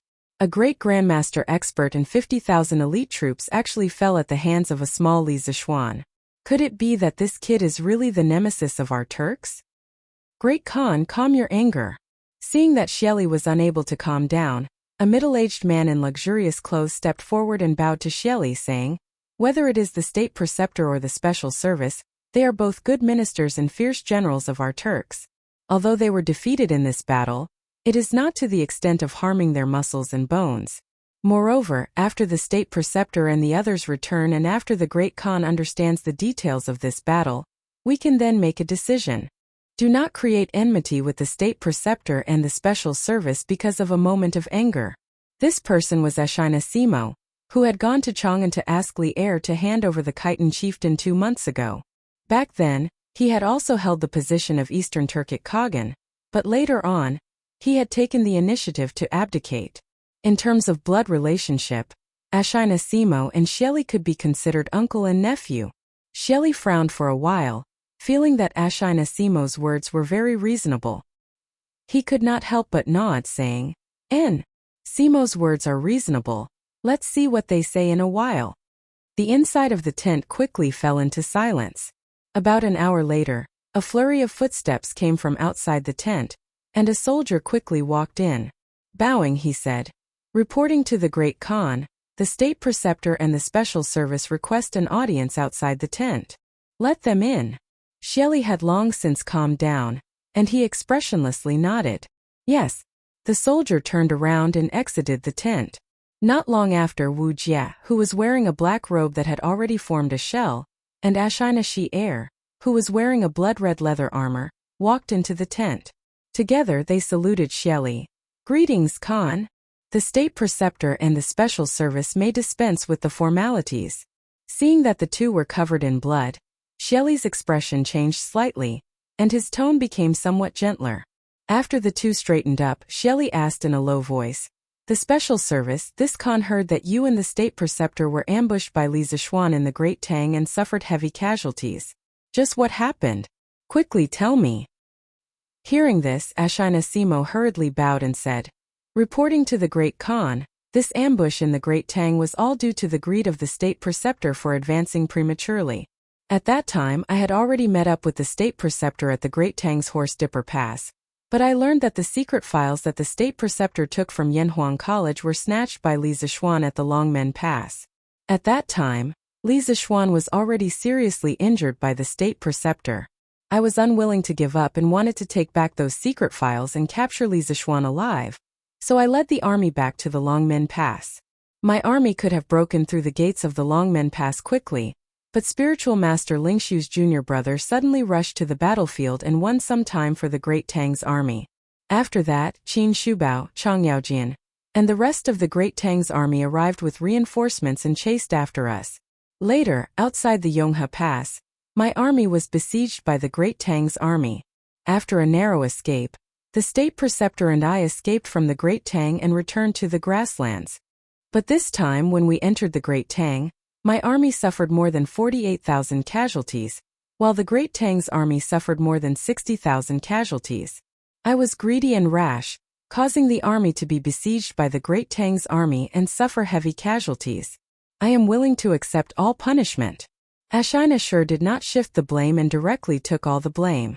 In fact, the loss of this war was indeed his fault. However, if he had not been greedy and rash and led the army back to the Longmen Pass, Wu Jie would have been the one to take the blame. Because it was Wu Jie who lost the secret files of Yanhuang College. If he was not the one to take the blame, who would take the blame? Unfortunately, there were no ifs in this world. It was his greedy and rash advance that caused the army to suffer heavy casualties. Compared to the consequences he caused, Wu Jie losing the files of the Great Tang Academy seemed insignificant. Only then did Shelley, who was sitting at the head of the table, understand the general process of this great battle. With a solemn face he said coldly, "So this time when you sneaked into the Tang Empire, not only did you not bring back the secret dossier of Yanhuang Academy, you also lost more than 40,000 elite wolf riders in the Tang Empire and almost got wiped out, right?" If they had obtained the files of the Great Tang Academy and lost more than 40,000 elites, Shelley would have felt better. But now, not only did they not obtain the files, they also lost so many soldiers for nothing. Was this not a double loss? It would be strange if Shelley was not angry. "We have failed at the start of the war. Please punish us, Khan." Seeing Shelley angry, Ashina Shur and Wu Jie both bowed and asked for punishment. Good. You have caused the Turks to lose soldiers and generals. You deserve 10,000 deaths. Men. Shelley's anger could not be quelled. He could not help but shout and call for men. "Great Khan, calm your anger." Seeing that the situation was about to get out of control, Ashina Simo hurriedly stood up and bowed. "Great Khan, calm your anger. Although the Imperial Advisor and the Sure Secret Service were at fault, they definitely do not deserve death. The Tang Army's casualties in this war are obviously more than ours. Both the Imperial Advisor and the Sure Secret Service have meritorious service. Merits offset demerits. Great Khan, please be lenient with your punishment." Hearing this, Shelley subconsciously wanted to fly into a rage on the spot. But seeing Ashina Simo looking at him with eager eyes, those eyes seemed to be able to speak, constantly hinting him not to be impulsive. Taking a deep breath, Shelley said in a deep voice, "What Simo said is reasonable. But the two of you can be exempted from death. But more than 40,000 Turkic warriors have been buried in the Great Tang. There must be an explanation for this matter. Men, drag the Sure Secret Service out and whip him 50 times. As for the Imperial Advisor, although the Imperial Advisor has no merits, he has worked hard. The Imperial Advisor should go back and have a good rest." Although Shelley was somewhat dissatisfied with the result of Wu Jie's infiltration into the Great Tang, in order to leave some face for Wu Jie, he could only suppress these dissatisfaction in his heart. After all, the persimmon to pinch was the soft persimmon. Obviously, Ashina Sure Secret Service was a soft persimmon. Many thanks for Kagan's leniency. Ashina Sure Secret Service was not dissatisfied with Shelley's punishment. In fact, the moment he had been defeated at Yongha Pass, he had already thought about the punishment he would receive upon his return. In comparison, this result could already be considered good. He also did not feel unbalanced because Wu Jie had not been punished. On one hand, the main reason the Turkic army had suffered such heavy losses was because he had made a wrong strategic decision. On the other hand, if not for Wu Jie's formidable strength, he might not have been able to break out of the encirclement with his thousands-some men, and there was a high chance that his entire army would have been wiped out. Wu Jie was expressionless. He did not show the joy of surviving a calamity or escaping punishment, nor did he show the dejection of defeat. After Shelley's words, he was silent for a few moments. Then, he cupped his fists to Shelley and turned to leave. His departure was very confident, and his departure was also very domineering. He was truly worthy of being the Turkic Imperial Advisor, second only to one and above all. But even so, Shelley did not say anything. Ashina Simo and Ashina Sure Secret Service were also not surprised. It was clear that they had often seen this sort of situation before. "Wu Jie, you're finally back? I heard that the army had a bad start. Did Father Khan blame you?" After leaving Shelley's tent, Wu Jie headed west to a relatively large tent. He opened the flap and walked in, where a beautiful Turkic woman hurriedly came up and asked with concern. "No," Wu Jie indifferently replied, and then he stepped forward and hugged the woman's body, asking, "Yen, while I was gone, did your illness relapse?" His voice was unexpectedly filled with tenderness. In the eyes of outsiders, Wu Jie was a murderous demon, but in front of a woman, he had transformed into an infatuated man. If anyone were to see this scene, their jaws would have dropped to the ground. The woman gently smiled and said, "Don't worry, I'm fine. While you were gone, my first time didn't hurt even once. It's just that I often missed you and was very worried about you. I was afraid that you would encounter danger in the Great Tang. Ah, why is there so much blood on your body? Where are you hurt? Does it hurt? I'll have someone call the Kashi shaman. The so-called shaman was the primitive religion of the northern tribes. It originated from a very early time, and in the matriarchal society it was already very developed and mature. Shamans were almost all clan leaders, and the deified Queen Mother of the West was both a shaman and a tribal chief. Historians did not use the term shaman, but only referred to them as Wu. In the Xiongnu era, shamans played a certain role in politics and military affairs. In any war or other indecisive matters, the final decision was made by shamans. The shamans of the northern tribes were very different from the Wu of the Central Plains. Shamans needed to have a lot of common sense and knowledge to be able to expel diseases, to be able to observe the development of things, to predict the future, and to predict good and bad luck. Yener, don't worry, this blood isn't mine. Wu Jie looked at the thick layer of blood on his body and hurriedly comforted the woman. The woman breathed a sigh of relief, but then she frowned and worriedly asked, "So much blood, did you encounter danger in the Great Tang?" "Ha! It's not dangerous. No one in the Great Tang can hurt me." Wu Jie's lips curled into a smile, and then he lifted the black hood on his head, intending to take off his blood-stained robe. But as soon as he lifted the hood, his face hidden in the darkness was revealed. It was a resolute and thin face, not very handsome but very pleasing to the eye. On the right side of his cheek, there was a very terrifying scar, as if it had been burned by fire. It was a shocking sight. Oh! Chapter 1561. Yener, I saw a girl in the Central Plains, and the jade bracelet she was wearing was exactly the same as yours. Inside the tent, Wu Jie took off his blood-stained black robe and casually placed it on the table next to him. He then sat down across from the Turkic woman, his upper body bared, and suddenly said, because of his years of cultivation, Wu Jie's muscles were well proportioned and there were some large and small scars all over his body, but these were all old injuries, at least 10 years old. In other words, in the past 10 years he had barely suffered any injuries. Previously, in the Dragon Gate Pass, Wu Jie had fought with Xianqing, and Xianqing's 9 Taishan sword 7th style had only caused Wu Jie to suffer some internal injuries. Wu Jie's words caused the Turk woman opposite him to be stunned for a moment, and then her expression changed as she looked at Wu Jie with a complicated expression and asked, You said you saw a girl in the Great Tang who was also wearing a blue carp bracelet?" After saying that, the woman took off the jade bracelet on her wrist. The jade bracelet was sparkling and translucent, with a faint green color, like a clear lake. What was amazing was that there were 3 cyan patterns on the inside of the bracelet. These patterns had a very regular shape. At first glance it looked like there were 3 cyan fish swimming inside the bracelet. It was really vivid and unimaginable. Priceless. This jade bracelet could be called priceless. That's right. Exactly the same. Wu Jie stared at the beautiful woman in front of him and said word by word. After hearing Wu Jie's affirmation, the woman's expression changed several times before returning to normal a moment later.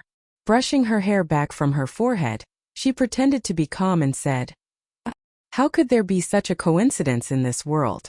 Wu Jie, what was that little girl's name?" After asking this question, a trace of hope flashed across the woman's eyes, but she quickly concealed it. Wu Jie shook his head and said, "I don't know. At that time, I only heard someone call her Little Yu. Yener, do you know this little girl?" A trace of panic flashed across the woman's eyes as she hurriedly said, How is that possible? I've never met her before, how could I know her?" Wu Jie frowned and asked, "If that little girl has nothing to do with you, why is she wearing the same jade bracelet as you?" The woman's expression froze, but she still argued, "This should be a coincidence, right?" Coincidence? Wu Jie's eyes couldn't help flashing a trace of anger as he glared directly at the woman in front of him. This kind of azure carp jade bracelet is extremely rare in this world, yet now 2 of them have appeared together. Yener, you're telling me this is a coincidence? The woman's expression changed and then she stood up and said, "You don't believe me?" Wu Jie frowned. "How can I believe you?" The woman snorted and said, "That's the truth. It's up to you to believe it or not." After a pause, the woman continued, "I'm going to look for Father Khan." Although Father Khan didn't say anything, I'm sure he still blames you in his heart. I'll go and plead for you." Then, the woman left the tent without looking back. "Simo, why did you dissuade Ben Khan?" In the imperial tent, Shelley's face was cold as he asked Ashina Simo in a deep voice. Ashina Simo took a step forward and bowed. "Great Khan, more than 2 months ago, the Khitan chieftain led his tribe to seek refuge with the Great Tang. Simo was ordered to go to Chang'an to ask for the Khitan chieftain, and even promised to give up the Shuafang. Emperor Tang not only did not agree, but also sent troops to wipe out Liang Shidu. It means that the Tang Empire at this time is not afraid of us at all.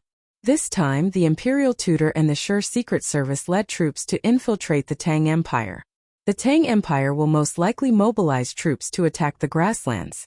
We have to be careful. At this critical time, Khan must not do anything that will hurt his own family and please his enemies. The Imperial Tutor cannot punish him, and the Sure Secret Service cannot kill him.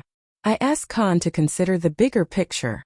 Shelley's eyes flashed as he looked at Simo and said thoughtfully, "You mean Li Shimin might mobilize troops to attack the grasslands?" Ashina Simo nodded and said, replying to Khan, "It's very likely." "Gee, what a joke." Hearing that, Shelley sneered and said, "Not to mention that this Khan has millions of bowstring control warriors, merely in this boundless prairie. As long as he, Li Shimin, dares to send his troops here, this Khan will definitely make his people unable to return. We are the true kings of this grassland." Confidence. This was the confidence of the ruler of the Eastern Turks. Of course, he did have the right to be so confident. Although there was internal strife in the Eastern Turks now, Shelley still had more soldiers than Li Heir. On the other hand, the grasslands were a rather unfamiliar environment to the Han people of the Central Plains. There was no reference point on the vast grasslands, and the Tang people could easily get lost here. Therefore, in this away battle situation, Shelley could be said to have taken advantage of the right time, the right place, and the right people. His chances of winning were infinitely high. But Ashina Simo did not think so. Seeing that Shelley did not listen to him, he frowned and said with a worried expression, "Khan, 3 years ago, you took advantage of Li Shimin's unstable throne to attack the Tang Empire and directly sent troops to the capital of the Tang Empire. Then, Khan signed an alliance with the Tang Emperor and emptied the treasury of Chang, and returning happily. Although this action caused great trouble for Li Shimin, who had just ascended the throne, do you know that in these few years, the Tang Empire is no longer the Tang Empire that we can bully and humiliate? In June last year, the Tang Empire sent a fleet down south. They exchanged millions of caddies of grain and countless rare treasures in the small Nanyang countries. The treasury of Chang, and that we emptied, was once again filled up. Therefore, this year's locust plague in the Guangzhou region of the Tang Empire will not hurt the foundation of the Tang Empire. In other words, as long as the Tang Emperor is willing, the Tang Empire is fully capable of organizing hundreds of thousands of troops to attack the grasslands. Although the grasslands are vast and many Tang soldiers are not familiar with the environment of the grasslands, don't forget that when the time comes, Li Zishuan is likely to be in the Tang army. And Li Zishuan's master, spiritual master Lingshu, not only killed more than 200 of our elite wolf cavalry in the Yin Mountains, he also traveled the grasslands alone. It's hard to guarantee that he did not leave some map for Li Zishuan. When the time comes, with Li Zishuan leading the way for the Tang army, our advantage on the grasslands will no longer exist. In truth, Ashina Simo greatly admired the culture of the Central Plains, so he collected more detailed information on the Tang Empire. It was precisely because he knew more that he felt that the Tang Empire was a greater threat to the Turks. The Turks were very powerful now, but it did not mean that they were invincible in the world. Seeing Shelley's uncertain expression, Ashina Simo continued, "Khan, think about it. When the Han dynasty was first established, was it not suppressed by the Xiongnu? Emperor Gaozu of the Han dynasty, Liu Bang, personally led an army to attack the Xiongnu but suffered a crushing defeat. He was almost captured by the Xiongnu and the great Han Empire was almost destroyed. One must know that when the Han dynasty was first established, there were many strategists and generals. Scholars such as Zhang Liang, Chanping, Xiao He and the others, and martial scholars such as Han Xian, Fan Kuai, Zhou Bo and the others. They were all outstanding officials and fierce generals. But in the end it was clear that the Xiongnu were strong and the Han dynasty was weak. It was not until Liu Bang's grandson, Emperor Wu of Han, Liu Che, sent Wei Qing and Huatsubing to the west to attack the Xiongnu. That the Xiongnu's strength and vitality were completely defeated. In the future, they were slowly unable to contend with the Han Empire. Simo felt that the current Eastern Turks were like the Xiongnu of the past. They were extremely powerful in the early stages, but once we let down our guard and allow the Central Plains to recuperate, we will definitely follow in the footsteps of the Xiongnu. In the early stages of the Han Empire's establishment, after the siege of Baidang, Liu Bang had no choice but to marry the Xiongnu. But after only a few decades, the great Han Empire's army was able to kill their way to the Heshi corridor and kill the Xiongnu like stray dogs. This shows that the Central Plains dynasty has an extremely powerful spirit of revival and recovery. We cannot ignore this. After saying that, Ashina Simo bowed deeply to Xieli with a sincere expression. In fact, his analysis was definitely not wrong. The Eastern Turks were indeed extremely powerful in the early stages. For example, when the Tang dynasty was first established, it was also suppressed by the Turks everywhere. There were even rumors that Li Yuan borrowed the Turks' military strength to rebel against the Sui dynasty and attack Cheng. There were also rumors that Li Yuan purposely submitted to the Turks temporarily to obtain the peace of the northern borders and not be attacked from both sides. The rumors might not be true, but it was enough to show how powerful the Turks were at that time. However, even if the Turks were extremely powerful, they were not absolutely invincible. As the saying goes, when one reaches the peak, there will be a decline. Since this year, the internal strife of the Turks had intensified, and there were more and more tribal leaders who were unwilling to listen to Xieli's orders. The Khitan chieftain was a classic example, and the Turks' little Khan, Tuli Khan, was the most typical representative of the forces opposing Xieli. In truth, the incomparably powerful Eastern Turks were already in danger. After hearing Ashina Simo's heartfelt advice, Xieli's expression finally turned serious. He stood up, his hands behind his back, and his brows furrowed as he paced around the tent. After a while, his eyes were like lightning as he looked at Ashina Simo and said, "Simo, what you said just now is not without reason. The Great Tang is developing too quickly, humph. If this Khan had known earlier, he would have directly attacked Chang and killed Li Shimin. Then, today's calamity would not have occurred." These words were not wrong. Back then there was a great opportunity in front of Xieli, but Xieli did not cherish it, giving Li Er and the Great Tang a precious chance to recuperate. Now the Great Tang's national strength was rising with each passing day, and it was no longer something that Xieli could casually control. If this continued, what awaited the Turks was only destruction. Great Khan, there is no point in bringing up the matter of the past. The urgent matter at hand is to think of a plan to deal with the Tang army, Ashina Simo sternly said. Xieli nodded and said, You are right. Pass down the order, all the Yabgu special agents, Berg, and all the tribal chiefs are to come to the tent for a meeting this afternoon. Yes, Great Khan. Seeing that Xieli finally took the Great Tang seriously, Ashina Simo could not help but breathe a sigh of relief. At least, his persuasion was not in vain. Reporting to Khan, Princess Shu Yan requests an audience. At this moment, a Turk soldier entered the tent and bowed to report. A trace of gentleness appeared on Xieli's face. He smiled and said, Quickly let Yener in. Yes. The soldier received the order and left. Ashina Simo bowed and said, Since that is the case, Simo will take his leave. He could almost guess why Princess Ashina Simo came to find Xieli. He did not want to get involved in Xieli's family matters, so he directly and cleverly asked to take his leave. Go. Xieli nodded and said, Madam, we have arrived at the academy. Along the way, Han Yushi and the others finally arrived at the Yanhuang Academy, after listening to the sound of rolling wheels. After the carriage heard the news, Lu Yun stood guard by the side with his saber while Lu Feng shouted into the carriage to remind them, Don't look at how Xiao He and Xiao Shi addressed Han Yushi as young madam. That was because these two girls had followed Li Zixuan for a long time. They had always called him young master, young master. Wasn't this young master's wife called young madam? But Lu Feng and his brother were different. They followed Li Zixuan for less than half a year, and usually called Li Zixuan Marquis. And Han Yushi was naturally Madame Marquis. Han Yushi responded, and then jumped off the carriage with the two maidservants. Then she looked at the magnificent academy. Han Yushi felt something in her heart. She thought to herself that the academy was still the same academy from before, but some of the people from back then were no longer in the academy. Leave the carriage here. Let's go directly to Dr. Sun's courtyard to visit teacher Wenji. After recovering from her contemplation, Han Yushi instructed softly. Yes, madam.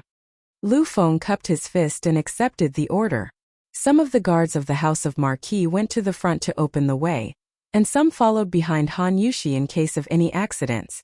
After Wu Jie attacked the academy, the guards of the House of Marquis attached great importance to the safety of Li Zishuan's family. After a while, Han Yushi came to the small courtyard where Sun Simiao was. Coincidentally, Sun Simiao didn't go to the Tang Alliance Medical Center to be on duty today. Instead, he stayed in the courtyard and gave Li Gang acupuncture and qi to extend his life. Li Gang was at the end of his life. Young madam, please wait for a moment. Master is performing acupuncture on teacher Wenji. Hearing the movement outside the courtyard, the fairy doctor hurriedly greeted and said softly. Han Yushi glanced at the courtyard in surprise and then asked, Dr. Sun didn't go to the clinic for consultation today? Who shook her head and said, Teacher Wenji's condition has worsened. Master can't leave, so he asked for leave from the medical center and let Dr. Wang and Dr. Qin treat him. Master plans to stabilize teacher Wenji's condition first, then go to the medical center to treat other patients. Hearing this, Han Yushi's face turned pale and asked with sadness in her eyes. What? Teacher Wenji's condition has worsened? How is the old man now? Does Dr. Sun have a way to stabilize teacher Wenji's condition? Do your best and leave it to fate. Who was about to answer, but Sun Simiao had already walked out of the room. The old Taoist stroked his beard and sighed. Chapter 1562. Dr. Sun. Seeing Sun Simiao come out, Han Yushi quickly went up to him. Master, you're out? I'll get you a glass of water. Who actually also quickly came to Sun Simiao's side. Seeing that Sun Simiao's forehead was full of sweat, he thought that the healing process must have been very difficult. Who actually quickly ran into the house and brought water and a towel for Sun Simiao. Sun Simiao knew that he couldn't persuade him, so he didn't try anymore.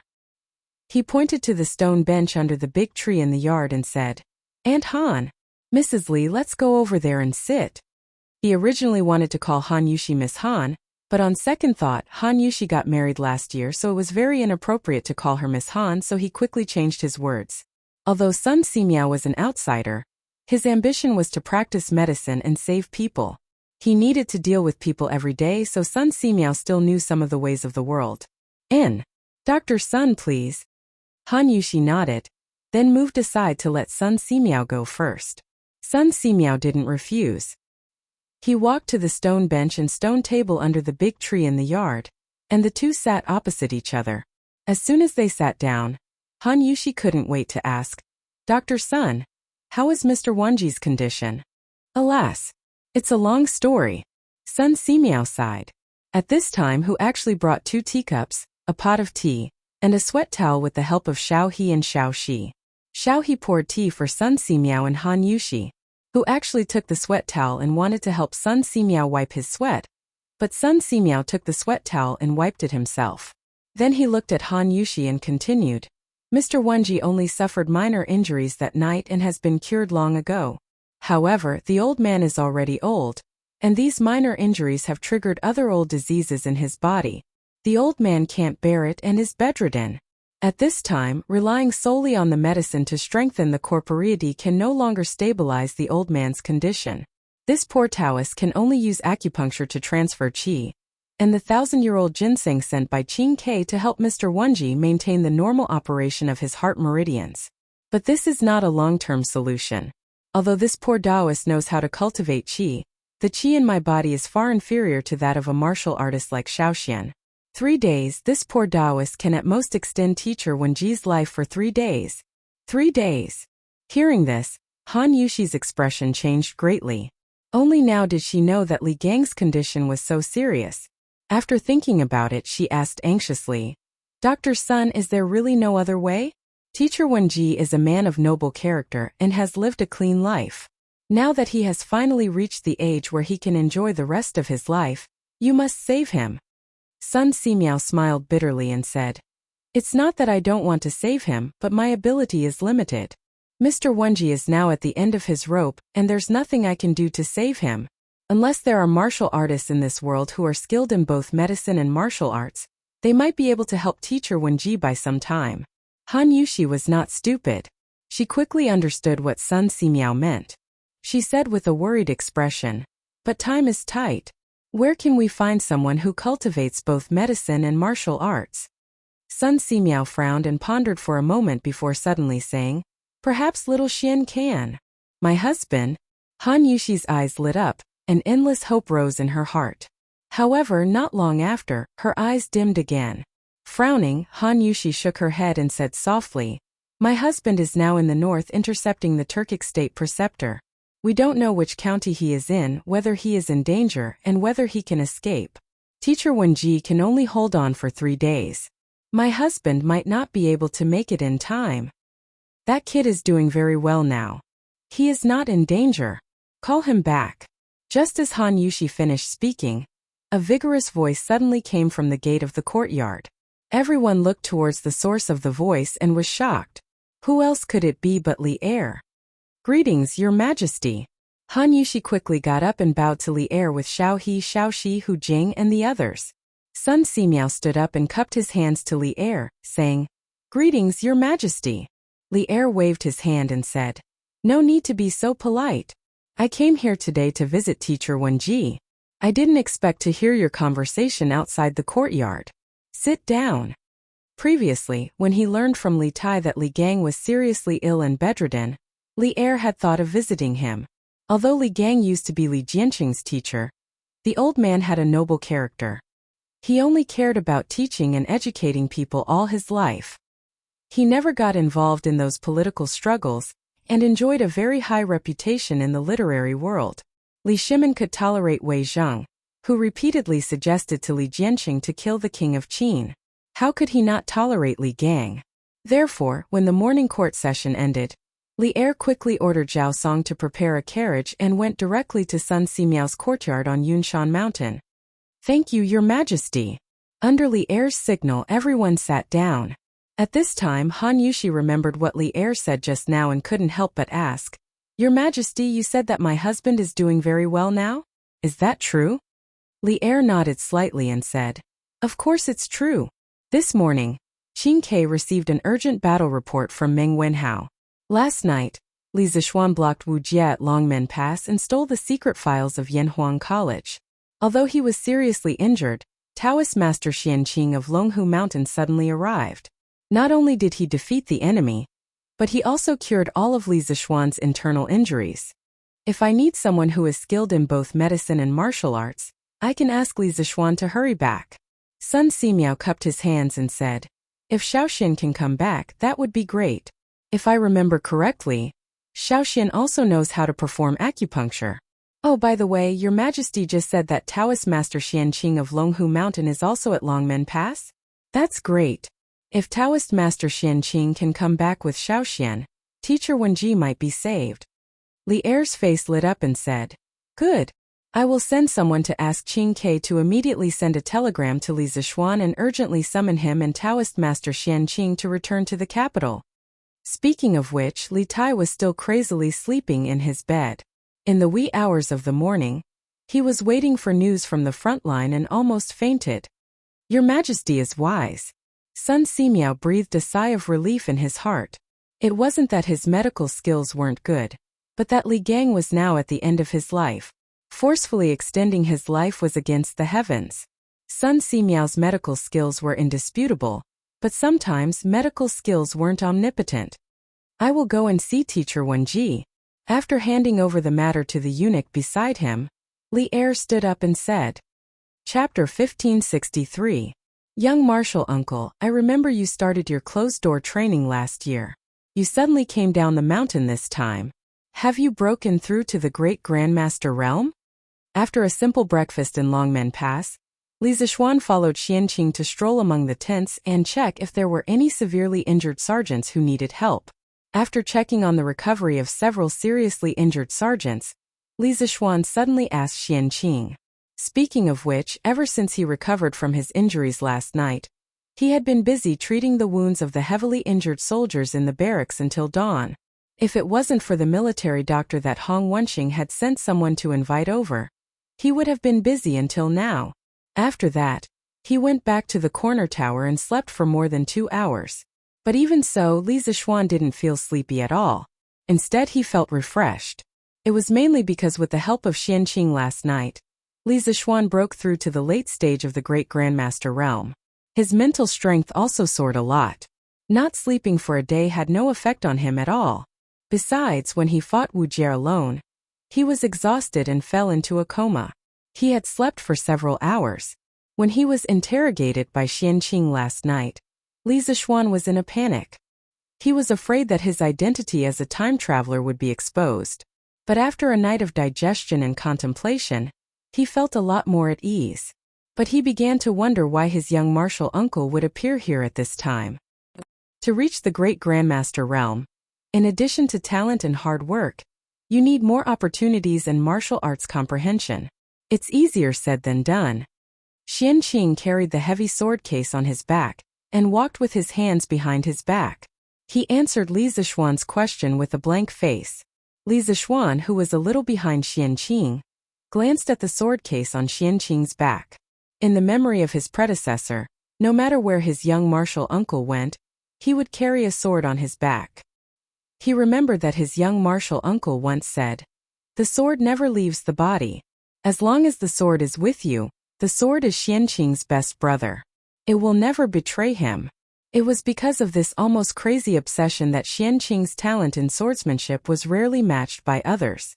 It made his swordsmanship so pure that even spiritual master Ling Su felt inferior in this aspect. "Then, junior martial uncle, what realm are you at now?" Hearing this, Li Zixuan could not help but ask curiously. Regarding Xianqing's cultivation, he really couldn't see through it. What's more, when Xianqing was fighting Wu Jie outside the Dragon Gate, he wasn't there. So naturally he couldn't judge Xianqing's current strength.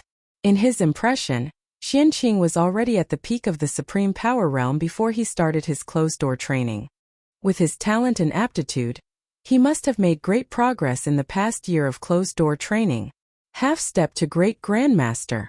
Although he had seen the threshold of Great Grandmaster, it was difficult for him to cross it. The further you go on the path of martial arts, the more difficult it gets. Little Xian, you must remember not to be greedy and advance rashly in the future, so as to avoid going astray. Xianqing said after a moment of silence. Li Zixuan nodded and said, "Don't worry, martial uncle. This disciple will remember martial uncle's teachings and fight steadily and surely. I won't be greedy and advance prematurely." "Oh right, little martial uncle. Why did you go down the mountain this time? Did martial uncle's sect leader give you some task?" Hearing this, Xianqing suddenly stopped and his expression became a little unnatural. After a while, he turned to look at Li Zixuan and said, "Martial uncle went down the mountain this time because I was instructed by martial uncle's sect leader. When I arrived in Chang'an, I wanted to see you on the way. But I didn't expect to learn that the Yanhuang College you founded was attacked by Wu Jie a few hours ago. In order to track Wu Jie's whereabouts, martial uncle followed you all the way here." "I see." Li Zixuan nodded. His expression didn't change, but his heart began to move. He secretly wondered what important task Dragon Tiger Mountain had to send Xianqing down the mountain in person. This was a little unreasonable. After spiritual master Ling Su passed away, there was no more great grandmaster on Mount Longhu. This was very inconsistent with the status of the celestial master Taoism in the world. In addition, there was still a great grandmaster in the world who came from the Shaolin Temple. If the Tao sect didn't produce another great grandmaster, wouldn't it be suppressed by the Buddhist sect? Therefore, the most important task of the celestial master Taoism in the past 2 years was to cultivate a great grandmaster. And Xianqing was the next most promising disciple of the celestial master Taoism in Dragon Tiger Mountain. This was said by spiritual master Ling Su himself, and no one doubted it. Therefore, Feng Lingzi, the head of the celestial master Taoism, would never let Xianqing go down the mountain unless there was a particularly important or urgent matter. "Do you want to ask what task the sect leader gave me?" Xianqing's deep eyes seemed to be able to see through the soul.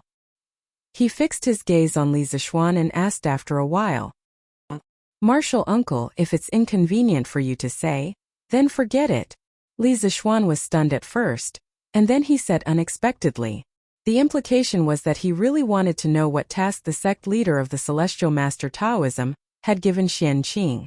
Xianqing was silent for a moment, then he turned and said as he walked, "Previously, when your sect leader learned that you were now the Marquis of the Tang Empire, he sent me down the mountain to visit the emperor through your recommendation. But it happened that you were killing locusts in the northern provinces and counties, and Wu Jie attacked Yanhuang College, so I came here to solve your problem first." Xianqing's temperament was destined to be a straightforward person. He would not beat around the bush and said whatever he wanted to say. Li Zishuan next to him was stunned. After being surprised for a long time, Li Zishuan couldn't help but ask, Little martial uncle, is the sect leader planning to let the Celestial Master Taoism enter the secular world?" In Li Zishuan's impression, the Celestial Master Taoism of Longhu Mountain could be regarded as a semi-secluded sect. They did not deal with the local government, nor did they have disciples enter the imperial court as officials. Of course, Li Zishuan was an exception. Their usual contact with the outside world was probably only to treat the mountain people. They existed in the world, but they were hidden from the world. This was the previous state of the Celestial Master Taoism of Longhu Mountain. That was why Li Zishuan was so shocked when he heard from Xianqing about the mission given by Fengling Zi. Xianqing seemed to have prepared for this question. As soon as Li Zishuan's voice fell, he directly replied, "Xian, you are also a member of the Celestial Master Taoism. Since the moment you entered the imperial court, the Celestial Master Taoism has already entered the secular world. Our sect leader said that now the world is gradually stabilizing, and the current emperor is also a wise emperor. If the Celestial Master Taoism wants to pass on from generation to generation, it must deal with a good relationship with the current ruler. It is not to flatter him, but to not offend him. Blindly avoiding the secular world will only lead to the gradual extinction of the Celestial Master Taoism. You are wise, sect leader." Hearing this, Li Zishuan could not help but give a thumbs up and said, "Although there are still wolves around the Tang Empire, the current emperor is working hard to govern the country. The strength of the Tang Empire is getting stronger day by day. This is something that everyone can feel.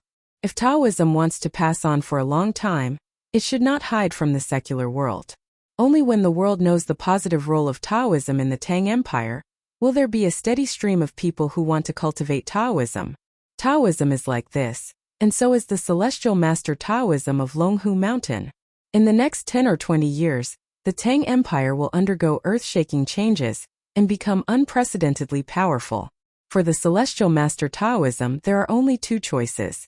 One is to follow the trend of the times and make some changes in time to lead Taoism to become more prosperous and strong. The other is to completely hide from the secular world. After 10 or 20 years, the world will forget about the Celestial Master Taoism, and then there will be no Celestial Master Taoism in the world.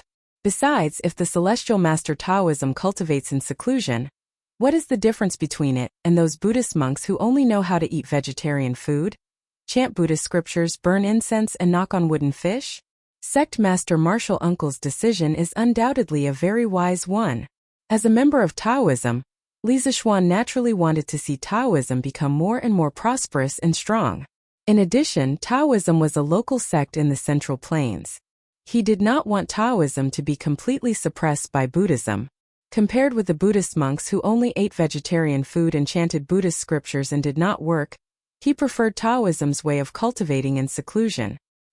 He felt that the seclusion of the Celestial Master Taoism in Longhu Mountain was very inappropriate. Xianqing nodded frequently. Suddenly, he looked at Li Zishuan strangely and said, "Xiaoxian, I didn't expect that after leaving the mountain for more than a year, you would see things more deeply than before. When you were in Longhu Mountain, you were still a simple and honest boy who only knew how to cultivate." Li Zishuan was shocked. He secretly thought that he was too smart. He had to restrain himself to prevent Xianqing from discovering his identity. But he did not know that Xianqing did not intend to investigate his abnormal behavior for a long time. "When I was in Longhu Mountain, I had my master to take care of everything. Why would I need to worry about these things?" Li Zixuan scratched his head and quickly found an excuse for himself. Hearing Li Zixuan mention Lingxiu, Xianqing's face darkened. After a long silence he sighed and said, "Xiaoxian, you continue to patrol the barracks. I will go out for a walk." "Yes, Martial Uncle." Li Zixuan knew that he had accidentally touched a sore spot in Xianqing's heart. In his memory, Xianqing and Lingxiu were brothers in name, but in fact they were master and disciple. Xianqing entered the sect late. Not long after he entered the sect, the previous first elder of Longhu Mountain, who was Xianqing and Lingxiu's master, passed away. Therefore, whenever Xianqing had any problems in martial arts, he would go to spiritual master Lingxiu for help. It could be said that most of Xianqing's martial arts were taught by spiritual master Lingxiu. Later, Li Zixuan was brought back to the celestial master sect by spiritual master Lingxiu and became his last disciple. Xianqing changed and became Li Zixuan's martial uncle. Because they were from the same sect, Xianqing usually took care of Li Zixuan.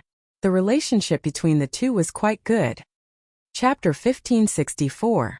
On the night of the attack on Yanhuang College, Li Zixuan learned of the general situation and immediately asked Li Tai about Li Gang's injuries. At the time, Li Tai said that Li Gang had only suffered some minor injuries and that his body was fine. Only then did Li Zixuan feel slightly relieved. Later on, Li Tai asked Li Zixuan to send an imperial edict via telegram, allowing Li Zixuan to mobilize the soldiers of the northern provinces and counties, setting up ambushes at the main passes to prevent Wu Jie from escaping the Great Tang. Li Zixuan thought that since nothing major had happened at the academy, the most important thing would be to deal with Wu Jie. At the very least, he would have to take back the academy's secret files from Wu Jie. What happened next was somewhat out of his expectations. Firstly, Wu Jie only used a little more than a day to rush from Lantian County to Dragon Gate Pass. At that time, Li Zixuan had just taken over the security of Dragon Gate Pass with an army of 10,000. From the time he was stationed there to the first battle between the two sides, only a few hours had passed. Wu Jie's speed caught Li Zixuan off guard. Second, Su Tingde had led 10,000 soldiers from Bingzhou's Jichong House to Yanmen Pass. Many of the soldiers hadn't even had time to rest before Yanmen Pass was attacked by Ashina Shirer's 50,000 elite wolf cavalry. Their numbers were inferior to that of the Turks, and coupled with the haste of the battle, the defenders of Yanmen Pass were quickly routed. As a result, Ashina Shirer's army didn't have to spend much time to enter the Great Tang's territory.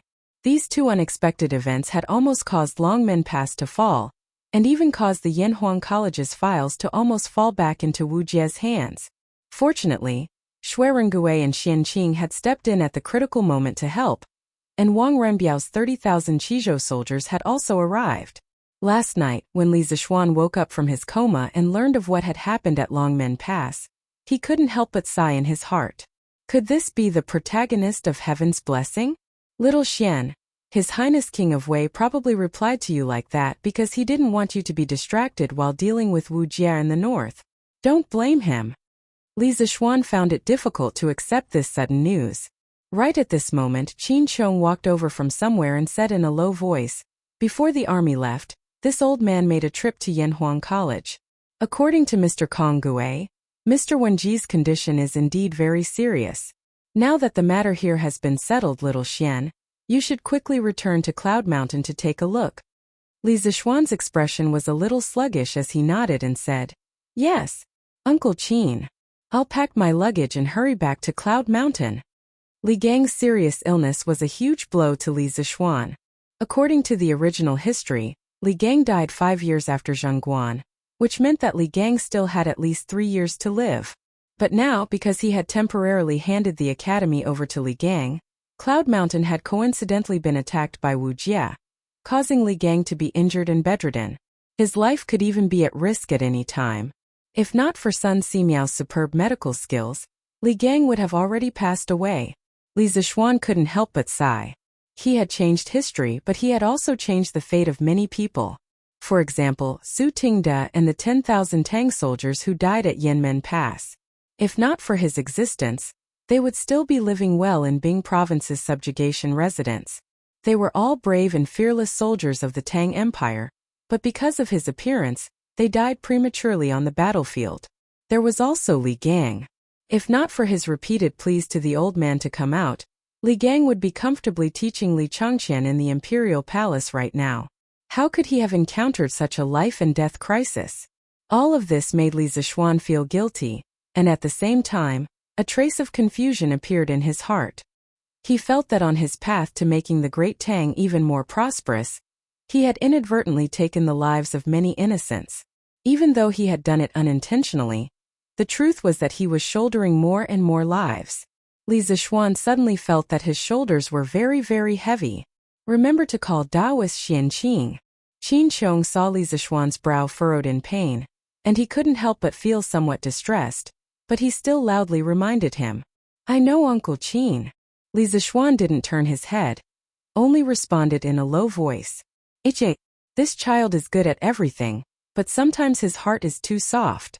Qin Qiong stared at Li Zishuan's back, and after a long while, he shook his head and sighed.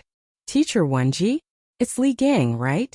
After leaving the camp, Li Zishuan went up the city gate tower. In the eastern corner tower, Li Zishuan found Xianqing, who was meditating cross-legged.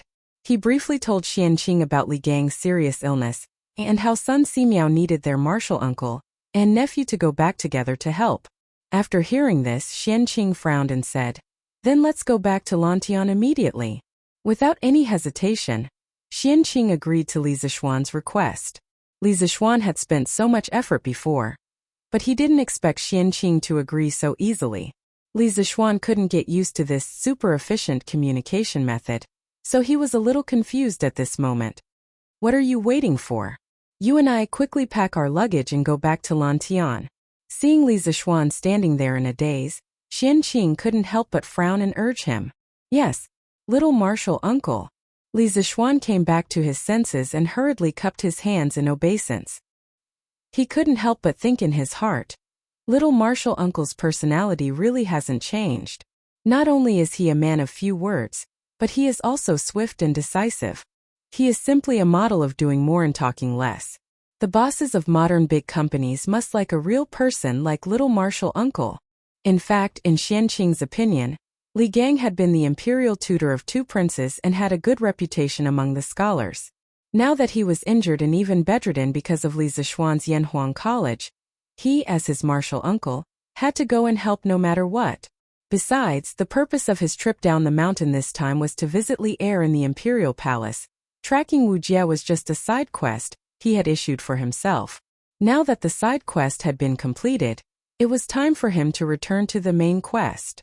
Little Xian Taoist Xianqing, where are you going? Martial uncle and nephew had finished packing their luggage and had just brought their mounts from the stables when they met Wang Renbiao. Wang Renbiao saw that Li Zishuan and Xianqing were both carrying a bag and couldn't help but ask.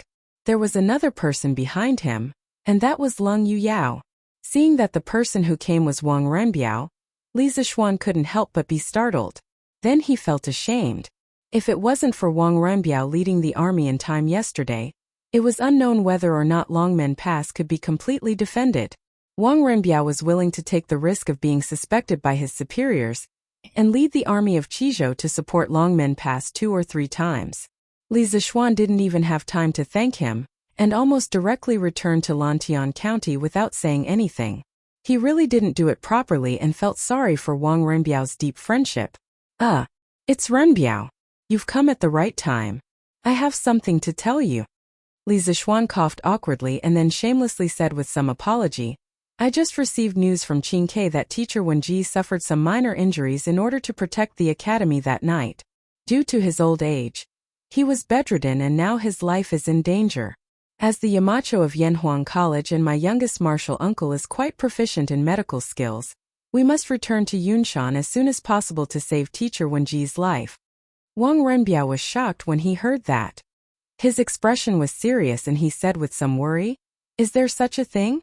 Teacher Wenji is an upright person and has always been clean as an official. As a teacher, he has noble character and unquestionable integrity. He is one of the people I admire the most in my life. Since this is the case, little Xian, you and Taoist Xianqing should return to Yunshan as soon as possible. As for Longmen Pass, General Qin and I will take care of the aftermath. You don't have to worry. Li Zixuan heaved a sigh of relief and then said with a guilty expression, Runbiao, you led the army from hundreds of miles away to help us. As your brother, I wanted to host a banquet and drink with you to express my gratitude. However, now that teacher Wenji. Little Xian, you don't have to say anymore. Wang Renbiao did not let Li Zixuan continue. Instead, he interrupted him. Little Xian, you and I are brothers. There's no need for formalities between us. Whether it's wine or food, they are all just external things. Since we are brothers, why should we care about such formalities? After such a big thing happened at Yunshan, you should indeed return to the academy. How can I not understand this? You can go with peace of mind. If it weren't for the fact that I can't leave here, I would also want to go back to Yunshan with you to visit teacher Wenji. Thank you for your understanding, Renbiao. With a brother like this, what more can I, Li Zixuan, ask for? Li Zixuan was touched as he saluted Wang Renbiao and said. Chapter 1565.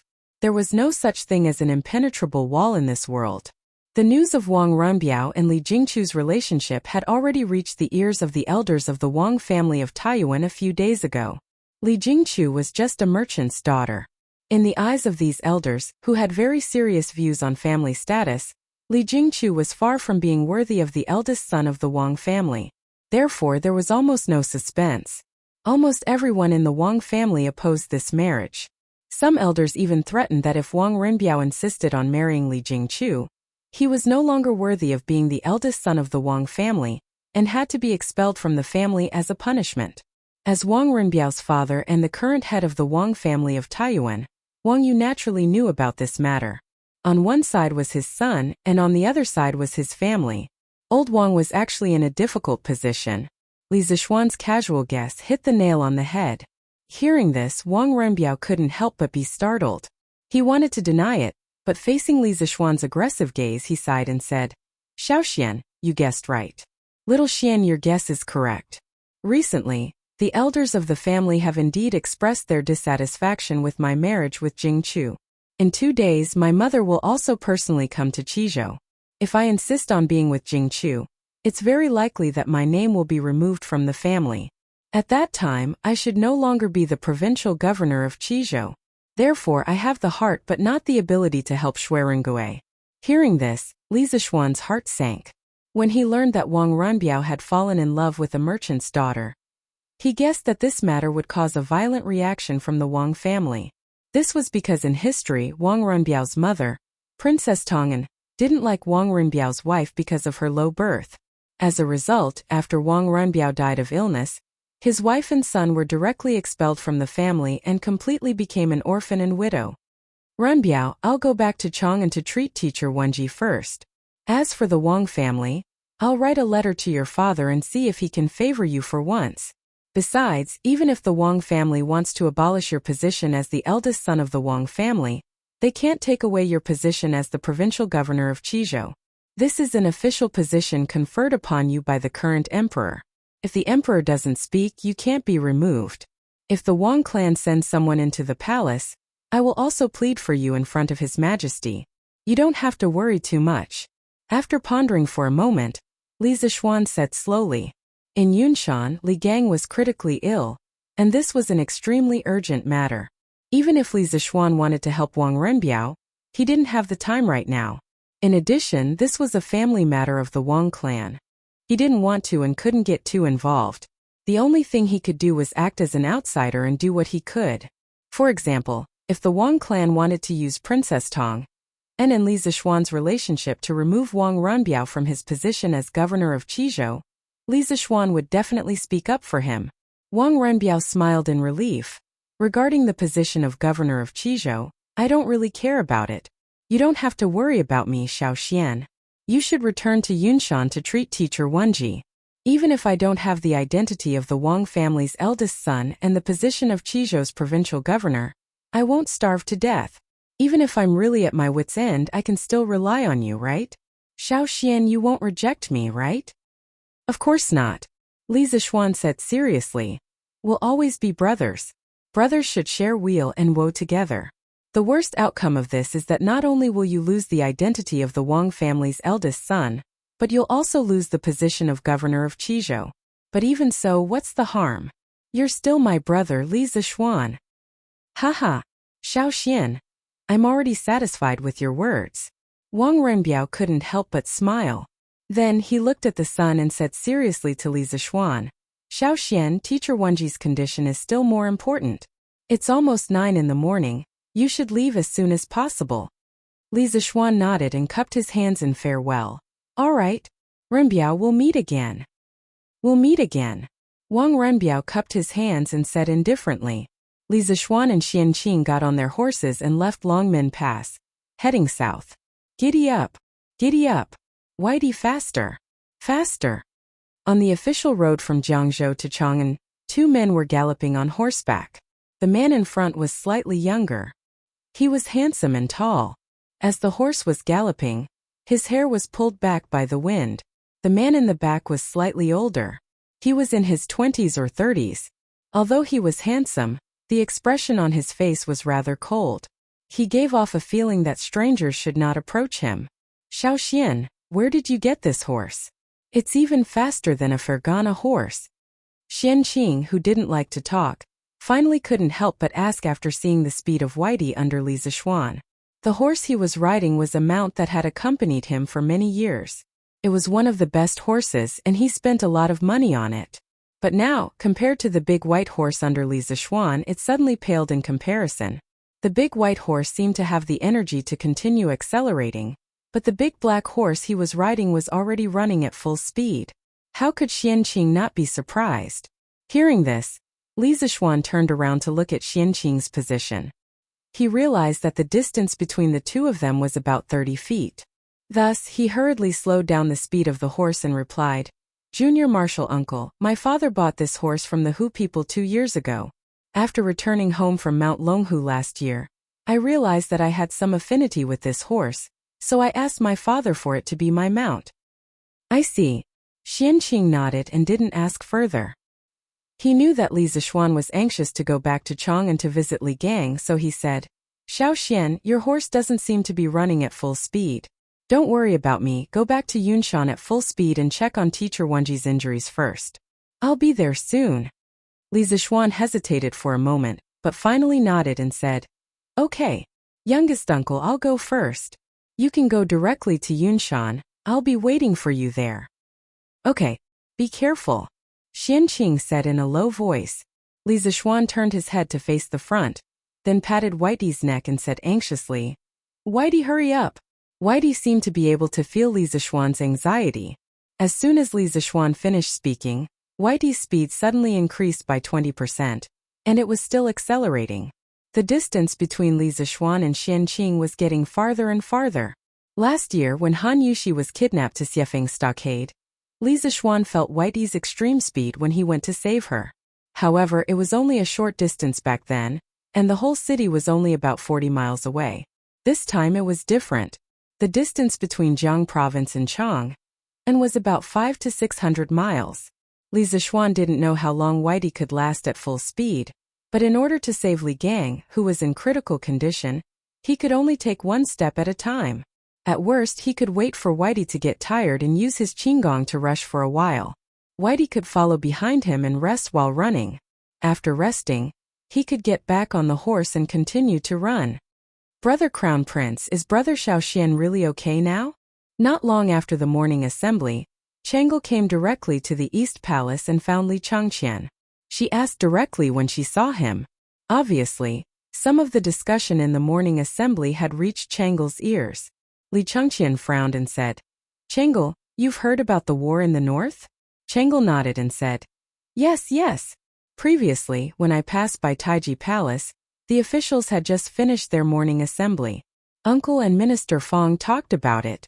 Brother Crown Prince, quickly tell Chang'e whether Brother Xiao Xian is okay or not. As she spoke, Chang'e's beautiful eyes revealed a trace of pleading as she looked at Li Changqian. Li Changqian couldn't bear Chang'e's pleading gaze and hurriedly replied, Don't worry, Chang'e. Although Xiao Xian was injured when he fought with the Turkic state preceptor, his injuries have completely recovered with the help of Taoist Xianqing from Longhu Mountain. Thinking about it, he should be back after things are stabilized over there. Really? That's great. Hearing this, Changel was immediately overjoyed and her face lit up with joy. She stood up and said with a smile, "Since that's the case, then I'm relieved." "Oh right, brother Crown Prince. Imperial Mother's soaring meteoric prosperity is almost finished. Should we go to the Drunken Immortal restaurant outside the palace to help Imperial Mother buy some more?" Speaking of the locust plague that broke out in the Guangzhong area, Li Zixuan took the opportunity to purchase a lot of locusts. So not only did the supply of flying locusts of the Drunken Immortal restaurant soar, the price also dropped a lot. Many people knew that flying locusts was made from locusts, but those who had tasted the delicacy of flying locusts could not resist the temptation of this delicacy. Even if they knew that this thing was made from locusts, they still ate happily and fought to come to the Drunken Immortal restaurant to eat flying locusts. Empress Zhongsun had heard from Li Zixuan a long time ago that locusts could be used to treat illnesses, especially for those with qi ailments. Locusts were very useful, so when the locust plague broke out this year, a batch of prepared locusts was quickly sent to the imperial palace. Although the imperial chefs in the imperial palace had tried to make soaring meteoric prosperity at the behest of Empress Zhongsun, this thing might look the same on the outside, but it clearly couldn't compare to the soaring meteoric prosperity at the Drunken Immortal restaurant. Many times, the soaring meteoric prosperity that Empress Zhongsun ate came from the Drunken Immortal restaurant because only the soaring meteoric prosperity at the Drunken Immortal restaurant didn't have the earthy taste of locusts. Soaring meteoric prosperity? Hearing this, Li Changqian quickly shook his head and said, "This thing can be directly sent to the Drunken Immortal restaurant to buy some. Why do we need to personally make a trip?" Changel wrinkled her nose and said unhappily, "Brother Crown Prince, we haven't been out of the palace together for 2 months. Now that we finally have the opportunity, do you want to go out of the palace with Changel?"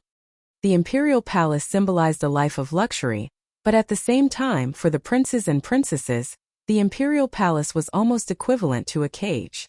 The people in the cage wanted to desperately get out, while the people outside wanted to enter and live a life of luxury. But no matter how hard they tried, they couldn't enter the cage. Changel was lively by nature and often liked to go out of the palace. Especially now that her qi ailment had completely recovered, she didn't need Li Er to worry about her health. Li Changqian thought for a moment and said, Okay, but I have other important things to do today. Tomorrow, I'll take you out of the palace and go to the Drunken Immortal restaurant in Chang'an City. Changel, what do you think?" Tomorrow is fine too. Brother Crown Prince, remember to send someone to call me." Changel nodded and then left. Looking at her lively and lovely back, Li Changqian had a headache and rubbed his head, but his eyes were full of pampering. Yunshan residence. Previously, Li Anren went into the room with Li Er to see Li Gang, who was lying in bed. At this time, little Anren's eyes were red and swollen from crying. He was hiding in his mother's arms and sobbing slightly. Li Er, after staying here for half an hour, had already set the carriage to return to the palace. "Sister Yushi, when will Brother Xiaoxian come back to save grandfather?" Li Anren had received a good education since he was young, and he was more sensible than other children. Little Anren had heard some of the conversation between Li Er, Sun Simiao and Han Yushi, so he couldn't help but ask at this moment. He had a kind of blind trust in Li Zixuan. "Don't worry, Anren. Your brother Xiaoxian should be on his way now. He should be back tonight." Han Yushi looked at little Anren with eyes full of heartache and comforted him softly. Chapter 1566. Master. Not good. Mr. Wenji's body is hot and his breath is getting weaker. His condition seems to be worsening. At noon, Sun Simiao had just finished his lunch when Hu ran over and said anxiously, "What? This poor Taoist will come right away." Hearing this, Sun Simiao's expression suddenly changed, and then he quickly walked towards Li Gang's room. "Master, look, Mr. Wenji is sweating a lot. Shall I get some medicine to reduce his fever?" Hu followed Sun Simiao to Li Gang's room. Seeing Li Gang sweating profusely, Hu hurriedly stepped forward and used a handkerchief to wipe Li Gang's sweat. After that, she turned to Sun Simiao and said. Sun Simiao had been observing Li Gang's complexion from the side. He frowned and said, "No need. Mr. Wenji is suffering from an internal deficiency and external heat. Yang deficiency is at the bottom and Yang deficiency is at the top. It's hot at the top and cold at the bottom. You can't just use medicine to reduce his fever. Hu frowned and couldn't help but touch the back of Li Gang's foot with her hand. Sure enough, it was cold to the touch. She said in surprise. It's hot on the inside and cold on the outside. Master Teacher Wenji. Speaking of this, she couldn't say the rest of her words, and a trace of deep sadness flashed in her eyes. Sun Simiao sighed and said, Alas! You guessed right. This is a sign that his condition is worsening and he is about to die. The remaining life source in Mr. Wenji's body is rapidly dissipating to maintain the circulation of life. Actually, you go out first. Master is going to perform acupuncture for Mr. Wenji. Who looked at the tired Sun Simiao with tears in her eyes. She shook her head and said, No, Master. You haven't slept since last night and have been performing acupuncture for Mr. Wenji. If this goes on, you will definitely be exhausted. Sun Simiao said with a serious face. Actually, saving the dying and healing the injured is the duty of us doctors. It is also the integrity that all doctors in the world have to practice for their whole lives. If I am afraid of difficulties and don't save people, how can this poor Taoist be worthy of the title of divine doctor? How can I face the hundreds of teachers and students on Yunshan? Quickly go and get the golden needles. Don't delay Teacher Wenji's treatment. Who actually looked at Sun Simiao, who had a haggard face and white hair but a resolute gaze. Endless respect grew in her heart. She knew that Sun Simiao could not be persuaded at this time, so she nodded and replied, Yes, Master. After saying that, Hu turned around and left. Soon she returned to the room with an exquisite wooden box in her hands. She handed it to Sun Simiao and said, Master, your golden needle. Yes, how dare you leave first? Close the door and don't let anyone disturb us. Sun Simiao took the wooden box and instructed. Yes, Master. Who actually wanted to stay and help, but she had never practiced internal martial arts. Naturally, there was no true qi in her body. Staying here would not help at all. It was better to go out and help Sun Simiao, because Sun Simiao could not be disturbed when he was performing acupuncture. Brother Wenji, hang in there. Little Xian will be back soon. In the room, Sun Simiao looked at Li Gang, who was lying on the bed with his eyes closed and a haggard face. He sighed worriedly and said, Only a few days had passed, but Li Gang looked as if he had aged a few years. It was said that illness came like a landslide. For the 82-year-old Li Gang, this sudden accident was burning the last of his life force, and he could die at any time.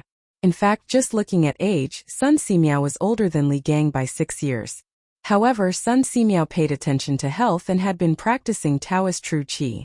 Therefore, the quality of his body was much better than Li Gang's.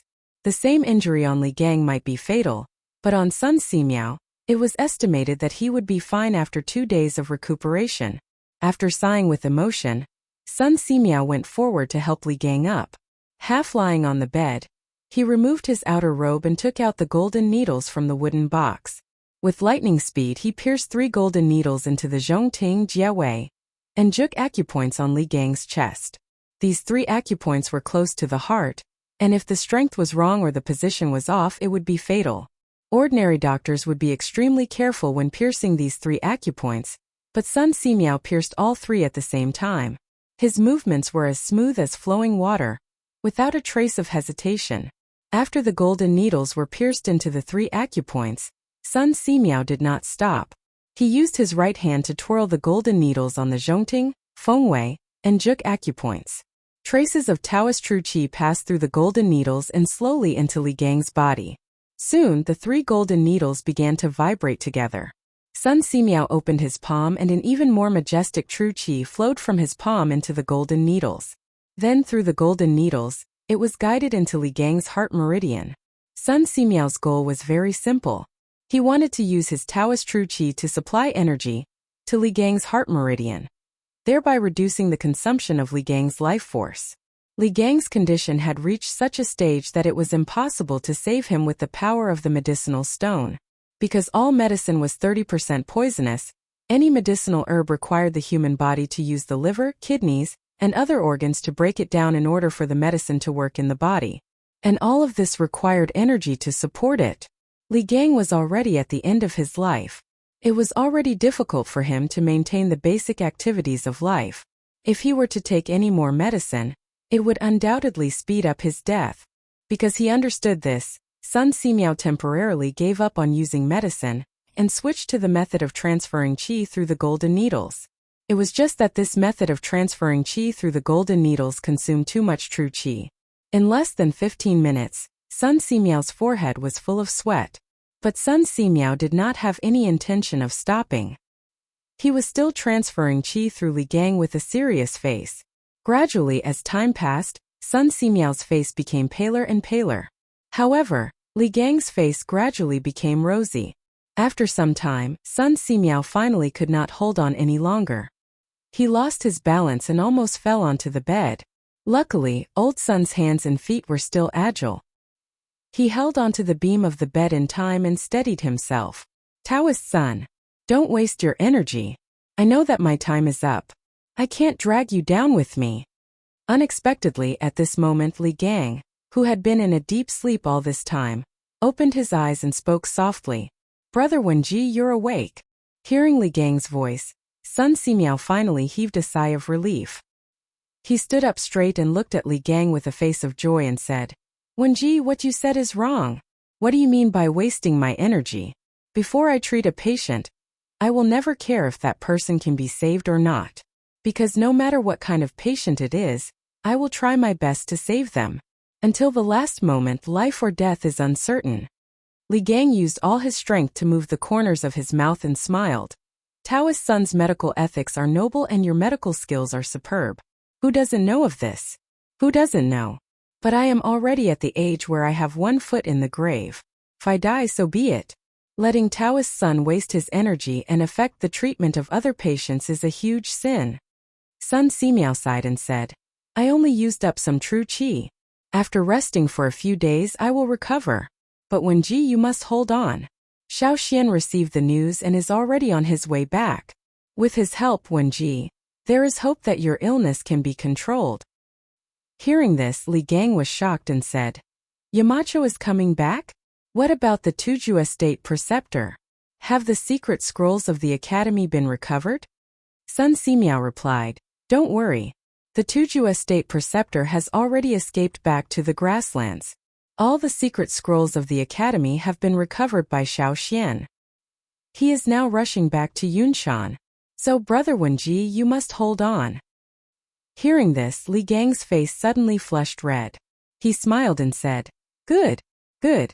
I must hold on until Yamacho comes back.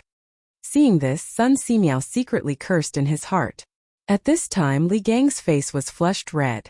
It was not a good thing because it was a bit like the final radiance of the setting sun. When a person was on the verge of death, under the control of the cerebral cortex, it would quickly instruct the adrenal cortex and medulla to secrete glucocorticoids, mineralocorticoids, adrenaline, and norepinephrine.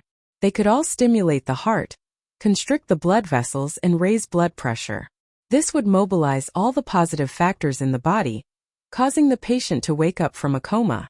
From being unable to speak to being able to speak, from not being able to eat to being able to eat and drink. These were all endocrine hormones under the command of the central nervous system.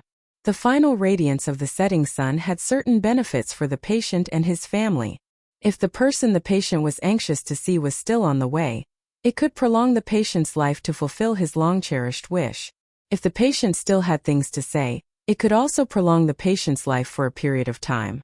However, terminal lucidity mobilized the last bit of vitality and potential left in the patient's body to help the patient overcome the pain in a short period of time. Once this bit of vitality and potential was exhausted, there was nothing that could be done to save the patient. Brother Wenji, don't get too excited. Xiaoxian came back from Longmen Pass. It's about 500 to 600 miles in between. Even if he rode a fast horse, he would only reach Yunshan late at night at the earliest. Brother Wenji, you must hold on. Sun Simiao saw that Li Gang's face was getting redder and redder, so he hurriedly said. He had to stop Li Gang from using up his remaining vitality. Otherwise, it was very likely that he would not be able to hold on until Li Zishuan came back. Longmen Pass. Sure enough, when he heard Sun Simiao say that Li Zishuan was still 500 to 600 miles away, Li Gang's eyes instantly dimmed a lot, and the redness on his face gradually faded. Then he muttered, Longmen County is a good place.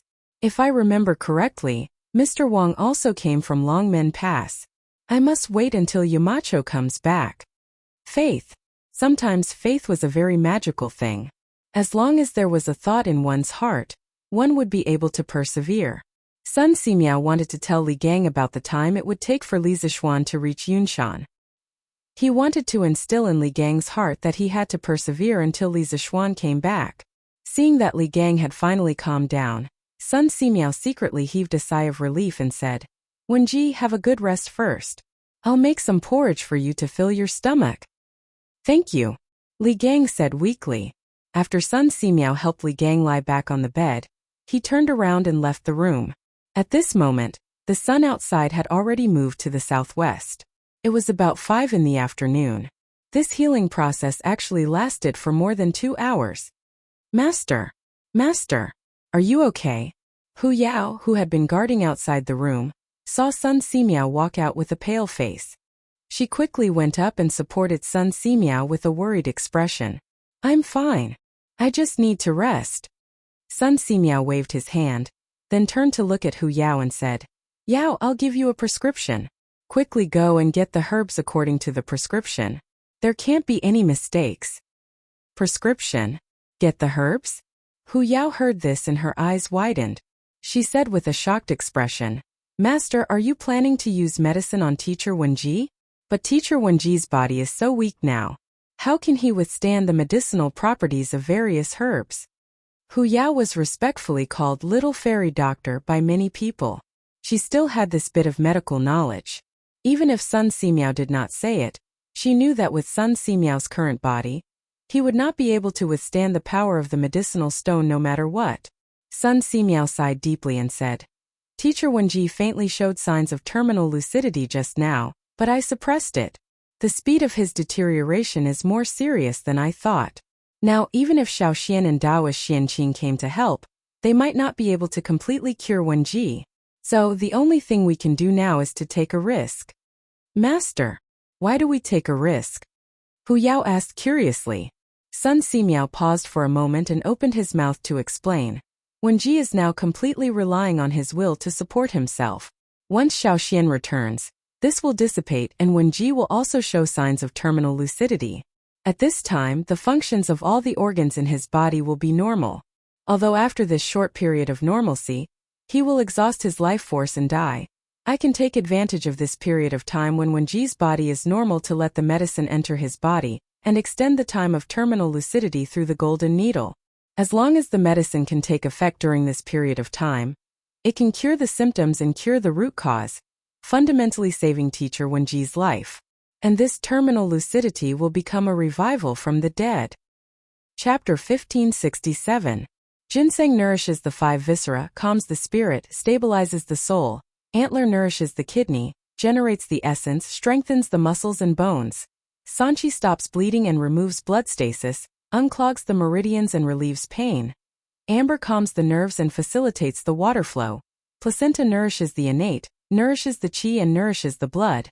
In front of Yunshan's courtyard, after listening to Sun Simiao's prescription, Hu could not help but cover her mouth in surprise and said, "Master, although these medicines are in line with Teacher Wenji's current physical condition, their medicinal properties are extremely strong and extremely young. If Teacher Wenji can't hold on then..." "Alas! That's why I said this is a risky move."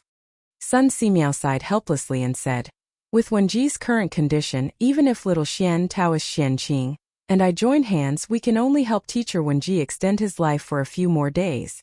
After all, it's treating the symptoms but not the root cause. If we want to treat both the symptoms and the root cause, then we can only take the risk and try." Hu said with a sad face, "Master, is Teacher Wenji's condition really that serious?" "Yes. I didn't expect that Brother Wenji's condition would deteriorate so quickly. Now we can only hope that little Xian and Taoist Xianqing will come back soon." Sun Simiao frowned, stroked his beard and sighed. Then he said tiredly, "You go get the medicine quickly. I'll go in and rest for a while." In fact, since last night, Sun Simiao had been taking care of Li Gang in the courtyard. He had performed acupuncture for Li Gang no less than 4 times. Now he was really exhausted. Although he was respectfully called a miracle doctor by the people, he knew that he was far from reaching the level of a miracle doctor.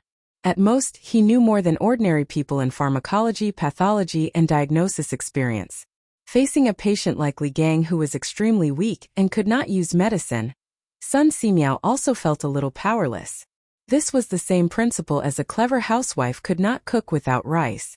Sun Simiao, as a doctor, was facing a dying patient who could not withstand the power of medicine. His skills were immediately limited by more than half. Fortunately, he had started to practice Taoist Qi cultivation when he was young. That was why he was able to perform acupuncture on Li Gang and delay his illness. Otherwise, Li Gang would have died a long time ago. Master, quickly go and rest. I'll take care of teacher Wenji. Hu nodded and said, yes. Sun Simiao glanced at Hu Jing, then turned and left. Qingke, why didn't you come to class this morning? During the afternoon break at Yanhuang College, Sun Zifan came to Li Tai's seat and asked. Li Tai yawned.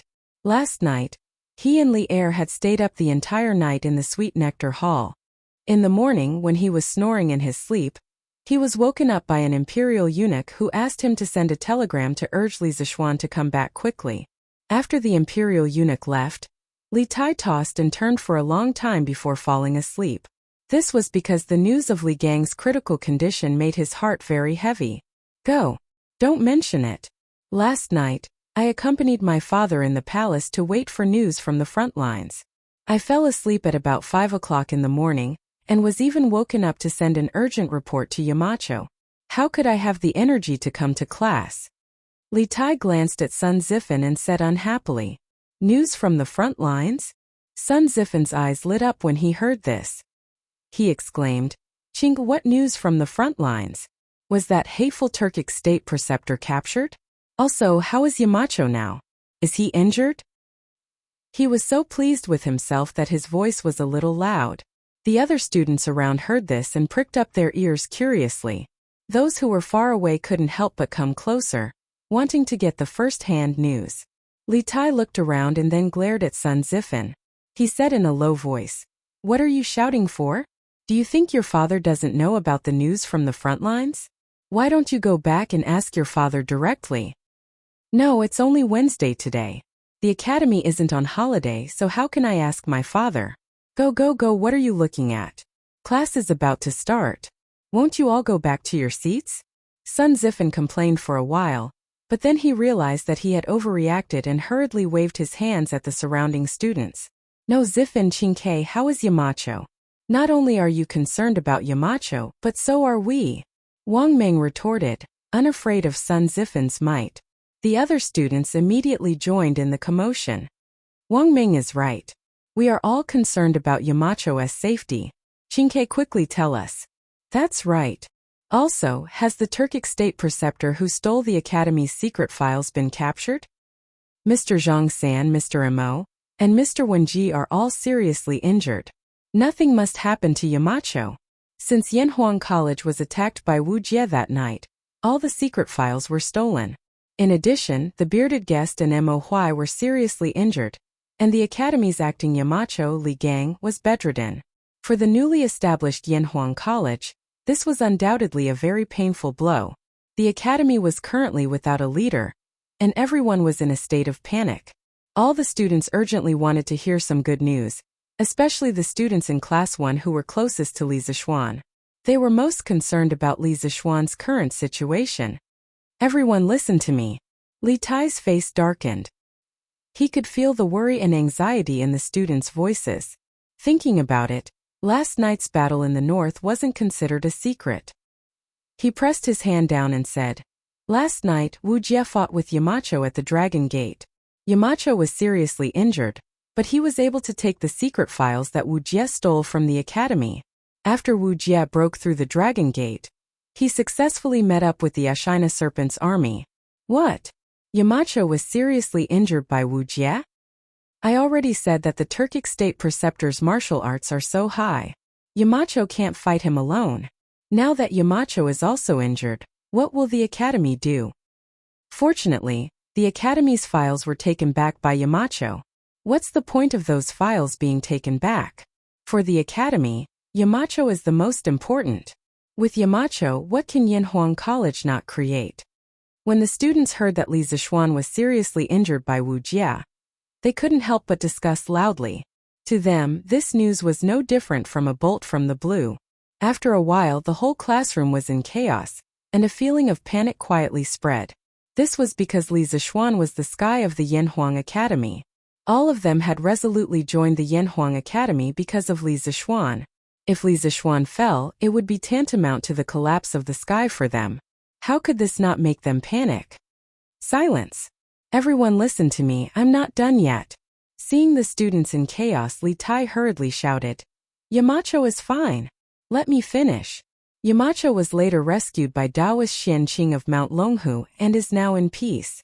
Ashina Shirchu's army of 50,000 was surrounded by General Qin's troops and the northern province's soldiers at Yonghe Pass. In the end, Ashina Shirchu and Wu Jie were defeated and fled back to the grasslands with more than 1,000 soldiers. Hearing this, the students immediately cheered in surprise. What? Yamacho is fine? That's great. Qingke, is this news true? Is Yamacho really okay? Yes. Qingke, is this news reliable? Hearing that some people doubted the authenticity of the news, Li Tai couldn't help but stare. This news is naturally true. This morning, Yamacho was urgently summoned back by my imperial father. They should arrive at Yunshan tonight. If you don't believe me, you'll know when the time comes. What? Yamacho is already on the way back to Yunshan? Sun Zifan was surprised. That's right. Li Tai nodded. Teacher Wenji is critically ill, and Divine Dr. Sun can't deal with it alone. Yamacho and Taoist Xianqing are both skilled in medicine. With their help, Teacher Wenji's illness can be cured. Teacher Wenji is critically ill. Hearing this, everyone's hearts couldn't help but sink. Then in their minds, the scene of Li Gang standing in front of the students and facing the peerless master Wu Jia alone appeared, causing many of the students' eyes to turn red. Qingke, after school in the afternoon, let's go visit Teacher Wenji.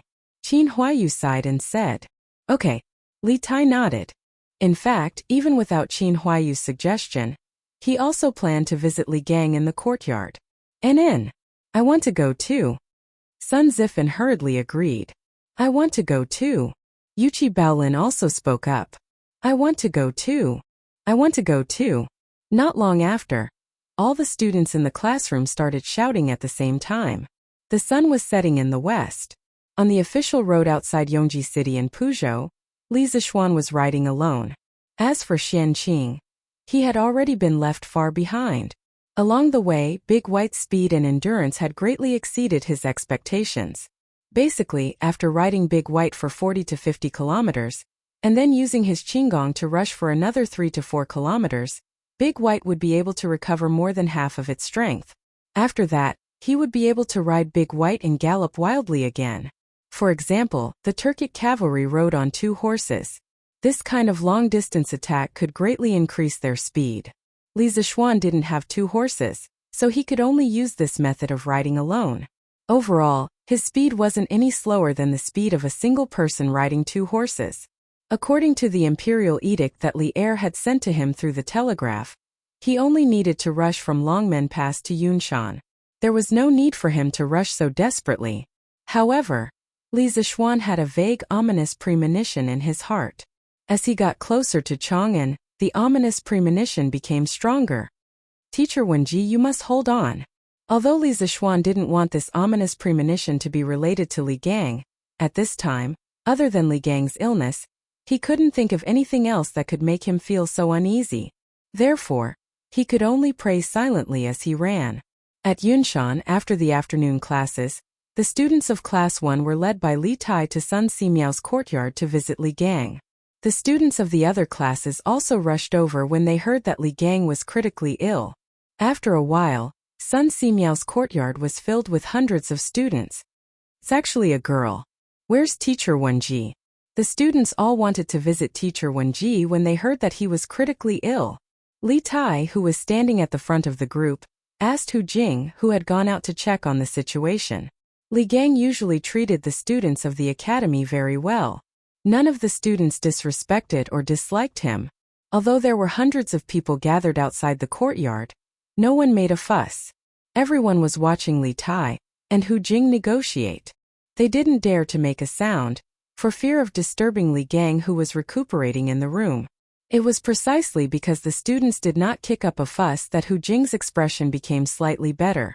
She looked at Li Tai, frowned, and said softly, "Your Highness Prince of Wei, Teacher Wenji is now critically ill. My master is currently administering acupuncture and transferring qi to Teacher Wenji. Both of them need to be quiet and should not be disturbed. Once my young master and Taoist priest Xianqing arrive at Yunshan, my master will work with them to save Teacher Wenji. Now, Your Highness and young masters should return." Although Li Tai was anxious, he knew that Hu Jing's words made sense. He nodded sadly and cupped his hands, saying, "All right then. Miss, if Teacher Wenji gets better, please come to the academy to inform us. Tai will be very grateful." Who actually nodded her head lightly and replied, Go back." Li Tai turned around and waved to the rest of the students. Although the students were unwilling in their hearts, they had no other choice in the current situation. They could only leave. Thus, the students reluctantly looked at the door of the courtyard as they moved their feet and turned to leave. Wait. Chapter 1568. Teacher Wenji, don't worry. We'll definitely do our best tomorrow. Teacher Wenji, don't worry. We'll definitely do our best tomorrow. Li Gang's words didn't sound out of place when spoken by Sun Simiao. Instead, Sun Simiao's low tone resonated with the students, especially when they thought about how Li Gang was bedridden and needed someone else to relay his words. The students couldn't help but feel sour in their hearts. Thus, under the leadership of Li Tai, the group of students spoke with determination. Finishing their words, the students bowed towards the direction of the courtyard before turning around and leaving. The academy had a self-study session at night. After listening to Li Gang's words, the students' hearts were filled with energy as they planned to shine in this final exam. At the very least, they couldn't disappoint Li Gang. "Boyong, help me get a meal from the cafeteria later." "I won't be going." "Eh? I was just about to say that. Wenbo, why don't you help me get a meal? I suddenly remembered that I still haven't figured out the question that Teacher Su taught yesterday." "You only haven't figured out one question. I still have a few questions that I haven't figured out in the previous math exam. Hurry up and help me get a meal. I'm going back to the classroom to study." "It's settled then.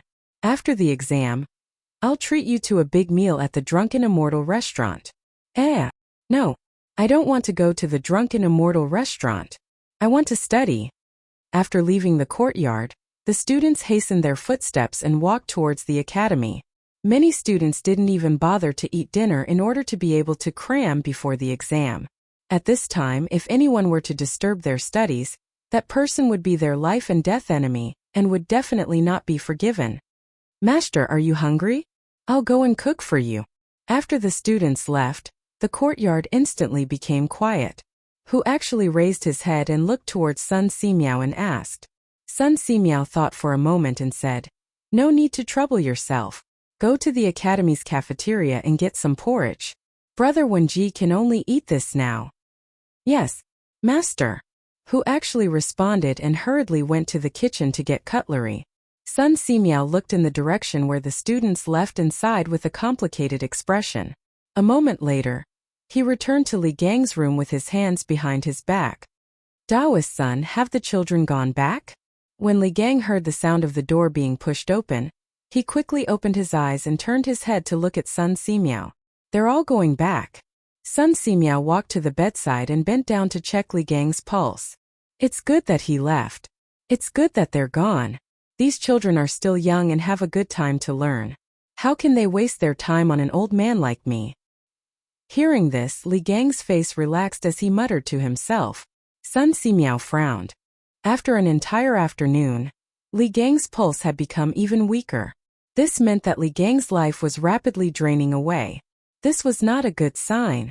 According to this speed, Li Gang probably wouldn't be able to last until dawn tomorrow. What?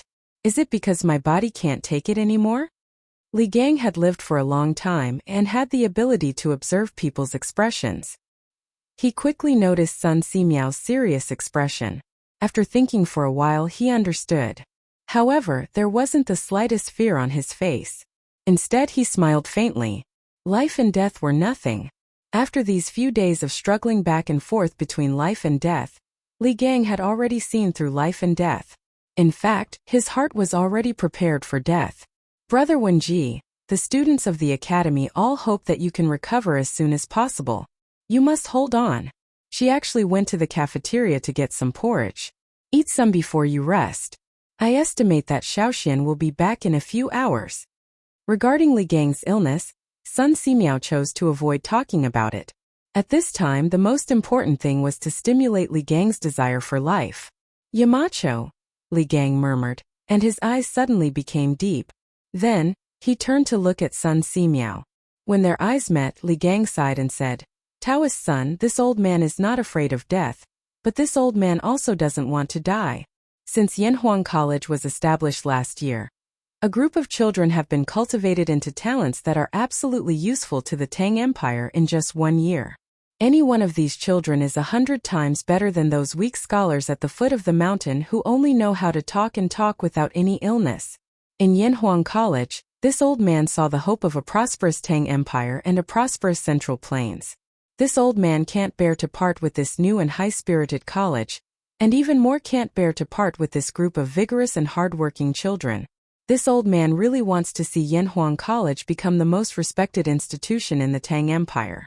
This old man also wants to see all these students become talents and take charge of various areas in the Tang Empire. Therefore, this old man can't bear to die. At the end of his speech, a drop of turbid tear slid down from the corner of Li Gang's eye. After hearing this, Sun Simiao couldn't help but fall silent. The time he spent in Yunshan was shorter than Li Gang, only about half a year. However, he was also a teacher at Yanhuang College and a medical student. He often interacted with those vigorous students. To be honest, his heart that had long seen through the mortal world and was without joy or sorrow couldn't help but waver. If he were to leave Yunshan now and wander around the world, Sun Simiao asked himself honestly, it was very likely that he would be reluctant to leave. Yunshan was a very magical place. Everyone who came here would be reluctant to leave in the end. Li Gang, Sun Simiao, and the other teachers were like this. In the future, those students who graduated from Yanhuang College would also be like this. How is Yunshan? Has Li Zixuan returned? In Ganlu Hall, Li Er had returned after dinner to review the memorials. As soon as he sat down, he asked. Zhao Song stepped forward and bowed. Your Majesty, everything is as usual at Yunshan. However, I heard that teacher Wenji's health is not good. As for the Marquis of Yong'an, he should not have reached Chang'an yet. Continue to investigate. If Li Zixuan returns to Yunshan, report to me immediately. Li Er's gaze was deep. He frowned and pondered for a moment. Then he looked at Zhao Song and ordered. Although Li Gang was the teacher of the hidden crown prince, Li Gang, this didn't stop Li Er from admiring the old man's knowledge and character. If possible, Li Er was even willing to send all the imperial physicians to Yunshan to treat Li Gang's illness. However, even if all the imperial physicians were sent, it would be futile. In the morning at the Yunshan residence, Sun Simiao had told Li Er that Li Gang's current condition could not be treated with medicine, and it was not something that could be cured with medicinal stones. He could only rely on the golden needle to pass qi to prolong his life. How could ordinary imperial physicians help? Moreover, if Sun Simiao, the peerless divine physician, couldn't treat his illness, what use would the rest of the imperial physicians be? This old servant obeys. Zhao Song bowed and accepted the order. Giddy up! Giddy up! Li Zixuan, who was the subject of countless people's thoughts, was running rapidly on a mountain road 10 miles north of Xinfeng County. The place he was at was called the Taihang Mountains in modern times. In ancient times, it was called the Taibai Mountains. It was surrounded by forests and there was only one main road in the middle for people to walk on. In the middle of the forest, the sounds of insects and birds could be heard everywhere. Anyone walking on this road alone would feel afraid. Although Li Zixuan lived in a village in his previous life, he had never walked on a mountain road in the middle of the night. It was impossible for him to say that he wasn't afraid at all. Although he had transmigrated into a different body, his soul was still the same. Naturally, his personality wouldn't change either. However, in this life he had martial arts and was one of the top fighters in the Jianghu. As the saying goes, the skilled are bold. With martial arts, Li Zishuan wasn't scared to the point of cowering in fear, even if he was walking on a road in the middle of the night. Furthermore, he was in a hurry to return to Yun Mountain to save Li Gang. How would he have the time to think about such nonsense? Therefore, no matter how dark and scary the forest on both sides of the road was, he didn't turn his head to look at it. He only focused on controlling Big White to run forward. Isn't that the direction of the Serpent Spirit Mountain? Why is there a fire at the top of the mountain? Because it was a cloudy night and there was no moon, the night sky was as dark as ink. Therefore, the fire at the top of a mountain 2 miles ahead of Li Zishuan was particularly eye-catching. Li Zishuan discovered the abnormality at the top of the mountain almost immediately. What surprised him wasn't the fire at the top of the mountain, but the location of the mountain. It was the Spirit Snake Mountain. Back then, Li Zishuan had driven the celestial lamp to the top of the Spirit Snake Mountain and bombed it from all directions. Therefore, he was very familiar with the location of the Spirit Snake Mountain. He was very sure that the mountain with the fire was the Spirit Snake Mountain. Strange! The 7 cultivators of true virtue has already been exterminated. Why is there still a fire at the Spirit Snake Mountain? Could it be that there are still remnants of the 7 cultivators of true virtue living there? Li Zishuan frowned and couldn't help but mutter to himself in a low voice. Although he had all kinds of doubts in his heart, he didn't have any intention of changing his route. After all, the most important thing right now was to return to Yun Mountain and save Li Gang. Li Junjian, you're crazy. The dragon head said that no lights are allowed on the Spirit Snake Mountain at night. Who told you to light a fire? On the Serpent Spirit Mountain, a burly man in gray clothes saw someone burning a bonfire on the edge of the cliff in the west. He hurriedly walked forward and recognized the identity of the man beside the bonfire. Then the burly man in gray clothes sternly scolded. Lord Meng. The man sitting beside the fire was Li Junxian. When he heard someone coming from behind him, he quickly stood up and said, Lord Meng, my brothers went down the mountain today and caught a chicken. I happen to be good at roasting chicken, so I wanted to roast a chicken in the middle of the night to show my respect to Lord Meng. Lord Meng, please forgive me. Please don't report this to the dragon head. After saying that, Li Junxian waved the roasted chicken with a wooden stick in his hand. The rich and fragrant aroma of chicken immediately rushed toward the man in gray. The man in black's expression froze for a moment before he laughed heartily. Haha. Since it's your kind intention, I won't be polite. Quick.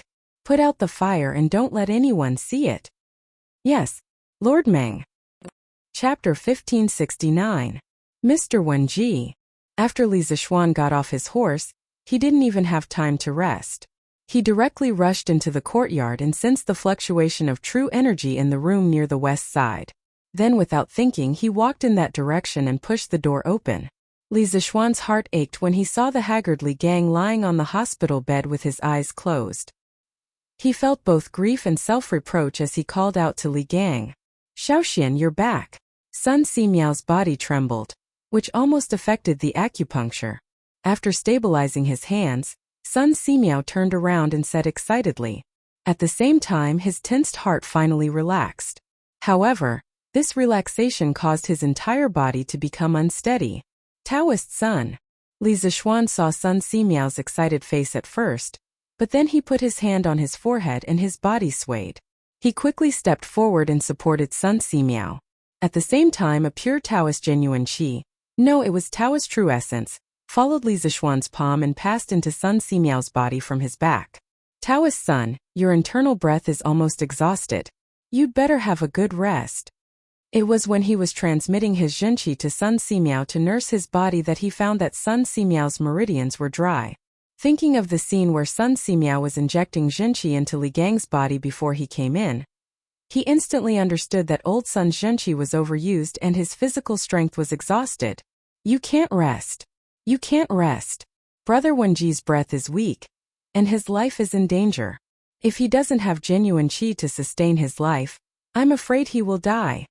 Sun Simiao said tiredly. Suddenly, he felt that something was wrong and said in surprise, Xiaoxian, your genuine qi. Did you make a breakthrough in your martial arts realm? Sun Simiao found that the purity and quantity of genuine qi, in Li Zixuan's body were completely different from before. He was shocked. Let's talk about this later. Taoist son, you sit aside and adjust your qi circulation. I'll transfer qi into Mr. Wenji's body. In this short period of time, Li Zixuan had already used his true qi to help Sun Simiao recuperate his body. Finished speaking, he removed his hand from Sun Simiao's back and went directly to the front of the bed. He saw that Li Gang's chest still had 3 golden needles sticking out. Seeing this, Li Zixuan couldn't help but rejoice in his heart. Fortunately, I found the acupoints. I only need to control the genuine qi to enter Li Gang's body through the golden needles. Otherwise, I may not necessarily be able to do acupuncture. Although he had solved the cholera in Chang'an City before, it was just a coincidence. At that time, he happened to recover the memory of pathology and pharmacology of his predecessor. In addition, the old Chinese medicine doctor in his village in his previous life had told him about cholera, so he came up with the prescription to treat cholera. But when it came to feeling the pulse and applying acupuncture, he really didn't dare to rashly try. Although he was very familiar with hundreds of acupoints on the human body because of his martial arts practice, he not only had to know the position of the acupoints, but also had to control the strength. Sometimes when the position was right, the strength was not suitable, which would affect the treatment effect. But now that Sun Simiao had helped him with the acupuncture, he didn't need to worry about this anymore. Old Sun's acupuncture skills were absolutely beyond doubt. Now he only needed to transfer the genuine qi to Li Gang through the golden needles, which was what he was good at. After all, he was a master at the late stage of the Supreme Power Realm, so his control of the genuine qi was absolutely accurate. Li Zixuan's right thumb and middle finger pinched a golden needle on the Zhongting acupoint. The golden needle slowly rotated on his fingertips, and the Taoist genuine qi in his body quickly flowed like a trickle into Li Gang's heart meridian. At the same time, Li Zixuan suddenly felt an inexplicable familiar feeling in his heart. It felt like he had used this slender golden needle before. This made Li Zixuan very puzzled. Xiaoxian, why did you come back alone? Where is Taoist Xian Qing? At this time, Sun Simiao, who was sitting aside and adjusting his qi circulation, asked. Li Zixuan came back from his meditation and replied, Uncle is still behind. His horse is not as fast as my Whitey, so it will take a while for him to arrive at Yunshan. Sun Simiao nodded and said, I see. According to my original estimation, you should arrive at Yunshan at least at midnight. Now you have arrived nearly 4 hours earlier.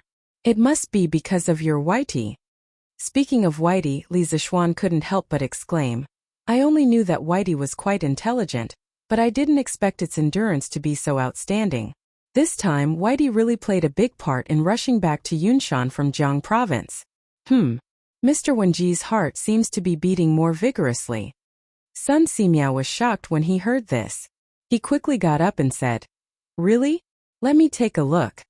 After that, he quickly walked to the bed, leaned over and pressed Li Gang's pulse, and began to feel Li Gang's pulse.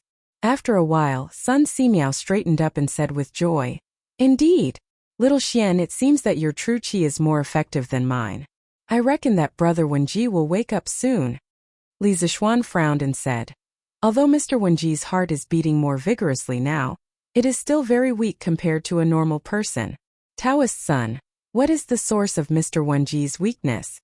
This was a question that he urgently wanted to know. Before returning to Yunshan, he roughly heard about the situation that night from Meng Wenhao. Logically speaking, Li Gang only suffered some superficial wounds at most. His life shouldn't be in danger. Sun Simiao sighed and said, Little Xian Wenji is already 82 years old this year. Once a person gets older, their limbs, bones and internal organs become more fragile. Although Brother Wenji only suffered some superficial wounds that night, for a person of his age, such injuries can be fatal. It's not his body that is injured, but his vitality. When his vitality dissipates, it will be the day his soul returns to the world.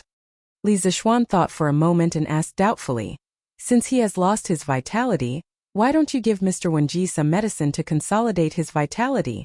The effect should be better if the medicine is combined with the gold needles, right?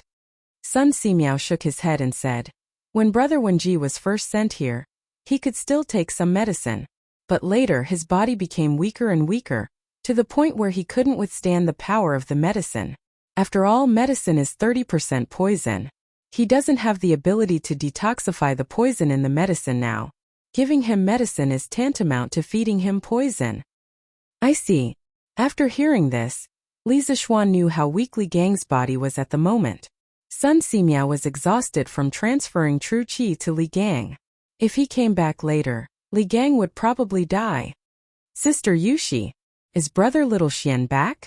In the main hall of Sun Simiao's courtyard, Han Yushi and Li Lian's family of 3 were all here. As soon as the two sides met, little Anren ran over quickly and looked up at Han Yushi. Compared to before, little Anren's face no longer had the innocent smile of the past. His eyes were also red. He must have cried many times this day. Looking at his pitiful appearance, Han Yushi bent down and stroked Li Anren's little face. She said affirmatively, "Yes, Anren, your brother Little Xian is indeed back. He's now inside treating your grandfather. Let's wait outside now. Don't disturb him." Speaking of which, she saw Big White outside the courtyard just now. Naturally, she was sure that Li Zixuan had returned to Yun Mountain. Yes. Li Anren nodded heavily. Then, he looked up at Han Yushi with a hopeful expression and asked, "Sister Yushi, brother Little Xian can definitely cure grandfather's illness, right?" Looking at the pleading in the depths of Li Anren's eyes, Han Yushi felt very uncomfortable.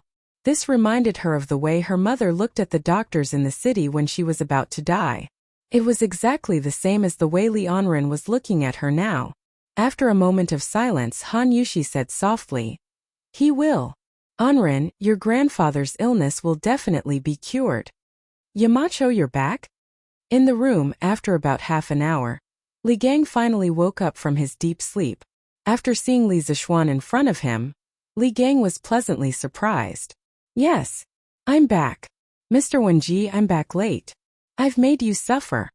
Li Zixuan's nose twitched, and he almost cried out. Li Gang was already at the age where he could enjoy the rest of his life. Why was he still working hard on Yun Mountain?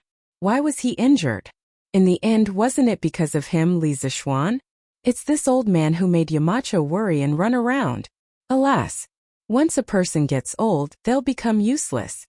Li Gang didn't want Li Zixuan to blame himself too much, so he quickly took over the conversation and said, "Mr. Wenji, please don't say that.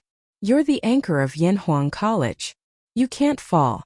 I'll definitely cure you," Li Zixuan said anxiously as he channeled his true qi into his body. Sun Simiao, who was standing to the side, frowned and hurriedly bent over to take Sun Simiao's pulse. As soon as he took Li Gang's pulse, Sun Simiao's expression changed drastically. Li Gang's pulse was gradually becoming stronger, and more like that of a normal person. This was the final radiance of the setting sun, a sign of dying.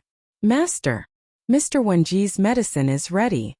Right at this moment, who actually walked in with a large porcelain bowl. Steam was rising from the top of the bowl, and the smell of Chinese medicine could be smelled from afar. Li Zixuan couldn't help but frown as he looked at Sun Simiao in confusion. He remembered that old Sun had said that Li Gang's body couldn't withstand the power of the medicine. What did Hu mean by bringing a bowl of medicine over? "Put it down." Although he noticed Li Zixuan's puzzled look, Sun Simiao didn't explain anything. Instead, he said to Hu calmly, "Yes, master." Hu placed the porcelain bowl on the bedside table and then carefully retreated. Li Zixuan's nose twitched and he took a few deep breaths. He was familiar with medicine and medicinal properties, so he instantly smelled the herbs in this bowl of medicine. Mountain ginseng, purple placenta, deer antler, Panax notor ginseng amber. Li Zixuan's expression abruptly changed. There was nothing wrong with the prescription itself, and it was even a top-notch prescription for replenishing qi. However, the problem lay in the fact that this prescription was too good. It was so good that Li Gang's body could not bear it, because the medicinal properties were too strong. "Xiaoxian, come out with me for a moment." Sun Simiao put down Li Gang's wrist and said with a serious look. After that, he nodded to Li Gang and signaled him to rest assured. Then he turned around and left the room with his hands behind his back. "Okay." Li Zixuan was about to ask Sun Simiao what had happened. He nodded quickly and looked at Li Gang. Mr. Wenji, please rest for a moment. I'll be back soon. Haha. Go. Ever since he woke up and saw Li Zixuan, the smile on Li Gang's face never stopped. This was because Li Zixuan was his obsession. Being able to see Li Zixuan one last time before he died could be considered as fulfilling one of his wishes. Li Zixuan got up and followed Sun Simiao out of the room. They went to another room next door. He couldn't wait to ask, Priest Sun, the mountain ginseng, purple placenta, deer antler, Panax nota ginseng, and amber in that bowl of medicine are all extremely strong yang medicines. How can you give them to Mr. Wenji? With his current body, how can he withstand such a strong medicinal effect? Sun Simiao turned around and looked at Li Zixuan. He said with a serious face, Xiaoxian, didn't you notice that Mr. Wenji's heartbeat is getting stronger and stronger? He's becoming more and more like a normal person? Hearing Sun Simiao suddenly mention this, Li Zixuan frowned in thought for a moment. He nodded and said, It seems so, but isn't this a good thing? It means that Mr. Wenji's condition is getting better. That's not the case. Sun Simiao shook his head and said, Wenji didn't take any medicine. How can his breath and pulse get stronger and stronger? It's like a pool of water without a source. The water level can't rise out of thin air unless there's a storm. Then Mr. Wenji. Li Zixuan also felt that Sun Simiao's analysis was reasonable. He couldn't help but feel his heart skip a beat. He asked in a deep voice. Sun Simiao sighed and said, Wenji is having a final radiance. At this moment all the life potential in his body has been stimulated. That's why his heartbeat is getting stronger and stronger, and he's becoming more and more like a normal person. What? Li Zixuan felt as if he was struck by lightning. His whole body was stunned on the spot. Sun Simiao continued, That's why I plan to use strong medicine when Wenji's body is in its best condition. I'll make this final radiance of the setting sun come back to life. Only in this way can Wenji have a chance to live. Strong medicine for critical illness. After Li Zixuan understood Sun Simiao's meaning, his face couldn't help but change. He never thought that Li Gang would be faced with a life and death choice as soon as he came back. If he retreated, he would definitely die, but he wouldn't die immediately. If he advanced, he might have a chance to live, but if he failed, Li Gang might not live past tonight. Xiaoxian, while Wenji's body is in good condition, we have to feed him the medicine as soon as possible. Then, you and I will use the golden needles to help him dissolve the medicine and prolong the final radiance of the setting sun. If Wenji can successfully absorb all the medicine, there's still hope for him to live. Sun Simiao's expression was solemn. He then stared into Li Zixuan's eyes and said in a deep voice, Priest Sun, how confident are you? Li Zixuan's eyes were red as he asked in a hoarse voice,